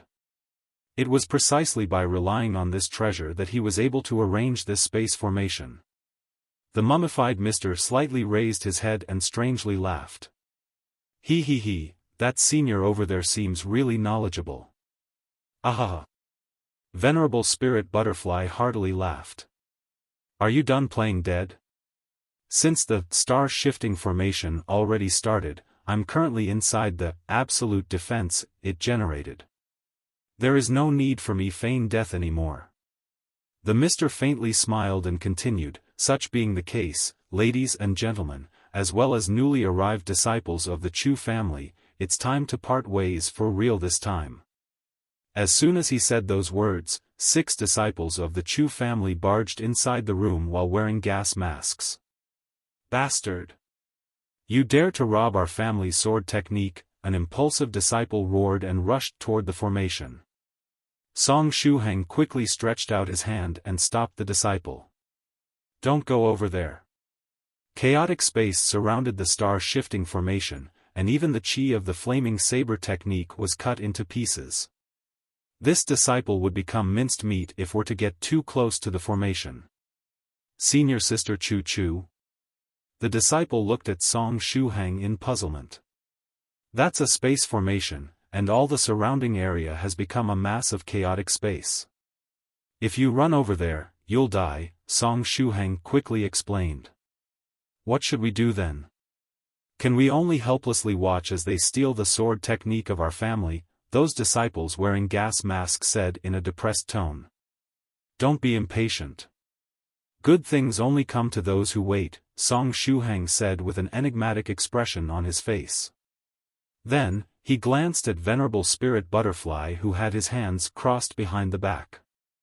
After seeing his calm expression, Song Shuhang was also relieved. In the star-shifting formation, that Mr. strangely smiled. Miss Chu Chu from the Chu family is really intelligent. What she said is correct, no matter how many of you rush over here, you're all going to die. It's not a surprise that you were able to comprehend the sword technique. I have a very high opinion of you. If we meet again in the future, I'll allow you to become a member of my harem. The Mr. admired Song Shuhang with his gaze while tightly hugging the picture scrolls. Song Shuhang immediately shivered all over. Soft feathers cheeks bulged, she was trying her best not to laugh. Miss Chu Chu, let us meet again in the future. Goodbye, ladies and gentlemen. But before leaving, let me give you all a small present. The skinny Mr. smiled and snapped his fingers. Boom. The small ball-shaped objects hidden in the corners of the room suddenly detonated, and a dusty material engulfed all those present. Venerable Spirit Butterfly gently waved his hand, and a light wind started to blow, completely dispersing the dust. Hee. The strength of this senior is really incredible. It's regrettable, but it seems that the gift won't be of any use now. Anyway, that gift was only meant as a joke, and it wasn't something lethal. As he was speaking, the skinny Mr. started to sink inside the star-shifting formation. It felt as though he was merging with the earth. The teleportation process had finally started. The Mr. waved at Song Shuhang with a satisfied expression on his face. But right at this time, Venerable Spirit Butterfly swaggered toward the star-shifting formation. That Mr., who had already sunk in the ground till the knees, looked at Venerable Spirit Butterfly in puzzlement. What was this powerful senior trying to do? Although he knew that this senior was incredibly powerful, the Mr. had absolute faith in the lethality of the chaotic space surrounding the formation. No one could break through that layer of chaotic space after the start of the formation. The only way to stop the formation was to destroy it before it was activated. Now that the teleportation process had started, no one could possibly stop him from leaving. Do you know something? Venerable Spirit Butterfly faintly smiled and said, there is no such thing as an absolute defense in this world, and the so-called absolute defense is called that way only because people lack the strength or the methods to break through it. Hee. Technically speaking, you are correct. The Mr. laughed. Then, the red light burning in his eyes suddenly shrank. What had he seen just now? The powerful senior before his eyes stretched his hand out and pierced through the space of the star-shifting formation. The absolute defense of the chaotic space didn't injure the arm of the senior in the slightest. Not even his clothes were damaged. Impossible. How can this be? The Mr. panicked. Is it possible that you can control the power of space? Hee. Rather than controlling, I just slightly researched the power of space due to a certain coincidence. Venerable Spirit Butterfly smiled. Didn't you say earlier that I was a well-informed senior? Then, I can't possibly disappoint you, right? As he was speaking, Venerable Spirit Butterfly used one hand to grab the sword technique scroll from the Mister's hands. In the midst of the Mister's reluctance to admit defeat and rage, he slowly pulled the sword technique away from the star-shifting formation. Bastard, my sword technique. It belongs to me, it's mine. Mister frantically grabbed the scroll of the sword technique. That sword technique was an important part of his future plans. He couldn't let anyone take it away. Mister used all his strength to grab onto the sword technique. But how could his strength be compared to that of an experienced venerable? His struggle was for naught. The sword technique was ultimately pulled out of the star-shifting formation by Venerable Spirit Butterfly. But it wasn't only the scroll, the arms of that Mister were pulled out as well. In the process of vying for the sword technique, both his arms got cut off by the chaotic space around the star-shifting formation and pulled out of it by Venerable at the same time. However, they weren't human arms. They resembled machinery. Were those arms some magical treasure? Venerable Spirit Butterfly casually tossed the scroll toward Song Shuhang together with those arms. Song Shuhang opened Li Tiansu's scroll and speedily verified the authenticity of the content. Aaaaaaaaah! At this time, the Mister let out a beast-like roar. His body quickly sunk into the ground, leaving behind the top half of his head. When Song Shuhang opened the scroll, he realized he only had one scroll in his hands. He immediately called out, "Senior Spirit Butterfly, there is only one scroll, there are still 3 more on that fellow's body." And at this time, that Mister's head had already disappeared within the star-shifting formation. After his figure disappeared, the blood-soaked formation started burning up, turning into ashes. There is no need to panic, little friend Shuhang. Venerable Spirit Butterfly pinched his chin and smiled. Those 3 sword technique scrolls were secretly exchanged by him during the process of our fight. Song Shuhang was speechless. Senior Spirit Butterfly, you didn't do this on purpose, right? There is something on that fellow's body that piqued my interest. Don't worry, the sword technique scrolls would not be lost. If you're free these couple of days, let's look for him together, how about that? Venerable Spirit Butterfly laughed. Song Shuhang forced a smile and nodded his head. Senior Spirit Butterfly's curiosity was rather exuberant. Fortunately, they managed to keep one of the scrolls. Song Shuhang opened the scroll and looked at it. It looked like the same as the one he saw in Chu Chu's dreamland.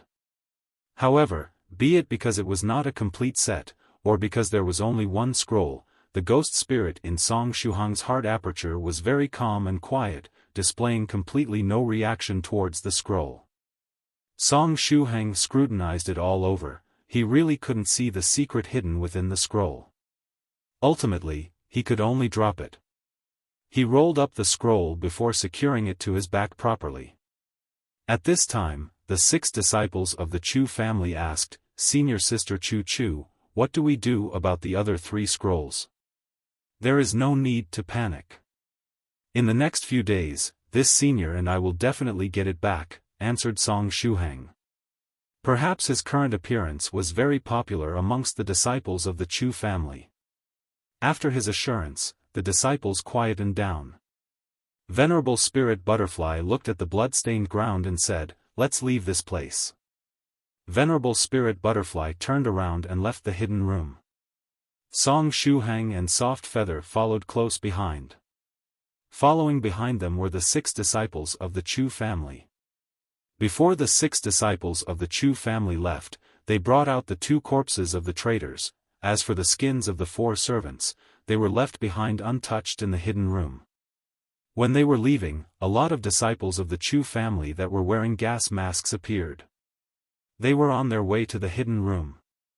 Venerable Spirit Butterfly furrowed his eyebrows. He did not want to be seen by so many disciples of the Chu family.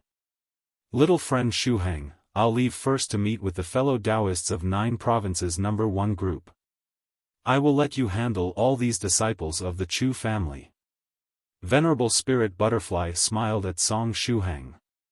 After finishing his sentence, without waiting for Song Shuhang's reply, Venerable Spirit Butterfly's figure had already disappeared, without a trace. At the same time, Soft Feather likewise disappeared. She could not even react when her father brought her away. Song Shuhang was left behind all alone in front of the door to the ancestral temple. Song Shuhang stared at the huge group of the disciples of the Chu family in front of him. The corner of his mouth twitched. Behind him, the 6 disciples of the Chu family with gas masks carrying the 2 bodies came out of the hidden room. Senior Sister Chu Chu, where did the senior and that young lady go? They had some matters to attend to, they left first, Song Shuhang replied. In front, a group of disciples surrounded them and they all asked Song Shuhang, Senior Sister Chu Chu, did something happen in the hidden room? Senior Sister Chu Chu, where are the intruders? Senior Sister, where are the enemies? They dare to come to our residence to stir trouble, we'll kill them. Senior Sister Chu Chu, are the spiky fellows on the floor the enemies? With everyone talking at once, as well as chanting Senior Sister Chu Chu. Song Shuhang felt his liver hurt. He raised one hand up in the air, indicating for everyone to shut their mouths. Everybody, be quiet. As everyone has seen, several intruders already died, but one of them managed to escape. This matter had temporarily come to an end. As for the rest, let's wait for the family leader to take care of it. Miss Chu Chu was rather popular in the Chu family. The disciples at the scene quieted down. Now, quickly send someone to the Grievance Settling Platform and get some of our seniors to come back here and think of a way to dissipate the strange fog. As for the disciples who are wearing the gas masks, form a rescue team and carry those who lost consciousness out of the fog zone. If any of them are injured, treat their wounds. Seal off the hidden room's ancestral hall, and do not let anybody enter. Stay vigilant, and make sure to prevent people with ill intentions from taking advantage of the chaos to plunder. Song Shuhang used Chu Chu's identity to give orders. Apart from those, he could not think of anything else that he needed to do for now. After all, he was only but an ordinary student. It had not even been 2 months since he became a cultivator. They couldn't expect him to act as the leader of a clan and hold down the fort all by himself. In reality, Song Shuhang had already done exceptionally well. After he gave a couple of orders, the remaining members within the Chu family residence started to get busy in an orderly fashion. After waiting for the Chu family members to split up and get busy, the 6 disciples that followed into the hidden room used a soft voice to ask Song Shuhang, Senior Sister Chu Chu, how did these 2 disciples of the Chu family end up in the hidden room? When I entered the hidden room, they had already been killed. Song Shuhang shook his head. The 6 disciples wearing the gas masks clenched their teeth and said, Damned bastards. Senior Sister, we'll carry off the corpses of our 2 senior brothers to a secure place. There was sorrow within their voices. Song Shuhang nodded. Even the life of cultivators was sometimes very frail. Just as the 6 disciples carrying the corpses were about to leave, one of them suddenly stopped his tracks and started scratching his body. Strange, it's so itchy, said the Chu family disciple. It seemed like a fuse. The rest of the disciples started scratching their bodies at the same time, while saying, It's so itchy, it's so itchy. Song Shuhang asked, What's the matter? So itchy. The 6 disciples started to tear their clothes and used all their might to scratch their body. When one of the disciples tore the thick outerwear, she revealed a huge patch of pure white skin. It was a female cultivator. Poison? Song Shuhang immediately thought of the final burst of dust that was spurted in the hidden room at the end. Next, he looked towards the 2 corpses. Ah, that was it, Even though the dust got dispersed by Venerable Spirit Butterfly, the dust was still in the hidden room. A lot of it must have landed on the two corpses. And the disciples of the Chu family who were in the process of moving the two bodies got poisoned as a result. It was a tyrannical poison. Song Shuhang said, "Use your qi and blood energy, see if it can expel the toxin." All 6 of the disciples were cultivators of the first stage realm. After hearing what he said, they activated the energy in their apertures and tried to curb their pain and itch. However, there weren't any results.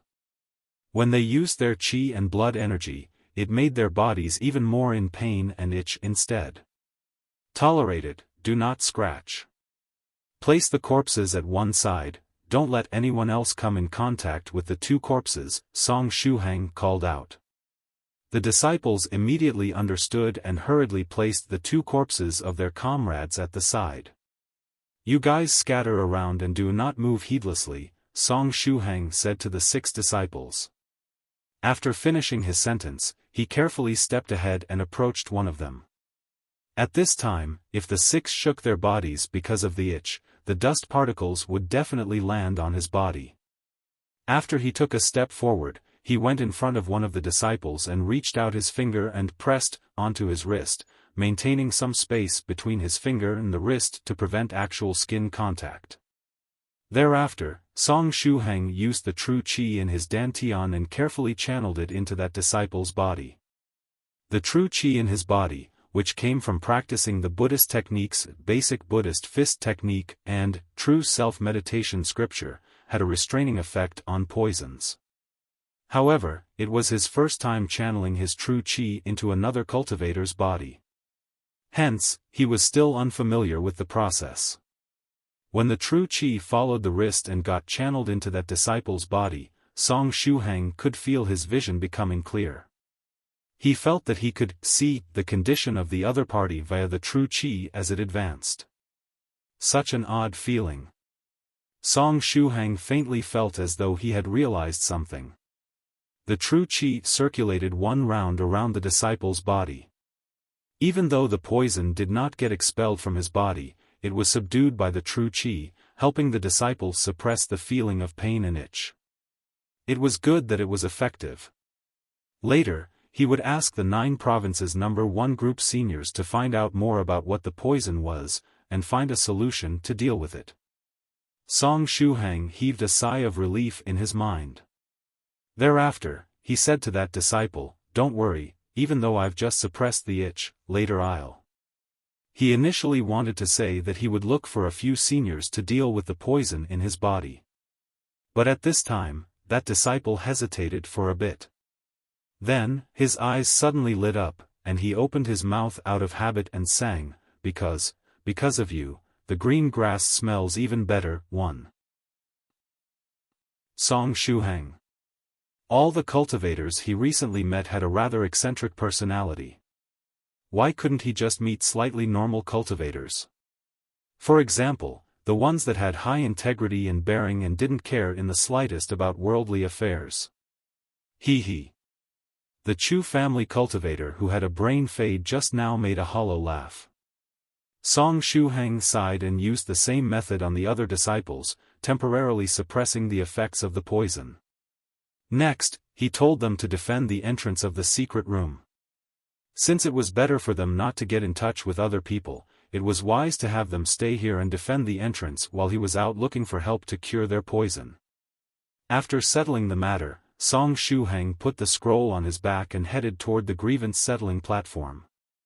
Hopefully, the family leader wouldn't get a heart attack after hearing that the sword technique had been stolen. Before leaving, Song Shuhang conveniently borrowed the clothes of one of the disciples. He was planning to look for a remote place to change his clothes and remove the effects of the shape-shifting brooch after leaving the Chu family. Then, he only needed to look for Senior White and have his voice changed back. Today's experience would surely become part of his black history, part of those awful experiences he couldn't bear to recall. As soon as he learned the memory sealing technique, the first thing he would seal was this damned memory. It was such an awful memory that it made him feel an indescribable amount of shame. In the meantime, on the Grievance Settling Platform, the battle between Illusory Sword School's Jian Yuanhai and Chu family's Chu Konghua was about to end. Jian Yuanhai wasn't Chu Konghua's match. Even if the latter was seriously injured and had yet to recover, just by relying on the difference in realm, he was able to suppress Jian Yuanhai completely. Boom! Sword chi flashed out, and a magical technique followed with all its power. Soon after, a powerful explosion echoed.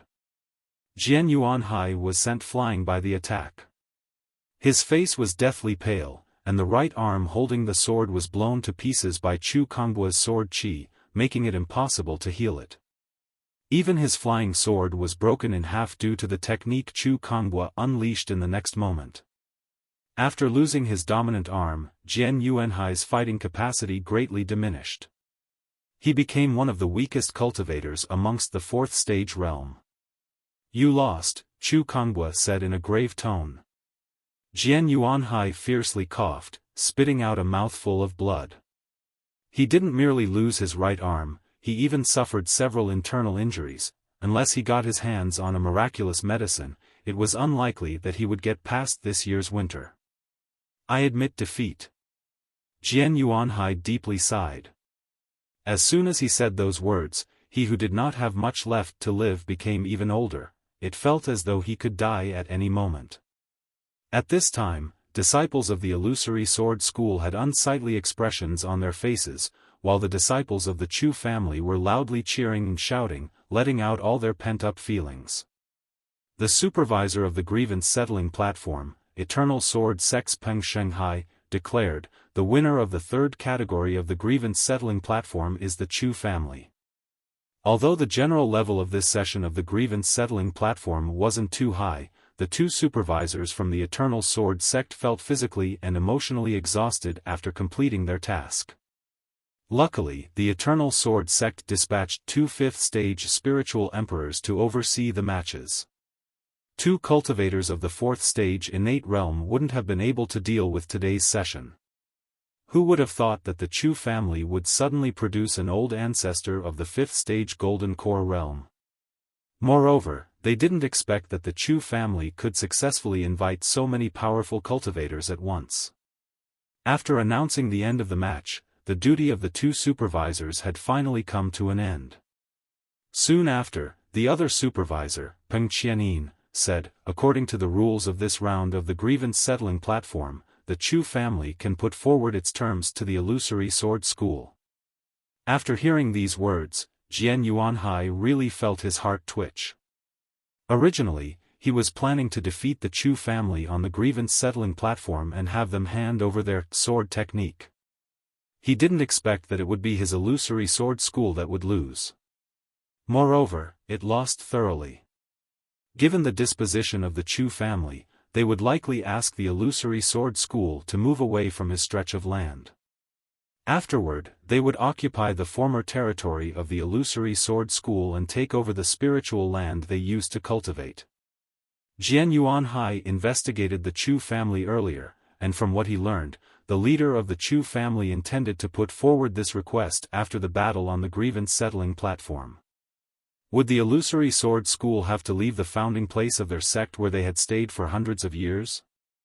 Put forward our terms? I almost forgot that the Grievance Settling Platform had such a rule. Chu Konghua laughed. Then, he stretched out his finger and said, "My terms are very simple. I want the Illusory Sword Scripture of the Illusory Sword School." Since Chu Konghua made his appearance, it meant that his injury had recovered for the greater part.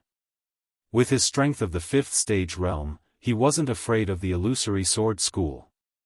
Now, it was the Chu family's turn to suppress the Illusory Sword School. If the Illusory Sword School knew its limitations, they would automatically move away from this stretch of land. Otherwise, Chu Konghua wouldn't stand on ceremony and get into action. Whatever the Illusory Sword School did to them in the past weeks and months, the Chu family would return it 100-fold. After all, the Chu family wasn't a Buddhist sect and wasn't kind-hearted and forgiving. After hearing these terms, Jian Yuanhai was dumbfounded. The illusory sword scripture was their school's treasured technique. Although the level of this technique wasn't too high and could only let one reach the 4th stage innate realm, its offensive power was still quite good. But if we were to consider only stances, it was an average sword technique amongst other techniques of the same level. Impossible! Jian Yuanhai subconsciously roared. How could they let someone else have the most precious technique of their school? If the illusory sword scripture were to spread in the outside world, could the illusory sword school still call itself that way? At the time, they might as well change their name to Illusory Sword School 2.0. Hee hee. Chu Konghua laughed and didn't pay attention to Jian Yuanhai. He turned toward the supervisor and said, I've put forward my terms. Now, I hope you supervisors would uphold justice. The 2 supervisors silently nodded and said, We'll truthfully report this matter to our superiors after returning to the sect. We can guarantee that the illusory sword scripture will be in our hands within a week. I really admire the impartiality of you fellow Daoists. Chu Konghua cupped his fists and ignored Jian Yuanhai's protests. What was the point of protesting now? And what was the point of having supervisors if the rules weren't going to be respected? We're just doing our job. Brother Chu is too polite. Eternal Sword School's Peng Shenghai faintly smiled and saluted Chu Konghua. Since the Grievance Settling Platform has come to an end, our task has also come to an end. Now, we need to return to our sect and report everything that has happened. Brother Chu, we'll take our leave then. Afterward, the 2 spiritual emperors of the Eternal Sword sect headed toward the camp of the Chu family and bid farewell to the fellow Daoists of the 9 provinces number 1 group. After all, so many powerful people were sitting in a row and couldn't be easily neglected. After saying goodbye, the 2 spiritual emperors rode their flying swords and disappeared on the horizon. Now, the battle of the Grievance Settling Platform was truly over. The members of the Chu family cheered even more loudly. On the other hand, the people of the Illusory Sword School, Jian Yuanhai included, had deathly pale looks. They slowly started to vacate the place with helpless and miserable expressions. Only the pig-headed Su Zheng stared at the Chu family with hateful eyes. He was tightly grasping his phone. On the screen was a message he received from that Mr. earlier, the plan succeeded. People of the Chu family, be happy while you can. You'll have plenty of time to cry once you discover that your sword technique was stolen. Su Zheng thought to himself. After the end of the battle, a sword light flashed in the sky, and a flying sword descended into the camp of the Chu family. The newcomer was Lu Jiani. He was here to deliver iron trigram. After arriving in front of the seniors of the 9 provinces number 1 group, Lu Jiani placed iron trigram down and greeted them. Jiani greets all the seniors. After seeing the disciple of an old friend, true Monarch Yellow Mountain teased him, it's Jiani. Have you been properly slacking off lately? Aaaaaaah. Lu Jiani forced a smile. Isn't this Copper Trigram's beloved disciple? Iron Trigram? What exactly happened to him? Why is he injured so heavily? Northern River's loose cultivator asked after seeing Iron Trigram's condition. Lu Jiani quickly explained, my teacher met fellow Daoist Iron Trigram on his way here. After seeing that he was gravely injured, my teacher decided to save him and bring him here. From the looks of it, he seemed to have been injured by a powerful explosion. In which dangerous place did this poor guy end up? These injuries seem somewhat familiar. For some unknown reason, they remind me of Scholar Xian Gong. Now that you mention it, they do indeed look similar. Was this poor guy really hit by a nuclear bomb? Now, which fellow Daoist has some free time and can deliver him to Medicine Master's place? While you're at it, remember to notify Copper Trigram as well so that he can pay the medical fee to Medicine Master, Northern River's loose cultivator said. He's Copper Trigram disciple? And one has to notify Copper Trigram to go to Medicine Master's place. The eyes of the nearby fairy Lychee immediately lit up. She quickly raised her hand and said, "Me. I'll deliver him to Medicine Master's place. I'm very free recently, Gur." That last sound was Fairy Lychee expressing her anger. Such being the case, we'll trouble Fairy Lychee. Northern River's loose cultivator gave the thumbs up. "Fellow Daoists, since a life is at stake, I'll immediately depart. Little Lychee will leave first." Fairy Lychee cupped her fists and saluted her fellow Daoists before summoning her flying sword and ascending to the sky together with Iron Trigram.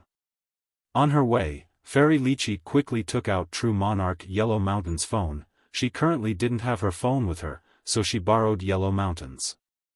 Next, she sent a message to Immortal Master Copper Trigram, "Fellow Daoist Copper Trigram, quickly head toward Medicine Master's place. Your disciple Iron Trigram was seriously injured. Additionally, remember to bring along enough money to cover the medical expenses." Afterward, she sent a message to Medicine Master, "Fellow Daoist Medicine Master, get ready 2 of your best hospital beds." Medicine Master replied with a question mark. Why were so many fellow Daoists asking him to ready hospital beds lately? Even White Crane booked one earlier. What was happening? Copper Trigram's disciple, Iron Trigram, was seriously injured and he needs to be hospitalized, while the other one is for fellow Daoist Copper Trigram himself, Senior_White_smile. After sending the message, Fairy Lychee's mood improved greatly. After pondering for a moment, she lifted the phone and took a selfie. Her originally cloudy mood had finally cleared up, her current state of mind was excellent. Medicine Master scratched his head in puzzlement and said to the nearby Rivoli Purple Mist, "Prepare 2 beds. It seems that Copper Trigram and Iron Trigram are seriously injured." "Sure," Rivoli Purple Mist replied straightforwardly. The Grievance Settling Platform has finally come to an end. What now? The seniors of the 9 provinces number 1 group discussed amongst themselves in a low voice. Right at this time, Chu Kongbua descended from the platform and headed toward them with large strides. He wanted to show his hospitality and ask them to be guests of the Chu family. While at it, he hoped to befriend them too.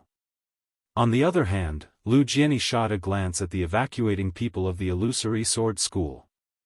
Finally, his gaze locked the spiritual emperors that were previously backing the Illusory Sword School and oppressing the disciples of the Chu family. I better catch those 2, if I do that, perhaps teacher's mood would improve, and I'll have more opportunities to slack off. Lu Jianyi muttered to himself. After thinking this much, he bid farewell to the seniors of the 9 provinces number 1 group and quietly followed the evacuating people of the Illusory Sword School, keeping a close watch on the 2 spiritual emperors. For the sake of slacking off, Lu Jianyi was giving his best.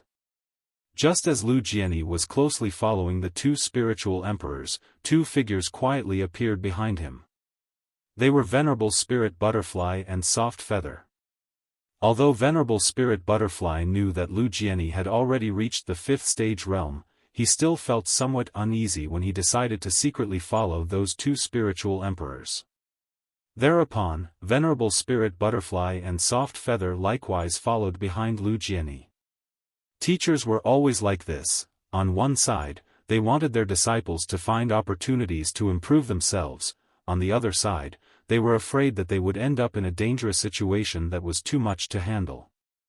Chu Kongbua arrived in front of the members of the group and warmly invited them to be guests of the Chu family. The members of the 9 provinces number 1 group glanced at Venerable White. Senior White was still fiddling with the laptop and ordering the expression packages of his fellow Daoists. After seeing the scene, all the present took a deep breath. It seemed that Venerable White still wanted to have some fun. Such being the case, they might as well go to the Chu family, and after Senior White was done ordering the packages, they would wait and see what he had in mind. But right at this time, a far-off disciple of the Chu family sped toward them. "Family leader, family leader. There was an accident," the disciple of the Chu family called out while running. The leader of the Chu family furrowed his brows and asked, Chu Chuelua, calm down. What happened? After arriving in front of the group, the disciple named Chu Chuelua gasped for breath and said, Family leader, someone sneaked into the secret room and stole the sword technique of our family. Moreover, the enemy released a strange fog in the core area of our clan. Many of the clansmen are currently unconscious. As soon as Chu Chuelua finished his report, the cheering camp of the Chu family immediately fell silent.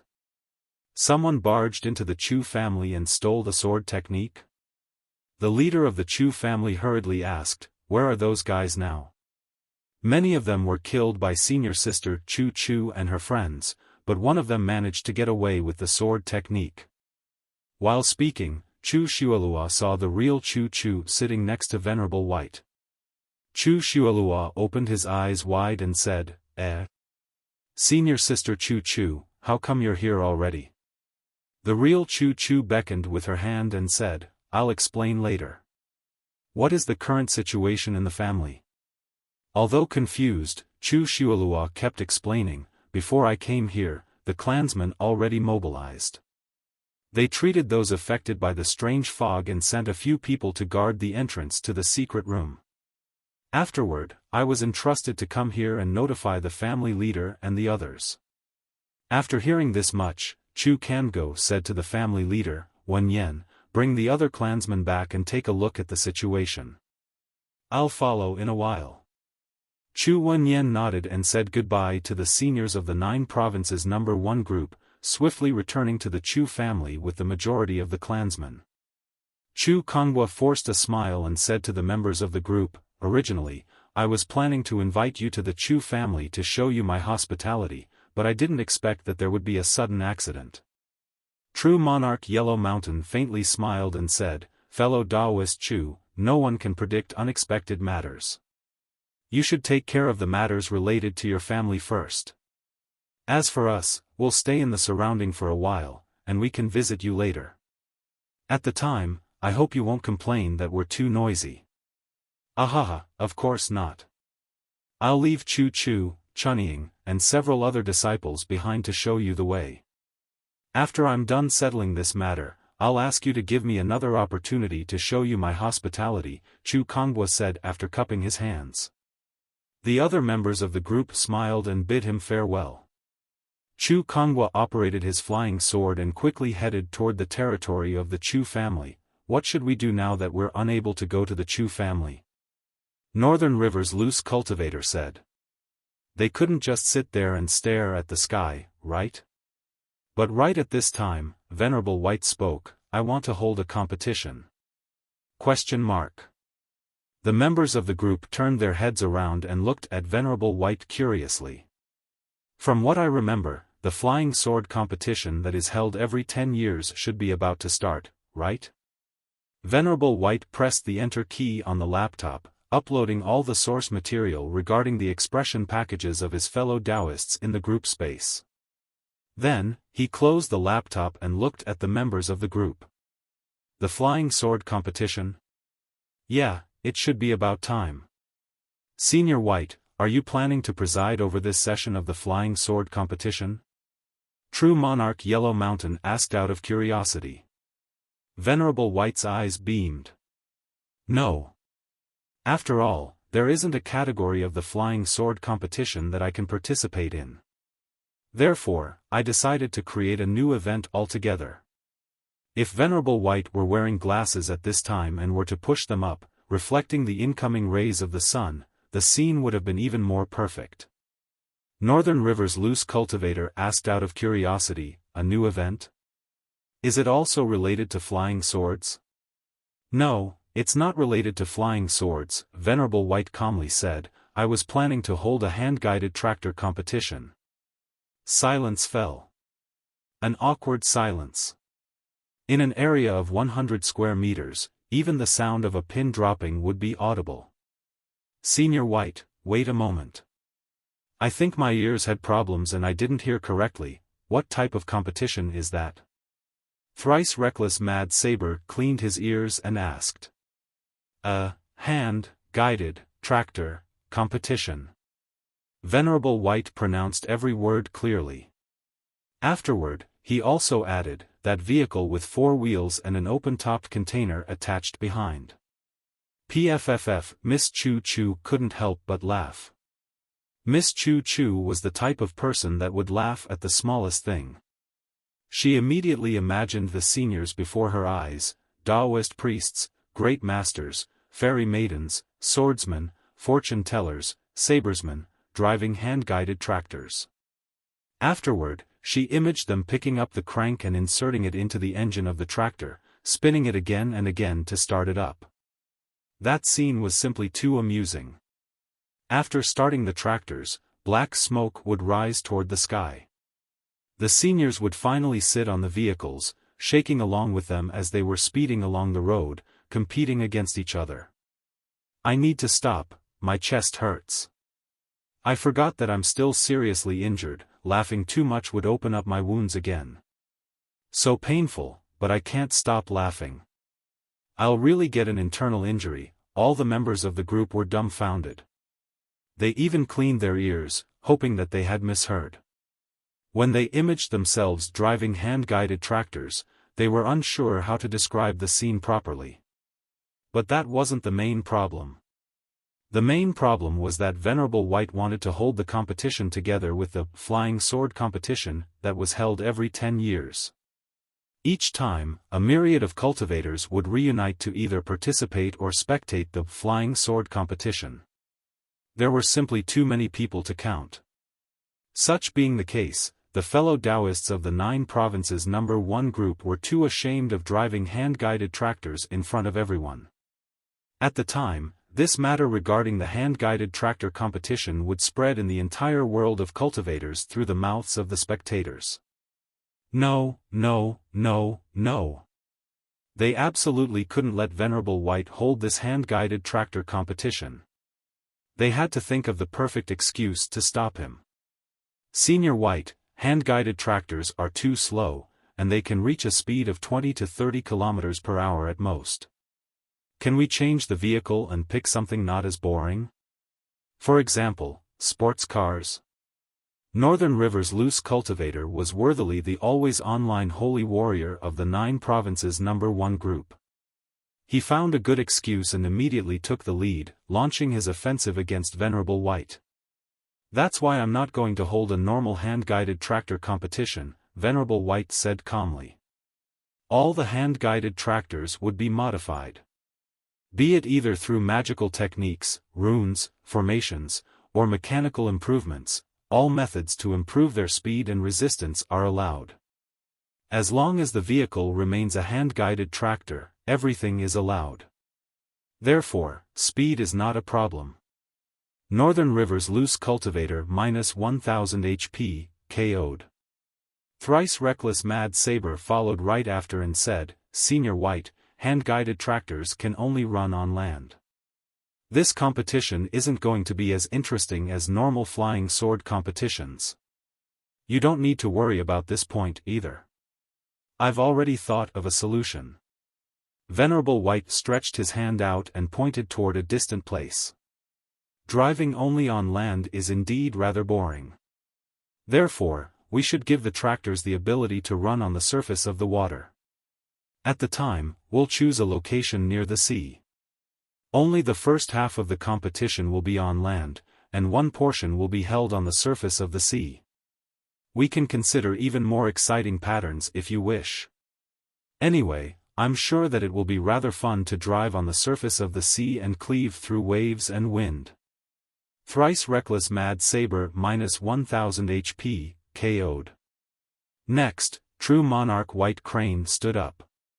Up until now, it had been shrinking into a corner and trying not to draw the attention of the other members since it was the main cause of everything. But now, it stepped forward courageously. Senior White. True Monarch White Crane said earnestly. All the fellow Daoists couldn't help but shot a glance at True Monarch White Crane. At this critical moment, White Crane suddenly stepped forward. Was the sun rising in the west? Venerable White responded, Senior White. I raise both my hands, feet, and 6 wings to approve of this idea of yours. This hand-guided tractor competition seems really exciting. I approve of it, and I want to be the first one to participate. True Monarch White Crane said with a solemn expression on its face. All fellow Daoists of the 9 provinces number 1 group clenched their teeth. Was it allowed to give rise to sudden traffic accidents during the hand-guided tractor competition? If it was allowed, several fellow Daoists were thinking of involving True Monarch White Crane in a lot of traffic accidents that it would remember for the rest of its life. True Monarch White Crane majestically swept its eyes over all his fellow Daoists of the 9 provinces number 1 group. If it were a flying sword competition or a martial arts competition, it wouldn't dare to behave authoritatively in front of its fellow Daoists from the group. But if it were a car race, it had nothing to fear. Once, it transformed into an ordinary human being and won several world-class level car tournaments in a row. Back in those days, its alter ego was hailed as the king of racing cars. Even though a hand-guided tractor wasn't a race car, generally speaking, it was still a type of vehicle. As long as it had 4 wheels, as long as it was a vehicle that had wheels, True Monarch White Crane was confident of becoming the champion. If I emerge victorious in the hand-guided tractor competition, would definitely get closer to Venerable White, strengthening our relationship, right? True Monarch White Crane thought that way. Hence, it took a step forward courageously. So what if all the fellow Daoists in 9 provinces number 1 group were against him? Let the rainstorm rage on even stronger, it had absolutely nothing to fear. The fellow Daoists within the group looked at each other. Some of them silently nodded and clenched their fists. That stupid bird was too arrogant. Even though it was already in the 6th stage True Monarch realm, the people that had the same rank would definitely teach it a lesson that it would never forget for its entire life. Good. Venerable White laughed and continued, also, a competition must have a prize or reward. Since I'm the one who organized this competition, I'll be the one preparing the reward. The top 6, the top 5 participants of this hand-guided tractor will have the opportunity to come with me to explore some ruins on the bottom of the sea.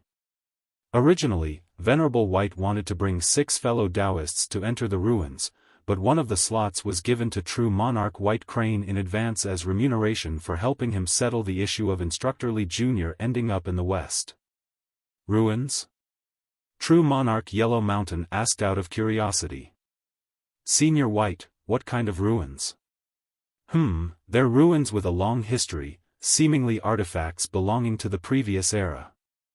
Before I last went into secluded meditation, I accidentally collided with a warship, and chanced upon those ruins, but because I was about to go into secluded meditation, I did not stop to explore them. Hence, I sealed the entrance and hid it, explained Venerable White. Previous era should be referring to the era of the previous wielder of the will. After Venerable White's speech, the fellow Daoists in the group immediately developed a huge interest in it. Something belonging to the previous era? If that was the case, would there be information pertaining to immortality? During the era of the previous wielder of the will, there were a lot of geniuses that had what it took to carry the will of the heavens and hence managed to create their own way to immortality. Even though they were unable to carry the will of the heavens and become eternal and everlasting, they were still able to surpass the 9th stage tribulation transcend a realm, getting access to the secret of immortality. In the present era, if there were still some perfectly preserved ruins from the era of the previous wielder of the will, there was 80 to 90% chance that they would be able to find information pertaining to immortality. This was something related to immortality. Even though it was the way to immortality that someone else had developed, it could be used as a reference to create one's own way to immortality in the future. Immediately, many fellow Daoists were itching to be a part of it. Cough, cough. Baboon version thrice reckless Mad Saber patted his chest and said, Senior White, how can you leave me out of a meaningful event such as the hand-guided tractor competition? Let's drive hand-guided tractors, welcoming the morning sun, heading towards a bright new era. I, thrice reckless Mad Saber, want to join the competition. Nobody can stop me from joining. After thrice reckless speech, next to him, the female disciple of the Chu family that was in charge of being everyone's guide blinked and asked curiously, Senior, wasn't your Dao name, Su Clan 7? This female disciple still remembered that this senior that had turned into a baboon should be called Su Clan 7. Previously, when he was threatening the school head of Illusory Sword Sect, he said, "You don't need to make inquiries to know that I, Spirit River Su Clan 7, really like challenging schools in one-to-one battles." How overbearing was that? With that one statement, the school head of the Illusory Sword Sect, Su Zheng, quietly removed his Daoist robe in front of everyone. It was in that moment that this female disciple of the Chu family became Su Clan 7's loyal fan. Hence, she remembered that his Dao name was Su Clan 7. She even felt that the senior's current monkey form was still awesome and suave. Thrice reckless Mad Saber was speechless. PFFF, Northern River's Loose Cultivator, Cave Lord Snow Wolf, Dharma King Creation, and True Monarch Fallout all started to laugh. Chu Kong blinked in puzzlement. Perhaps she said something wrong? Thrice reckless Mad Saber immediately got an internal injury. With thrice reckless Mad Saber taking the initiative, the fellow Daoists from the 9 provinces #1 group started hitting their chests, expressing their desire to join the trendy hand-guided tractor competition one after another. Fairy Dongfang 6 said, "Senior White, count me in, for the sake of the previous era's ruins." Northern River's Loose Cultivator said, "Come to think of it, the hand-guided tractor competition might even be interesting. Actually, I had driven a hand-guided tractor many years ago. At that time, it was very trendy having a hand-guided tractor," Cave Lord Snow Wolf said. Judging from his expression, it seemed that he was planning to assume his real form while participating in the competition. True Monarch Ancient Lake Temple said, "Actually, I used to have a factory that manufactured hand-guided tractors. I am definitely gonna be in the top 5. Facing the enticement of the previous era's ruins, integrity or whatever would be replenished after a good night's sleep." Finally, True Monarch Yellow Mountain calmly put down the bowl in his hands after finally finishing his rice and said, "In that case, I will provide the hand-guided tractors needed for the competition. The people who are participating in the competition, please sign up with me. I will provide a batch of hand-guided tractors in the shortest possible time based on the number of participants."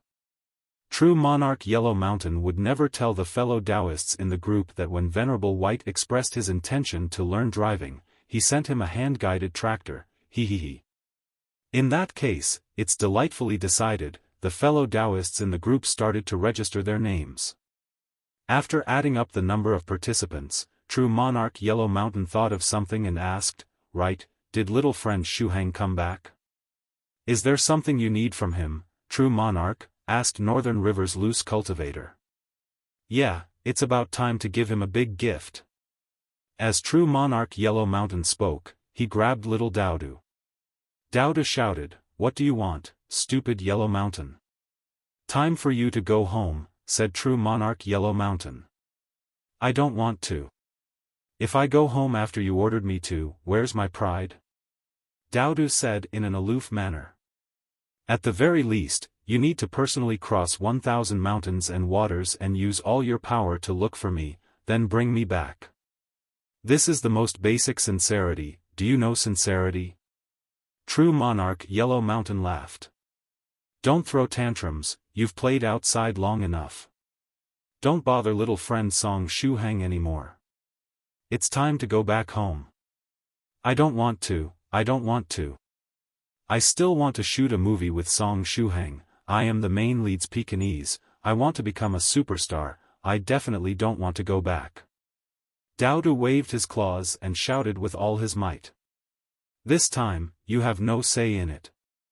True Monarch Yellow Mountain reached out with his hand and fished for a dog leash, then put it on Doudou. "Stupid Yellow Mountain, I'm gonna fight with you till the end." Doudou clenched his teeth.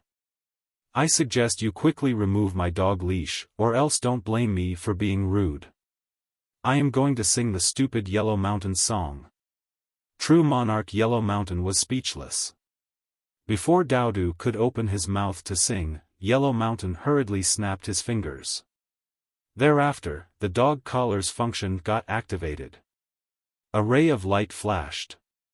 When Doudou opened his mouth, what came out was, woof woof woof woof woof, eh. Why was it just barking? After barking a couple of times, Doudou was puzzled. Thereafter, he tried changing the language and opened his mouth again. Woof woof woof woof. I still cannot speak human words. Doudou had a mental breakdown. He tried to use several languages at once, but all he could do was bark, and even then, his barks were weak. Hee, this is a newly created dog collar. Not long ago, I realized that the mute function in the group chat was useful. Hence, I tried to modify your dog collar to match it. True Monarch Yellow Mountain was very pleased with his work. Actually, this version of the muting technique did not mute sounds. It merely prevented Doudou from speaking in the human language. He could only bark. Woof woof woof woof. Doudou kept trying to shout, but the dog collar was too powerful. Even when he shouted with all his might, his voice was only a little louder and sounded like a small dog's adorable bark. Everything is now quiet. Very good, exclaimed True Monarch Yellow Mountain. Doudou rolled his eyes. He was truly depressed. True Monarch Yellow Mountain actually made the muting technique a reality. He could not happily have fun anymore. Thrice reckless Mad Saber moved closer and scratched Doudou's chin, exclaiming, "Indeed, Doudou is much cuter when he doesn't speak in human language."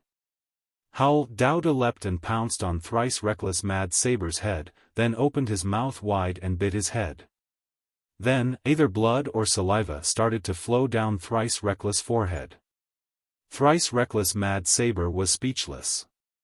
Northern River's loose cultivator turned his head around, took out his phone and took the opportunity to snap a picture of Thrice Reckless and Doudou. A picture of a Pekingese biting a monkey in a Daoist robe. It was a great portrait. Even though they were of different species, when one looked at the portrait, the poetry line, "We are born of the same root, why the rush to kill each other," would come to mind. True Monarch Yellow Mountain reached out and pulled Doudou away from Thrice Reckless' head. Thereafter, True Monarch Yellow Mountain said, "Since I have to ship the hand-guided tractors to this place, I thought we should agree on which gift we should give to little friend Song Shuhang as well. Speaking of which, I already owe him 2 gifts, one for taking care of Doudou for an extended period of time, and another one for completing the task of receiving Venerable White when he came out of secluded meditation." The gift for receiving me when I got out of secluded meditation? Venerable White turned his head around and blinked his eyes in curiosity. When I established the 9 Provinces number 1 group, together with Daluo Sex Rain Moon and Senior 7th Cultivator of True Virtue, the idea was to support and motivate the junior cultivators in the group. For example, some of us would issue small and easy tasks inside the group like collecting materials and give them to the juniors. After the completion of the task, we seniors would give them a gift. That was the idea behind the creation of the group, True Monarch Yellow Mountain explained.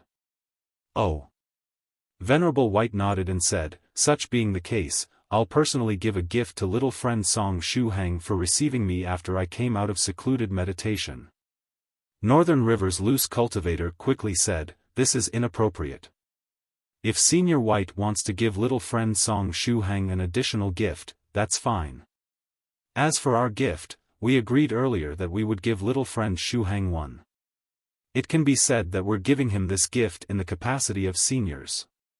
Speaking of which, at the time, he and several other seniors tricked the naive Song Shuhang into accepting the task to receive Senior White.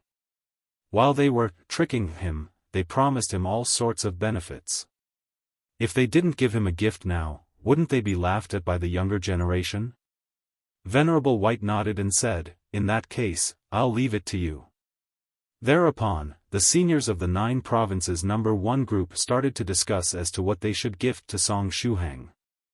Northern River's loose cultivator asked, "Now then, what kind of item does little friend Shuhang need the most right now? For a cultivator, it's essential to have cultivation techniques. Little friend Song Shuhang just advanced to the second stage True Master realm and is now in need of a technique to train his true chi so that he can keep advancing. From what I remember, he only has the body-tempering basic Buddhist fist technique he got from Medicine Master, right? Thrice reckless Mad Saber said. True Monarch Yellow Mountain silently nodded. In that case, let's decide which cultivation technique would fit little friend Song Shuhang. Possibly a Buddhist technique that can match with the basic Buddhist fist technique. At this time, Venerable White suddenly interjected, he doesn't really need cultivation techniques. In the past few days, I chanced upon a very interesting sect. I met the remaining disciples of the 33 Divine Beasts sect. They had a portion of the 33 Divine Beasts technique which I managed to obtain, and I'm currently studying it.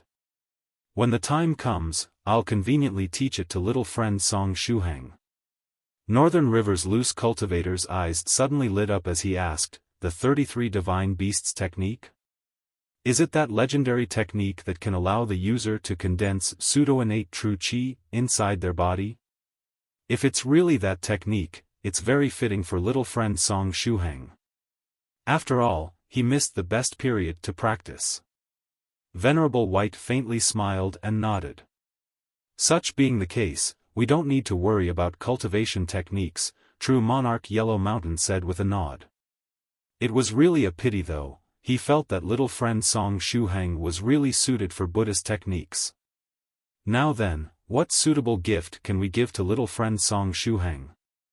True Monarch White Crane said, aside from cultivation techniques, cultivators are very reliant on movement techniques. Speed is essential for cultivators. Quickly escaping can sometimes save one's life. White Crane's words were reasonable. Sometimes, powerful attacks or defense were not as useful as simply running away. Northern River's loose cultivator approved and said, now that I think about it, it seems that little friend Song Shuhang indeed lacks a movement technique. Such being the case, should we gift him a movement technique? After hearing this much, Venerable White once more interjected, he doesn't need movement techniques either. A while ago, I taught him a scholarly movement technique, the virtuous man's 10,000-mile walk. This movement technique is rather interesting. As the saying goes, reading 1,000 books is not as good as traveling for 1,000 miles. The more it's used, the better are its effects. It's enough for him till he reaches the third stage realm. True Monarch Yellow Mountain. Northern River's loose cultivator. True Monarch White Crane. All the other fellow Daoists were speechless as well. Cough, cough. Since he doesn't need cultivation or movement techniques, how about gifting him a sword technique or something of the sort? As far as I can see, he only has a flaming saber technique, and his attack power is quite lacking, Dharma King Creation advised. When he was fighting on the Grievance Settling Platform earlier, Song Shuhang used nothing but the flaming saber technique. Everyone noticed this point. Northern River's loose cultivator nodded and said, that's also true.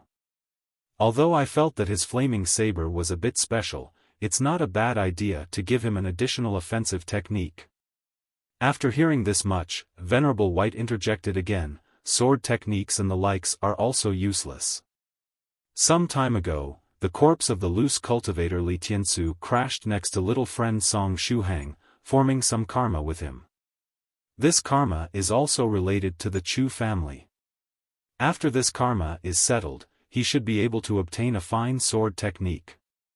The nearby Chu Chu blinked her eyes. This karma was also related to the Chu family. Although she didn't know who this Li Tiansu was, it seemed that Song Shuhang had decided to help them because of him. Dharma King Creation. Northern River's loose cultivator. True Monarch Yellow Mountain.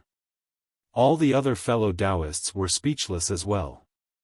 Then, how about giving him the opportunity to train inside a secret realm? Cave Lord Snow Wolf said. little Song Shuhang just advanced to the second stage realm. Therefore, he can conveniently train inside a secret realm and make use of the spiritual energy inside, both consolidating his cultivation realm and strengthening his physical body. Cave Lord Snow Wolf favored this method a lot. When he was only an ordinary small snow wolf, he inadvertently entered an ownerless secret realm suited for practicing. From that point onwards, the gates of cultivation opened for him. True Monarch Ancient Lake Temple nodded and said, "This reward isn't bad. I recommend to give him the opportunity to train inside a spirit vein-type secret realm. With that, he'll be baptized by the spirit veins inside the secret realm and build a solid foundation for his future path of cultivation." Spirit vein-type secret realm referred to those secret realms suited for practice that contained huge spirit veins. After advancing to the second stage, the practitioner would be baptized after he came in contact with the spirit vein for the first time. This baptism would give them a lot of benefits. True Monarch Ancient Lake Temple's voice had yet to fade, when Venerable White interjected again. A spirit vein-type secret realm is also useless. A while ago, little friend Song Shuhang obtained 16 precious herbs from the mysterious island, all of them the skeletal dragon's withered vine, and gave them to Su Clan 7. Afterward, 7 promised that he would bring Song Shuhang into the first layer of the Spirit River secret realm to practice. The Spirit River secret realm was the symbol of the Su clan, and it was a first-class secret realm amongst spirit vein-type secret realms. The effects were tens of times better than ordinary spirit vein-type secret realms. Cave Lord Snow Wolf. True Monarch Ancient Lake Temple. True Monarch Yellow Mountain. All the other fellow Daoists were speechless as well. At this time, the hearts of the fellow Daoists of the 9 provinces number 1 group were in turmoil. At first, they thought that little friend Song Shuhang had cheated in order to advance to the second stage realm in mere 2 months, but now, they discovered that it was merely the tip of the iceberg. After advancing to the second stage realm, he already had cultivation and movement techniques. In a short time, he would obtain a sword technique, and he just had to wait a bit more to get an opportunity to train inside a secret realm. And speaking of Su Clan 7, everyone remembered that he once promised that he would bring Song Shuhang to the Immortal Feast. That was another huge benefit. But there was a problem. What did Shuhang lack right now?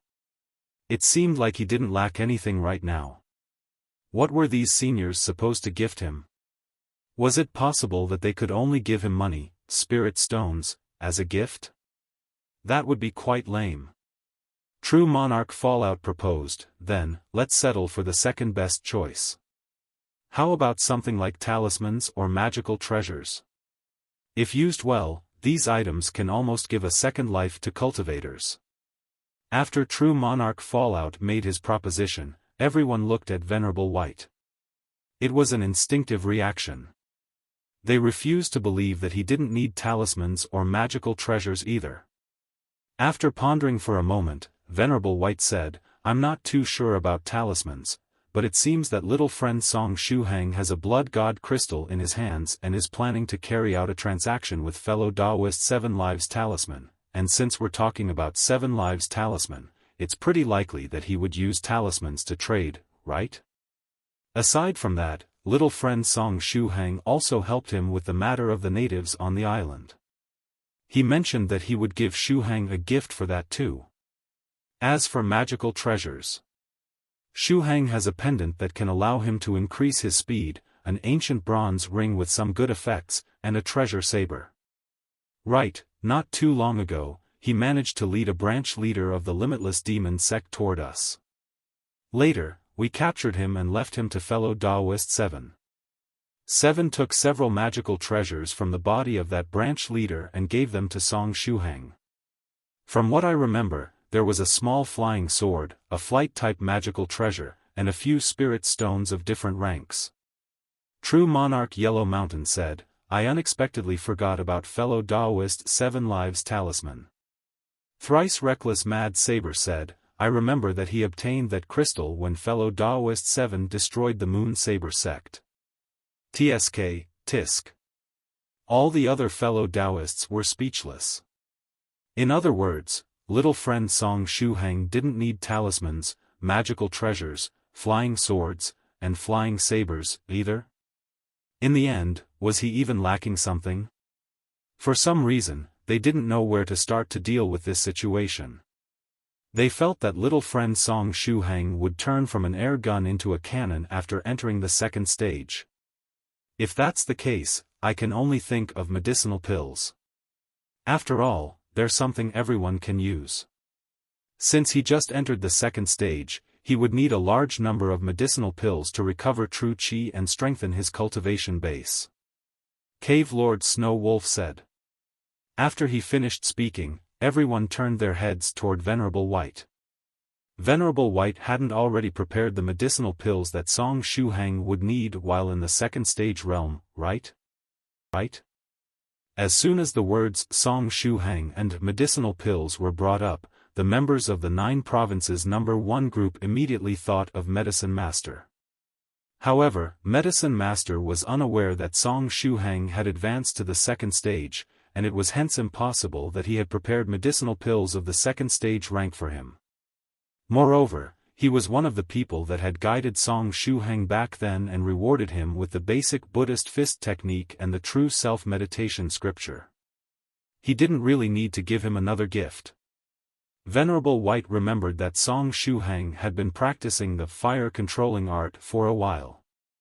After breaking Shuhang's 3 stars fire-controlling fan, Senior White decided to teach him the fire-controlling art so that he could refine qi and blood pills. But Song Shuhang had yet to learn how to refine qi and blood pills when he reached the second stage realm already. Up until now, Song Shuhang only knew how to prepare the body-tempering liquid. Venerable White pondered for a moment and said, "Medicinal pills are fine." The seniors of the 9 provinces number 1 group immediately heaved a sigh of relief. They finally found something that Song Shuhang needed. Otherwise, they would have had no other choice but to give him spirit stones as a gift, which would be rather embarrassing. In that case, it's settled. We'll gift him medicinal pills. Now then, which medicinal pill can let a cultivator have twice the result with half the effort while in the second stage realm? Which sect has good medicinal pills? True Monarch Yellow Mountain asked. True Monarch Ancient Lake Temple replied, "Little friend Song Shuhang just advanced to the second stage realm. Therefore, it's better if he uses medicinal pills that are not too violent or strong. I recommend the medicinal pills produced by the Starry Pavilion.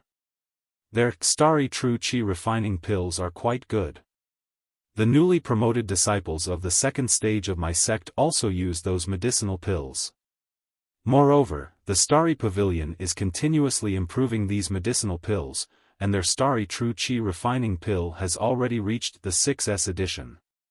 There are 30 pills in one bottle, and 1 pill per day is more than enough to practice. I can provide him with 6 bottles that should last him for around 6 months."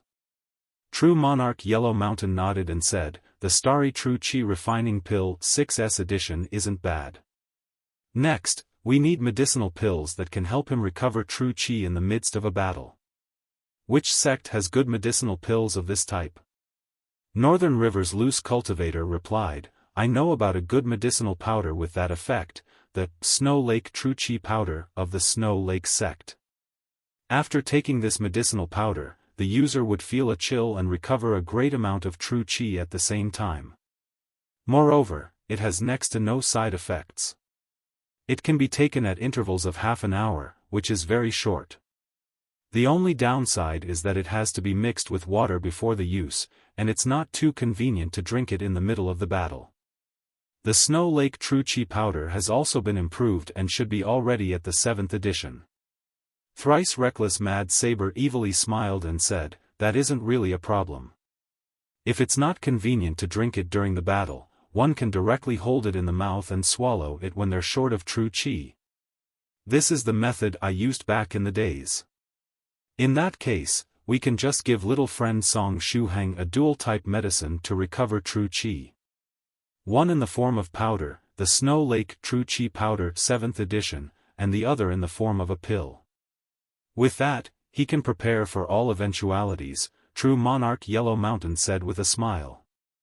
Thrice reckless Mad Saber clapped his hands and said, then, I'll recommend a medicine with the opposite nature of that of Northern Rivers, the volcano pill of the Raging Fire sect. After swallowing this pill, one would feel as though they had eaten hot chili sauce, feeling a raging fire inside their body. The quantity of true chi recovered is also quite good. It's something worth trying. Good. So, 6 bottles of both Snow Lake True Chi Powder 7th edition and Volcano Pills. True Monarch Yellow Mountain noted down. Finally, some medicine to treat critical wounds. Any recommendations for that? Cave Lord Snow Wolf waved his hand and said, for external injuries, our Snow Wolf Cave has the Tiger Bone and Bear Gall Paste. Its effects are pretty good. I can give little friend Song Shuhang 10 packages, and if he likes it, he's welcome to buy it the next time. Our version was also improved and is now at the A8 edition. True Monarch Ancient Lake Temple faintly smiled and said, such being the case, I'll also recommend the homemade medicine of our Ancient Lake Temple.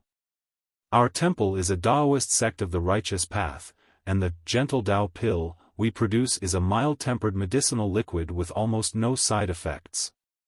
It has currently reached the 5th star edition, and its effects are excellent. There are 20 pills per bottle, and I also can give little friend Shuhang 10 bottles. Good. 10 packages of Tiger Bone and Bear Gall Paste A8 and 10 bottles of Gentle Dao Pill 5th star edition. True Monarch Yellow Mountain noted down. All these medicines were enough to last for around half a year. After half a year, Song Shuhang would have to rely on his own strength to obtain other cultivation resources or medicinal pills. These medicinal pills are enough for completing the task of receiving Senior White. True Monarch Yellow Mountain smiled, satisfied. Actually, the value of these medicinal pills had long exceeded the worth of the gift Yellow Mountain estimated earlier. Even core disciples of big sects would receive only a pill per month of something as precious as the Starry True Chi Refining Pill 6S. If they wanted more, they had to complete missions on behalf of the sect or search for natural resources on their own. Now, Song Shuhang managed to obtain 6 bottles in one go, which would last for half a year even if he used 1 pill per day. The value of the other medicines wasn't below that of the Starry True Chi Refining Pill 6S. Since Song Shuhang seemed to lack nothing, the members of the group subconsciously raised the number of rewards. After all, if they were to give him a small reward, it would feel as though they were being cheap. Finally, I have to reward little friend Shuhang for taking care of Doudou for so long, True Monarch Yellow Mountain said as he gently patted Doudou's head. Doudou opened his mouth and bit Yellow Mountain's wrist. Doudou, let go. Even if I'm a 6th stage True Monarch, these bites of yours are rather painful, True Monarch Yellow Mountain said calmly. Whoa. Doudou bit even harder. True Monarch Yellow Mountain used his other hand to pat Doudou's head. I really don't know what to do with you. Always acting like a spoiled brat. Whoa. Doudou rolled his eyes. Spoiled brat your sister.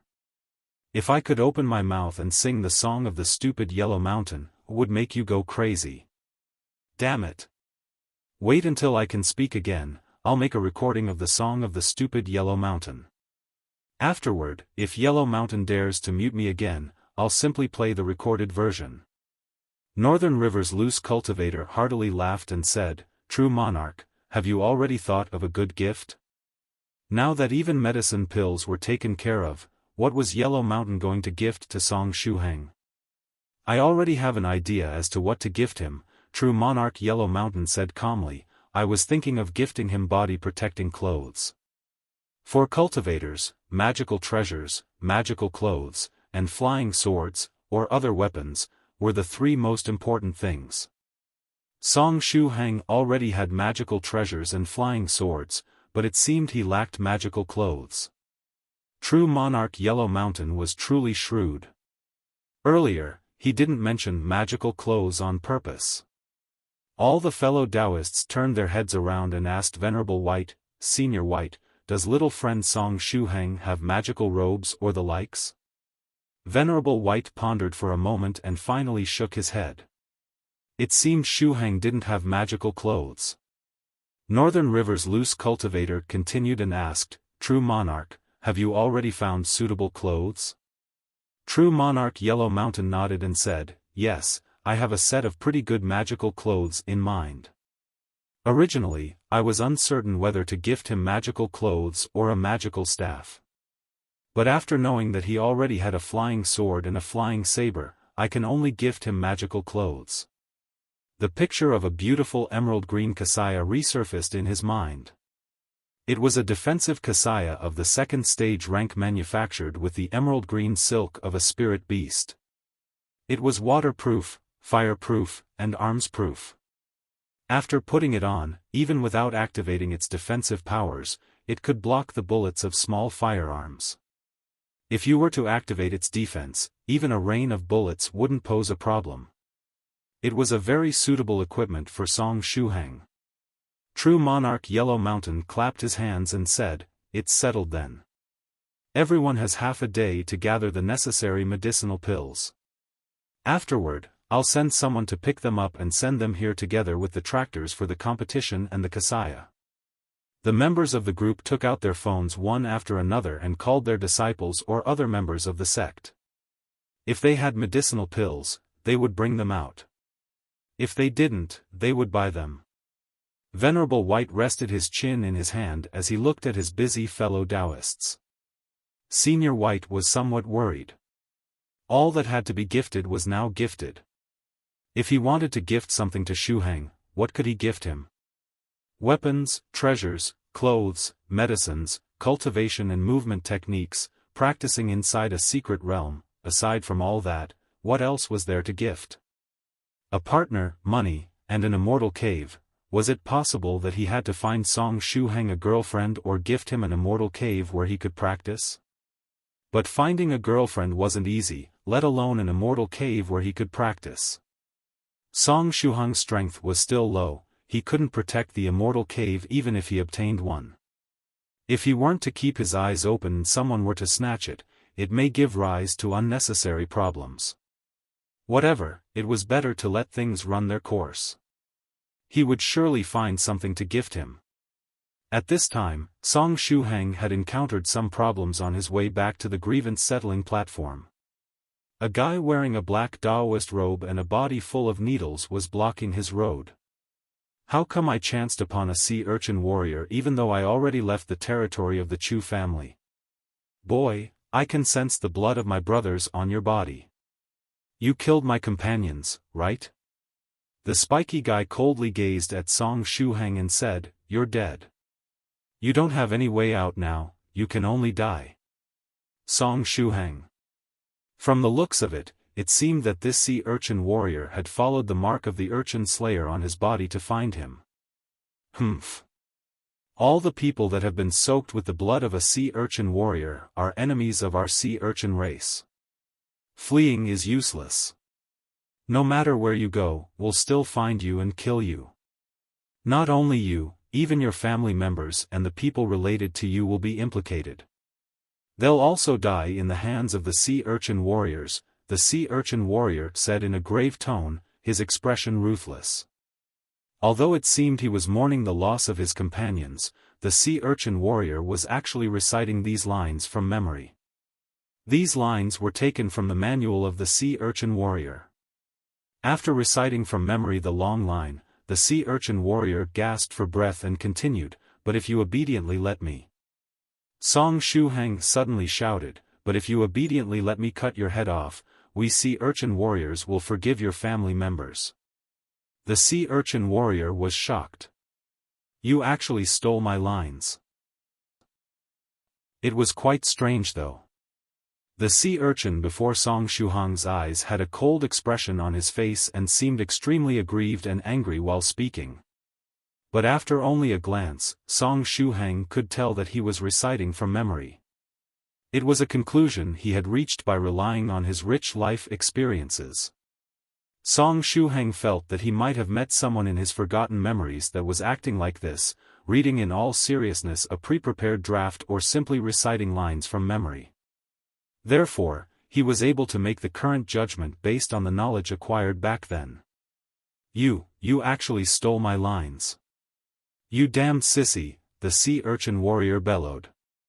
When one was reciting from memory and was suddenly interrupted, they would sometimes forget what they were saying, and that was what happened to this sea urchin warrior. As for that sissy, it was because Song Shuhang still had Chu Chu's voice. After forgetting his lines, the sea urchin warrior became angry out of shame. He loudly shouted and extracted 2 needles from his waist area, charging toward Song Shuhang. He grabbed the needles tightly and thrust them forward, toward Shuhang. You damned human! I'm the powerful poisonous urchin warrior of the sea urchin race, you're dead meat. Song Shuhang lifted the treasured saber broken tyrant and used a basic saber technique to ward off the attack, using the sharp blade of the saber to cut off the needles in the hands of the sea urchin warrior. Luckily, the opposite party reminded Song Shuhang that he was a poisonous sea urchin. Otherwise, he might have just punched him. The sea urchin warrior in front of Song Shuhang was in the first stage realm and had at most opened his nose aperture. He was much weaker than Shuhang. When the needles were cut off, the sea urchin warrior didn't panic. He knew that his black needles weren't particularly resistant. Moreover, he never relied on them in fights. His main method to kill enemies was poison. As long as he could injure his enemy and leave as much as a scratch on their body, it would be his victory. He had a lot of confidence in his deadly poison, and at this time, he was already in range. Round dance chop. The sea urchin started to rotate and changed into a ball, rolling toward Song Shuhang. It seemed that all sea urchins really liked this move. Regardless of their cultivation level, they liked to turn into a ball and roll. Song Shuhang had already experienced this move in the Chu family earlier. He knew that sea urchin warriors were very dangerous while using this technique. As if that wasn't enough, the needles on their bodies would quickly regrow even if they were cut off. Unlike Soft Feather, Song Shuhang didn't have a powerful armor to protect him. Therefore, he couldn't possibly face this move head-on. However, the move was lacking in some areas. For example, the sea urchin warrior wouldn't have a good field of vision while using the move, and there were many blind spots that one could take advantage of. Song Shuhang used the virtuous man's 10,000-mile walk and appeared to sluggishly take a few steps back, but in truth, he instantly retreated 20 meters back. This distance was more than enough. In the next moment, Shuhang slightly spun his wrist, and the picture of Daoist priest Scarlet Heaven's saber intent appeared in his mind. Flaming saber technique. Blazing flames started to burn on broken tyrant. Go! A crescent-shaped flaming saber chi slashed toward the sea urchin warrior. Although he didn't remember it, on the mysterious island, Song Shuhang was able to blow off the head of a huge eagle even though the flaming saber was in the shape of small flame tongues. The strength of this sea urchin's body couldn't be compared to that of the huge eagle back then. The flaming saber chi hit the body of the sea urchin warrior, cutting through it like a knife cutting through butter. The spiky ball was divided into 2 halves. The upper and lower parts of the sea urchin's body rotated and flew about, finally falling to the ground with a thump. He was cut in half at the waist area. The black needles on his body got completely melted by the flaming saber chi. The sea urchin warrior was dumbfounded, as though he had yet to realize that he had been cut in half. In the next moment, he clenched his teeth and bellowed, You are dead. You unexpectedly dared to kill another sea urchin warrior. Since he was a human-monster hybrid with a cultivation of the first stage, the sea urchin warrior didn't immediately die after getting cut in half.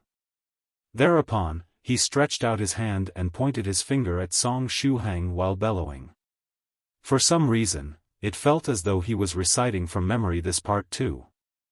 Unfortunately, he forgot his lines halfway through his speech. Although he thoroughly studied these lines earlier, now that he was about to die, his mind was completely blank and he couldn't think of anything. Therefore, the sea urchin warrior stretched out his shivering hand and took out a booklet from his robe. He flipped through the pages of the booklet until reaching the one he was looking for. Then, he looked at Song Shuhang again and said in a hateful tone, "You killed 2 sea urchin warriors. Your family, your friends, will all suffer due to the anger of the sea urchin warriors. Remember my name. I'm the glorious poisonous urchin warrior Sui Qianjun. This name will appear in the nightmares you'll have every night. Aaaaaaah, aaaaaaah." Even that final laughter seemed to be something he read from the booklet. After laughing, this special type of sea urchin, the poisonous urchin warrior Sui Qianjun, tilted his head and died. Song Shuhang. In the next moment. After making sure that the poisonous urchin warrior was really dead and his aura had dissipated, Song Shuhang cautiously approached him. Since the enemy was poisonous, he didn't dare to be careless and used the tip of the saber to poke him. After poking it for a while, 2 ugly small stones dropped from the body of the poisonous urchin warrior. These 2 small stones seemed to contain a certain amount of spiritual energy and made one feel comfortable just by looking at them. Song Shuhang tore off part of his clothes and used them to wrap the 2 small stones, putting them in his pocket. Next, his vision fell on the booklet in Sui Qianjun's hands. Song Shuhang could unexpectedly read and understand the characters written on the booklet. Sea Urchin Warriors 20 Years of Mandatory Education Manual, Volume 1 Part 1. This booklet wasn't written in the language of the monster race. It used 2 rows of characters, one in simplified Chinese and the other in traditional Chinese. It was very easy to understand. It seemed that their innate ability to leave on others the mark of the sea urchin slayer wasn't the only thing they had. This race was rather up to date. When he died, Sui Qianjun was on the page introducing the rules the sea urchin warriors had to follow. On a side, there was a row of handwritten characters, "You're dead. You unexpectedly dared to kill another sea urchin warrior." Short pause. "Remember my name, I'm the glorious poisonous urchin warrior Sui Qianjun. This name will appear in the nightmares you'll have every night. Note, remember to laugh at this point. Aaaaaaah, aaaaaaah." Song Shuhang. What a fearful enemy. Song Shuhang flipped through the Sea Urchin Warriors 20 Years of Mandatory Education Manual. The majority of the booklet was about the rules Sea Urchin Warriors had to follow and contained all sorts of morning dialogues. Amongst these morning dialogues were often sentences such as, "We'll kill your family, we'll kill your friends and relatives, kill yourself and apologize." Song Shuhang. What a fearful race. After flipping through the booklet for a while, Song Shuhang reached the end and saw something that piqued his interest. Detailed explanation of the Sea Urchin Warrior's aura concealing technique. An aura concealing technique? Speaking of which, when the poisonous urchin Sui Qianjun made his appearance, Song Shuhang was able to notice his presence only when he was 10 meters away from him, and he was only a cultivator of the first stage realm. Shuhang had already reached the state where he had his mental energy detection always active. Even though he was 1 realm higher than the enemy and had the detection of his mental energy active, he was able to sense him only when he was in a range of 10 meters. Was this due to the Sea Urchin Warrior's aura concealing technique? Thereupon, Song Shuhang curiously flipped through the technique, starting to examine it. Song Shuhang quickly read the content of 3 pages and sighed with emotion. This technique to conceal one's aura is rather interesting. Sea Urchin Warriors had an innate camouflage ability, just like chameleons. And by relying on their camouflage ability, they developed a unique aura-concealing technique that belonged solely to their race. After using the technique, their mental energy, qi, and blood power, and true qi would be completely concealed. Afterward, they would use the hypnotic effect of their mental energy, "I'm only a sea urchin, I'm only a sea urchin," and camouflage as ordinary sea urchins. After concealing their aura, sea urchin warriors would blend with nature and completely disappear from the radar of cultivators of the same rank, becoming very difficult to find. Even if the other party was far stronger than them, they would only see them as ordinary sea urchins under the induction of their mental energy.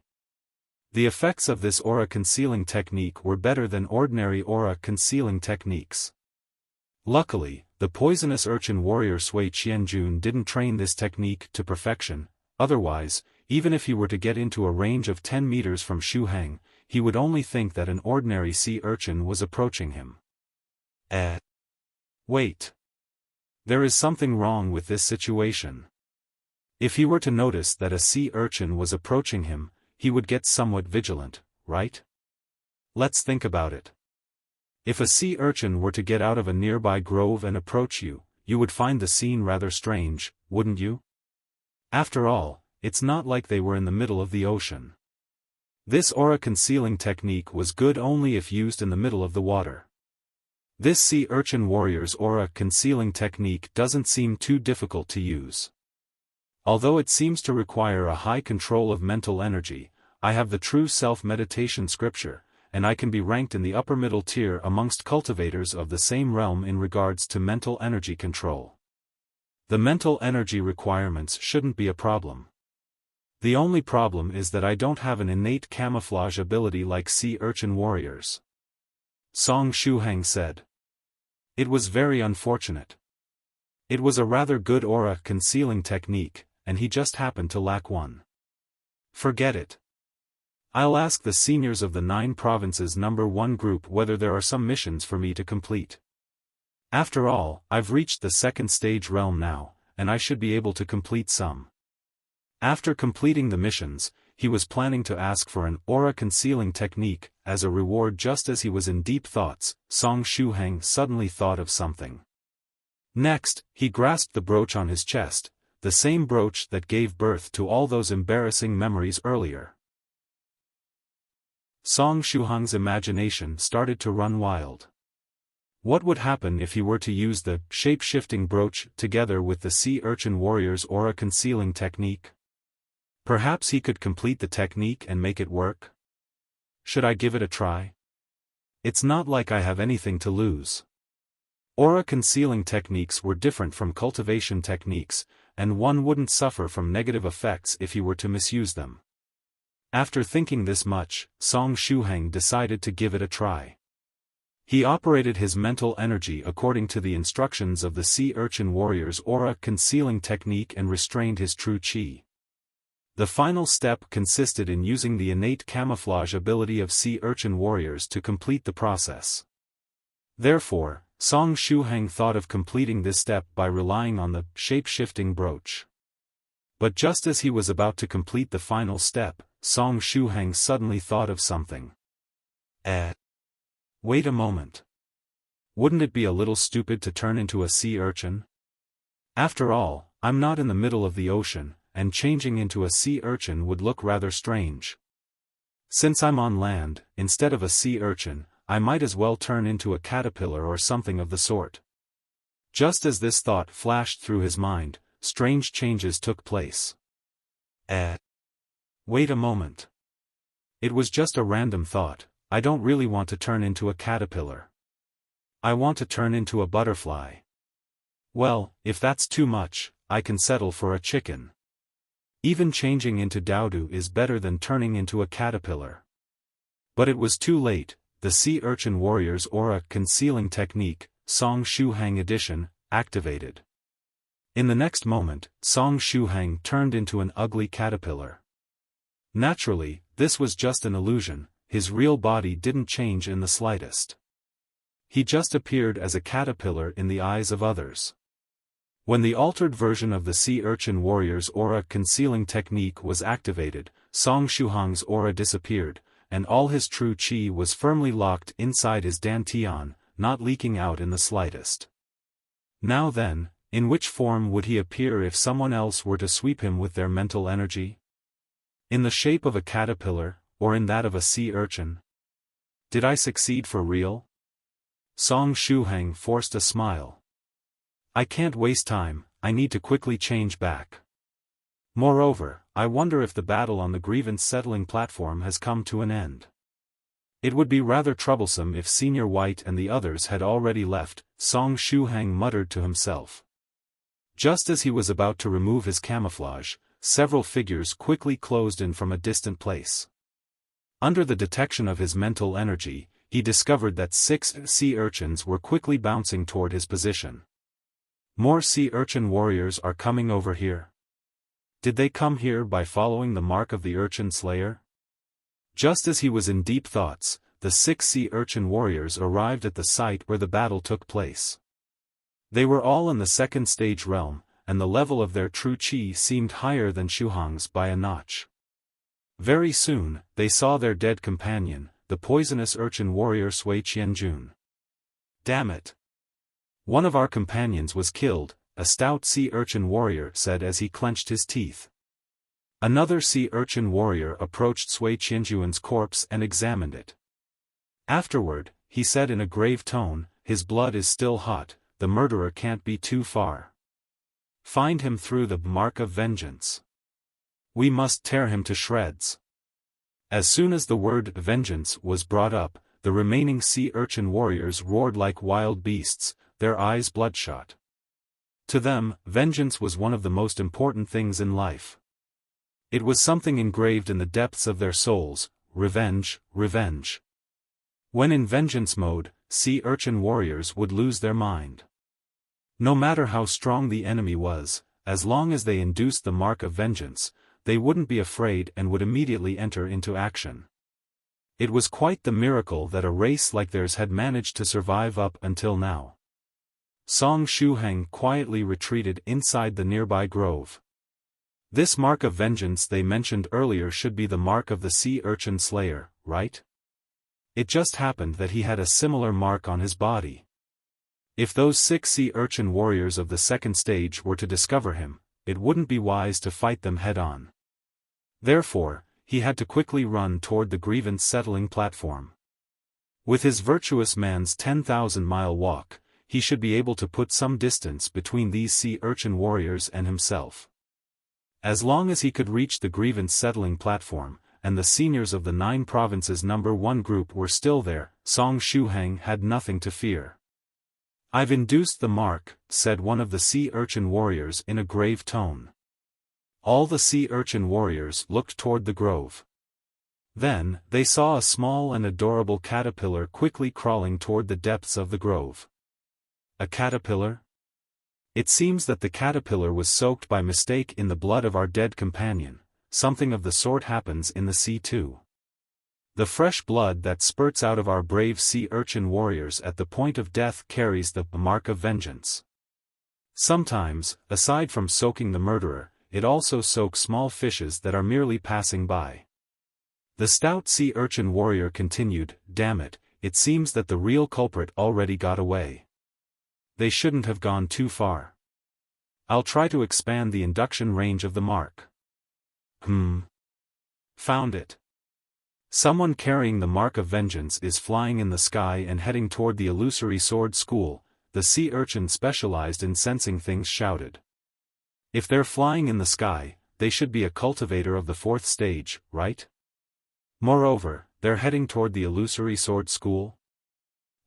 They're bringing about their own destruction, the stout sea urchin warrior said coldly. Let's return to the Illusory Sword School. After our brave sea urchin warriors are done massacring the Illusory Sword School and collecting enough true blood, we'll kill this person that dared to kill our companion, too. After saying this much, the stout sea urchin warrior took the lead and headed toward the Illusory Sword School. Amongst the remaining 5, 4 followed suit and left. Song Shuhang looked at the sea urchin warriors that were disappearing in the distance and furrowed his brows. They want to kill the cultivators of the Illusory Sword School?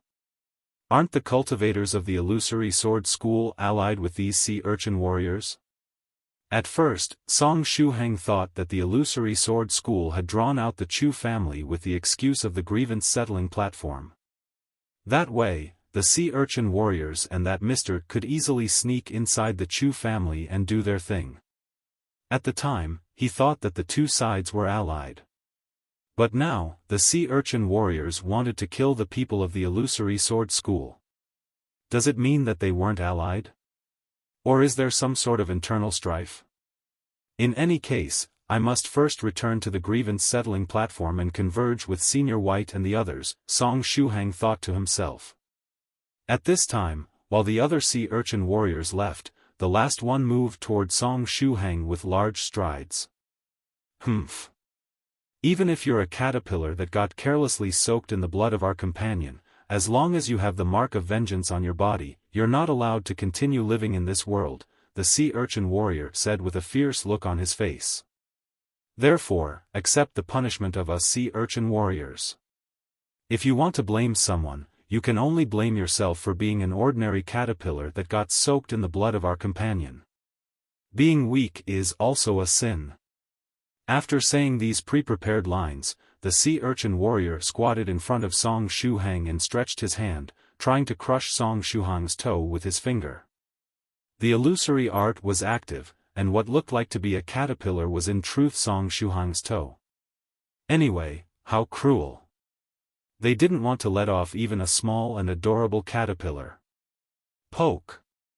Poke to death. The finger of the sea urchin warrior ruthlessly poked Song Shuhang's toe, making his toe hurt a little. Strange, something feels off. The sea urchin warrior was confused. What he was poking didn't feel like a caterpillar at all. Strange, my head hurts a lot. It feels as though a hot liquid is flowing out of my head. I feel dizzy. I don't only feel dizzy, even the world before my eyes is going black. Strange, just what's happening? Just in this fashion, this sea urchin warrior that was poking the caterpillar fell to the ground, very dead. Song Shuhang. Congratulations. After you obtained the title of Sea Urchin Slayer 3 times, it evolved into a new title. You're now a heroic Sea Urchin Slayer. In the sky, toward the direction of the Illusory Sword School. After getting away from the Grievance Settling Platform, the 2 spiritual emperors that were previously helping the Illusory Sword School heaved a sigh of relief. It seemed that those powerful cultivators that had descended from the sky in the form of meteors didn't want to pick a fight with them. No one was chasing or trying to kill them. Let's quickly leave this hornet's nest, the middle-aged spiritual emperor said in a grave tone. The white-haired but healthy spiritual emperor heaved a sigh and said, "At first, I was just planning to return that favor and earn some spirit stones while at it. I didn't expect that the situation would turn out to be this troublesome. Under these circumstances, the favor we owed to probably became even bigger. We'll return the favor at the next opportunity. We cannot be blamed for what happened this time," the middle-aged spiritual emperor said. The white-haired but healthy spiritual emperor agreed, "This is also true. We did our best, after all." The 2 of them looked at each other and sighed once more. Then, just as they were adjusting the direction of their flying swords and preparing to leave, a lazy voice transmitted from the place behind them. "Fellow Daoists, wait a moment." The 2 spiritual emperors turned their heads around and looked behind them. They saw a young man sitting cross-legged on a sword light, currently flying toward them. The man looked handsome and very elegant. At first glance, he seemed to be an elite disciple from a large sect, but those half-closed and half-open sleepy eyes greatly weakened his elegant bearing. After seeing him, one would immediately think of the word lazy. He was giving off a lazy feeling from each cell of his body. As soon as they saw him, the 2 spiritual emperors quietly induced his realm. 4th stage innate realm? After inducing his realm, the 2 calmed down a bit. The middle-aged spiritual emperor took the lead and asked, "Fellow Daoist, is there something you need?" The lazy man yawned and stretched out his hand to wipe the tears from the corner of his eye. "Since I'm a bit tired, let's make it short." After saying this much, he stood up and continued, "Fellow Daoists, I ask you not to resist and let me beat you up, as well as to allow me to take a photo and post it on my public account. How does that sound?" The middle-aged spiritual emperor was speechless. The white-haired but healthy spiritual emperor was likewise speechless.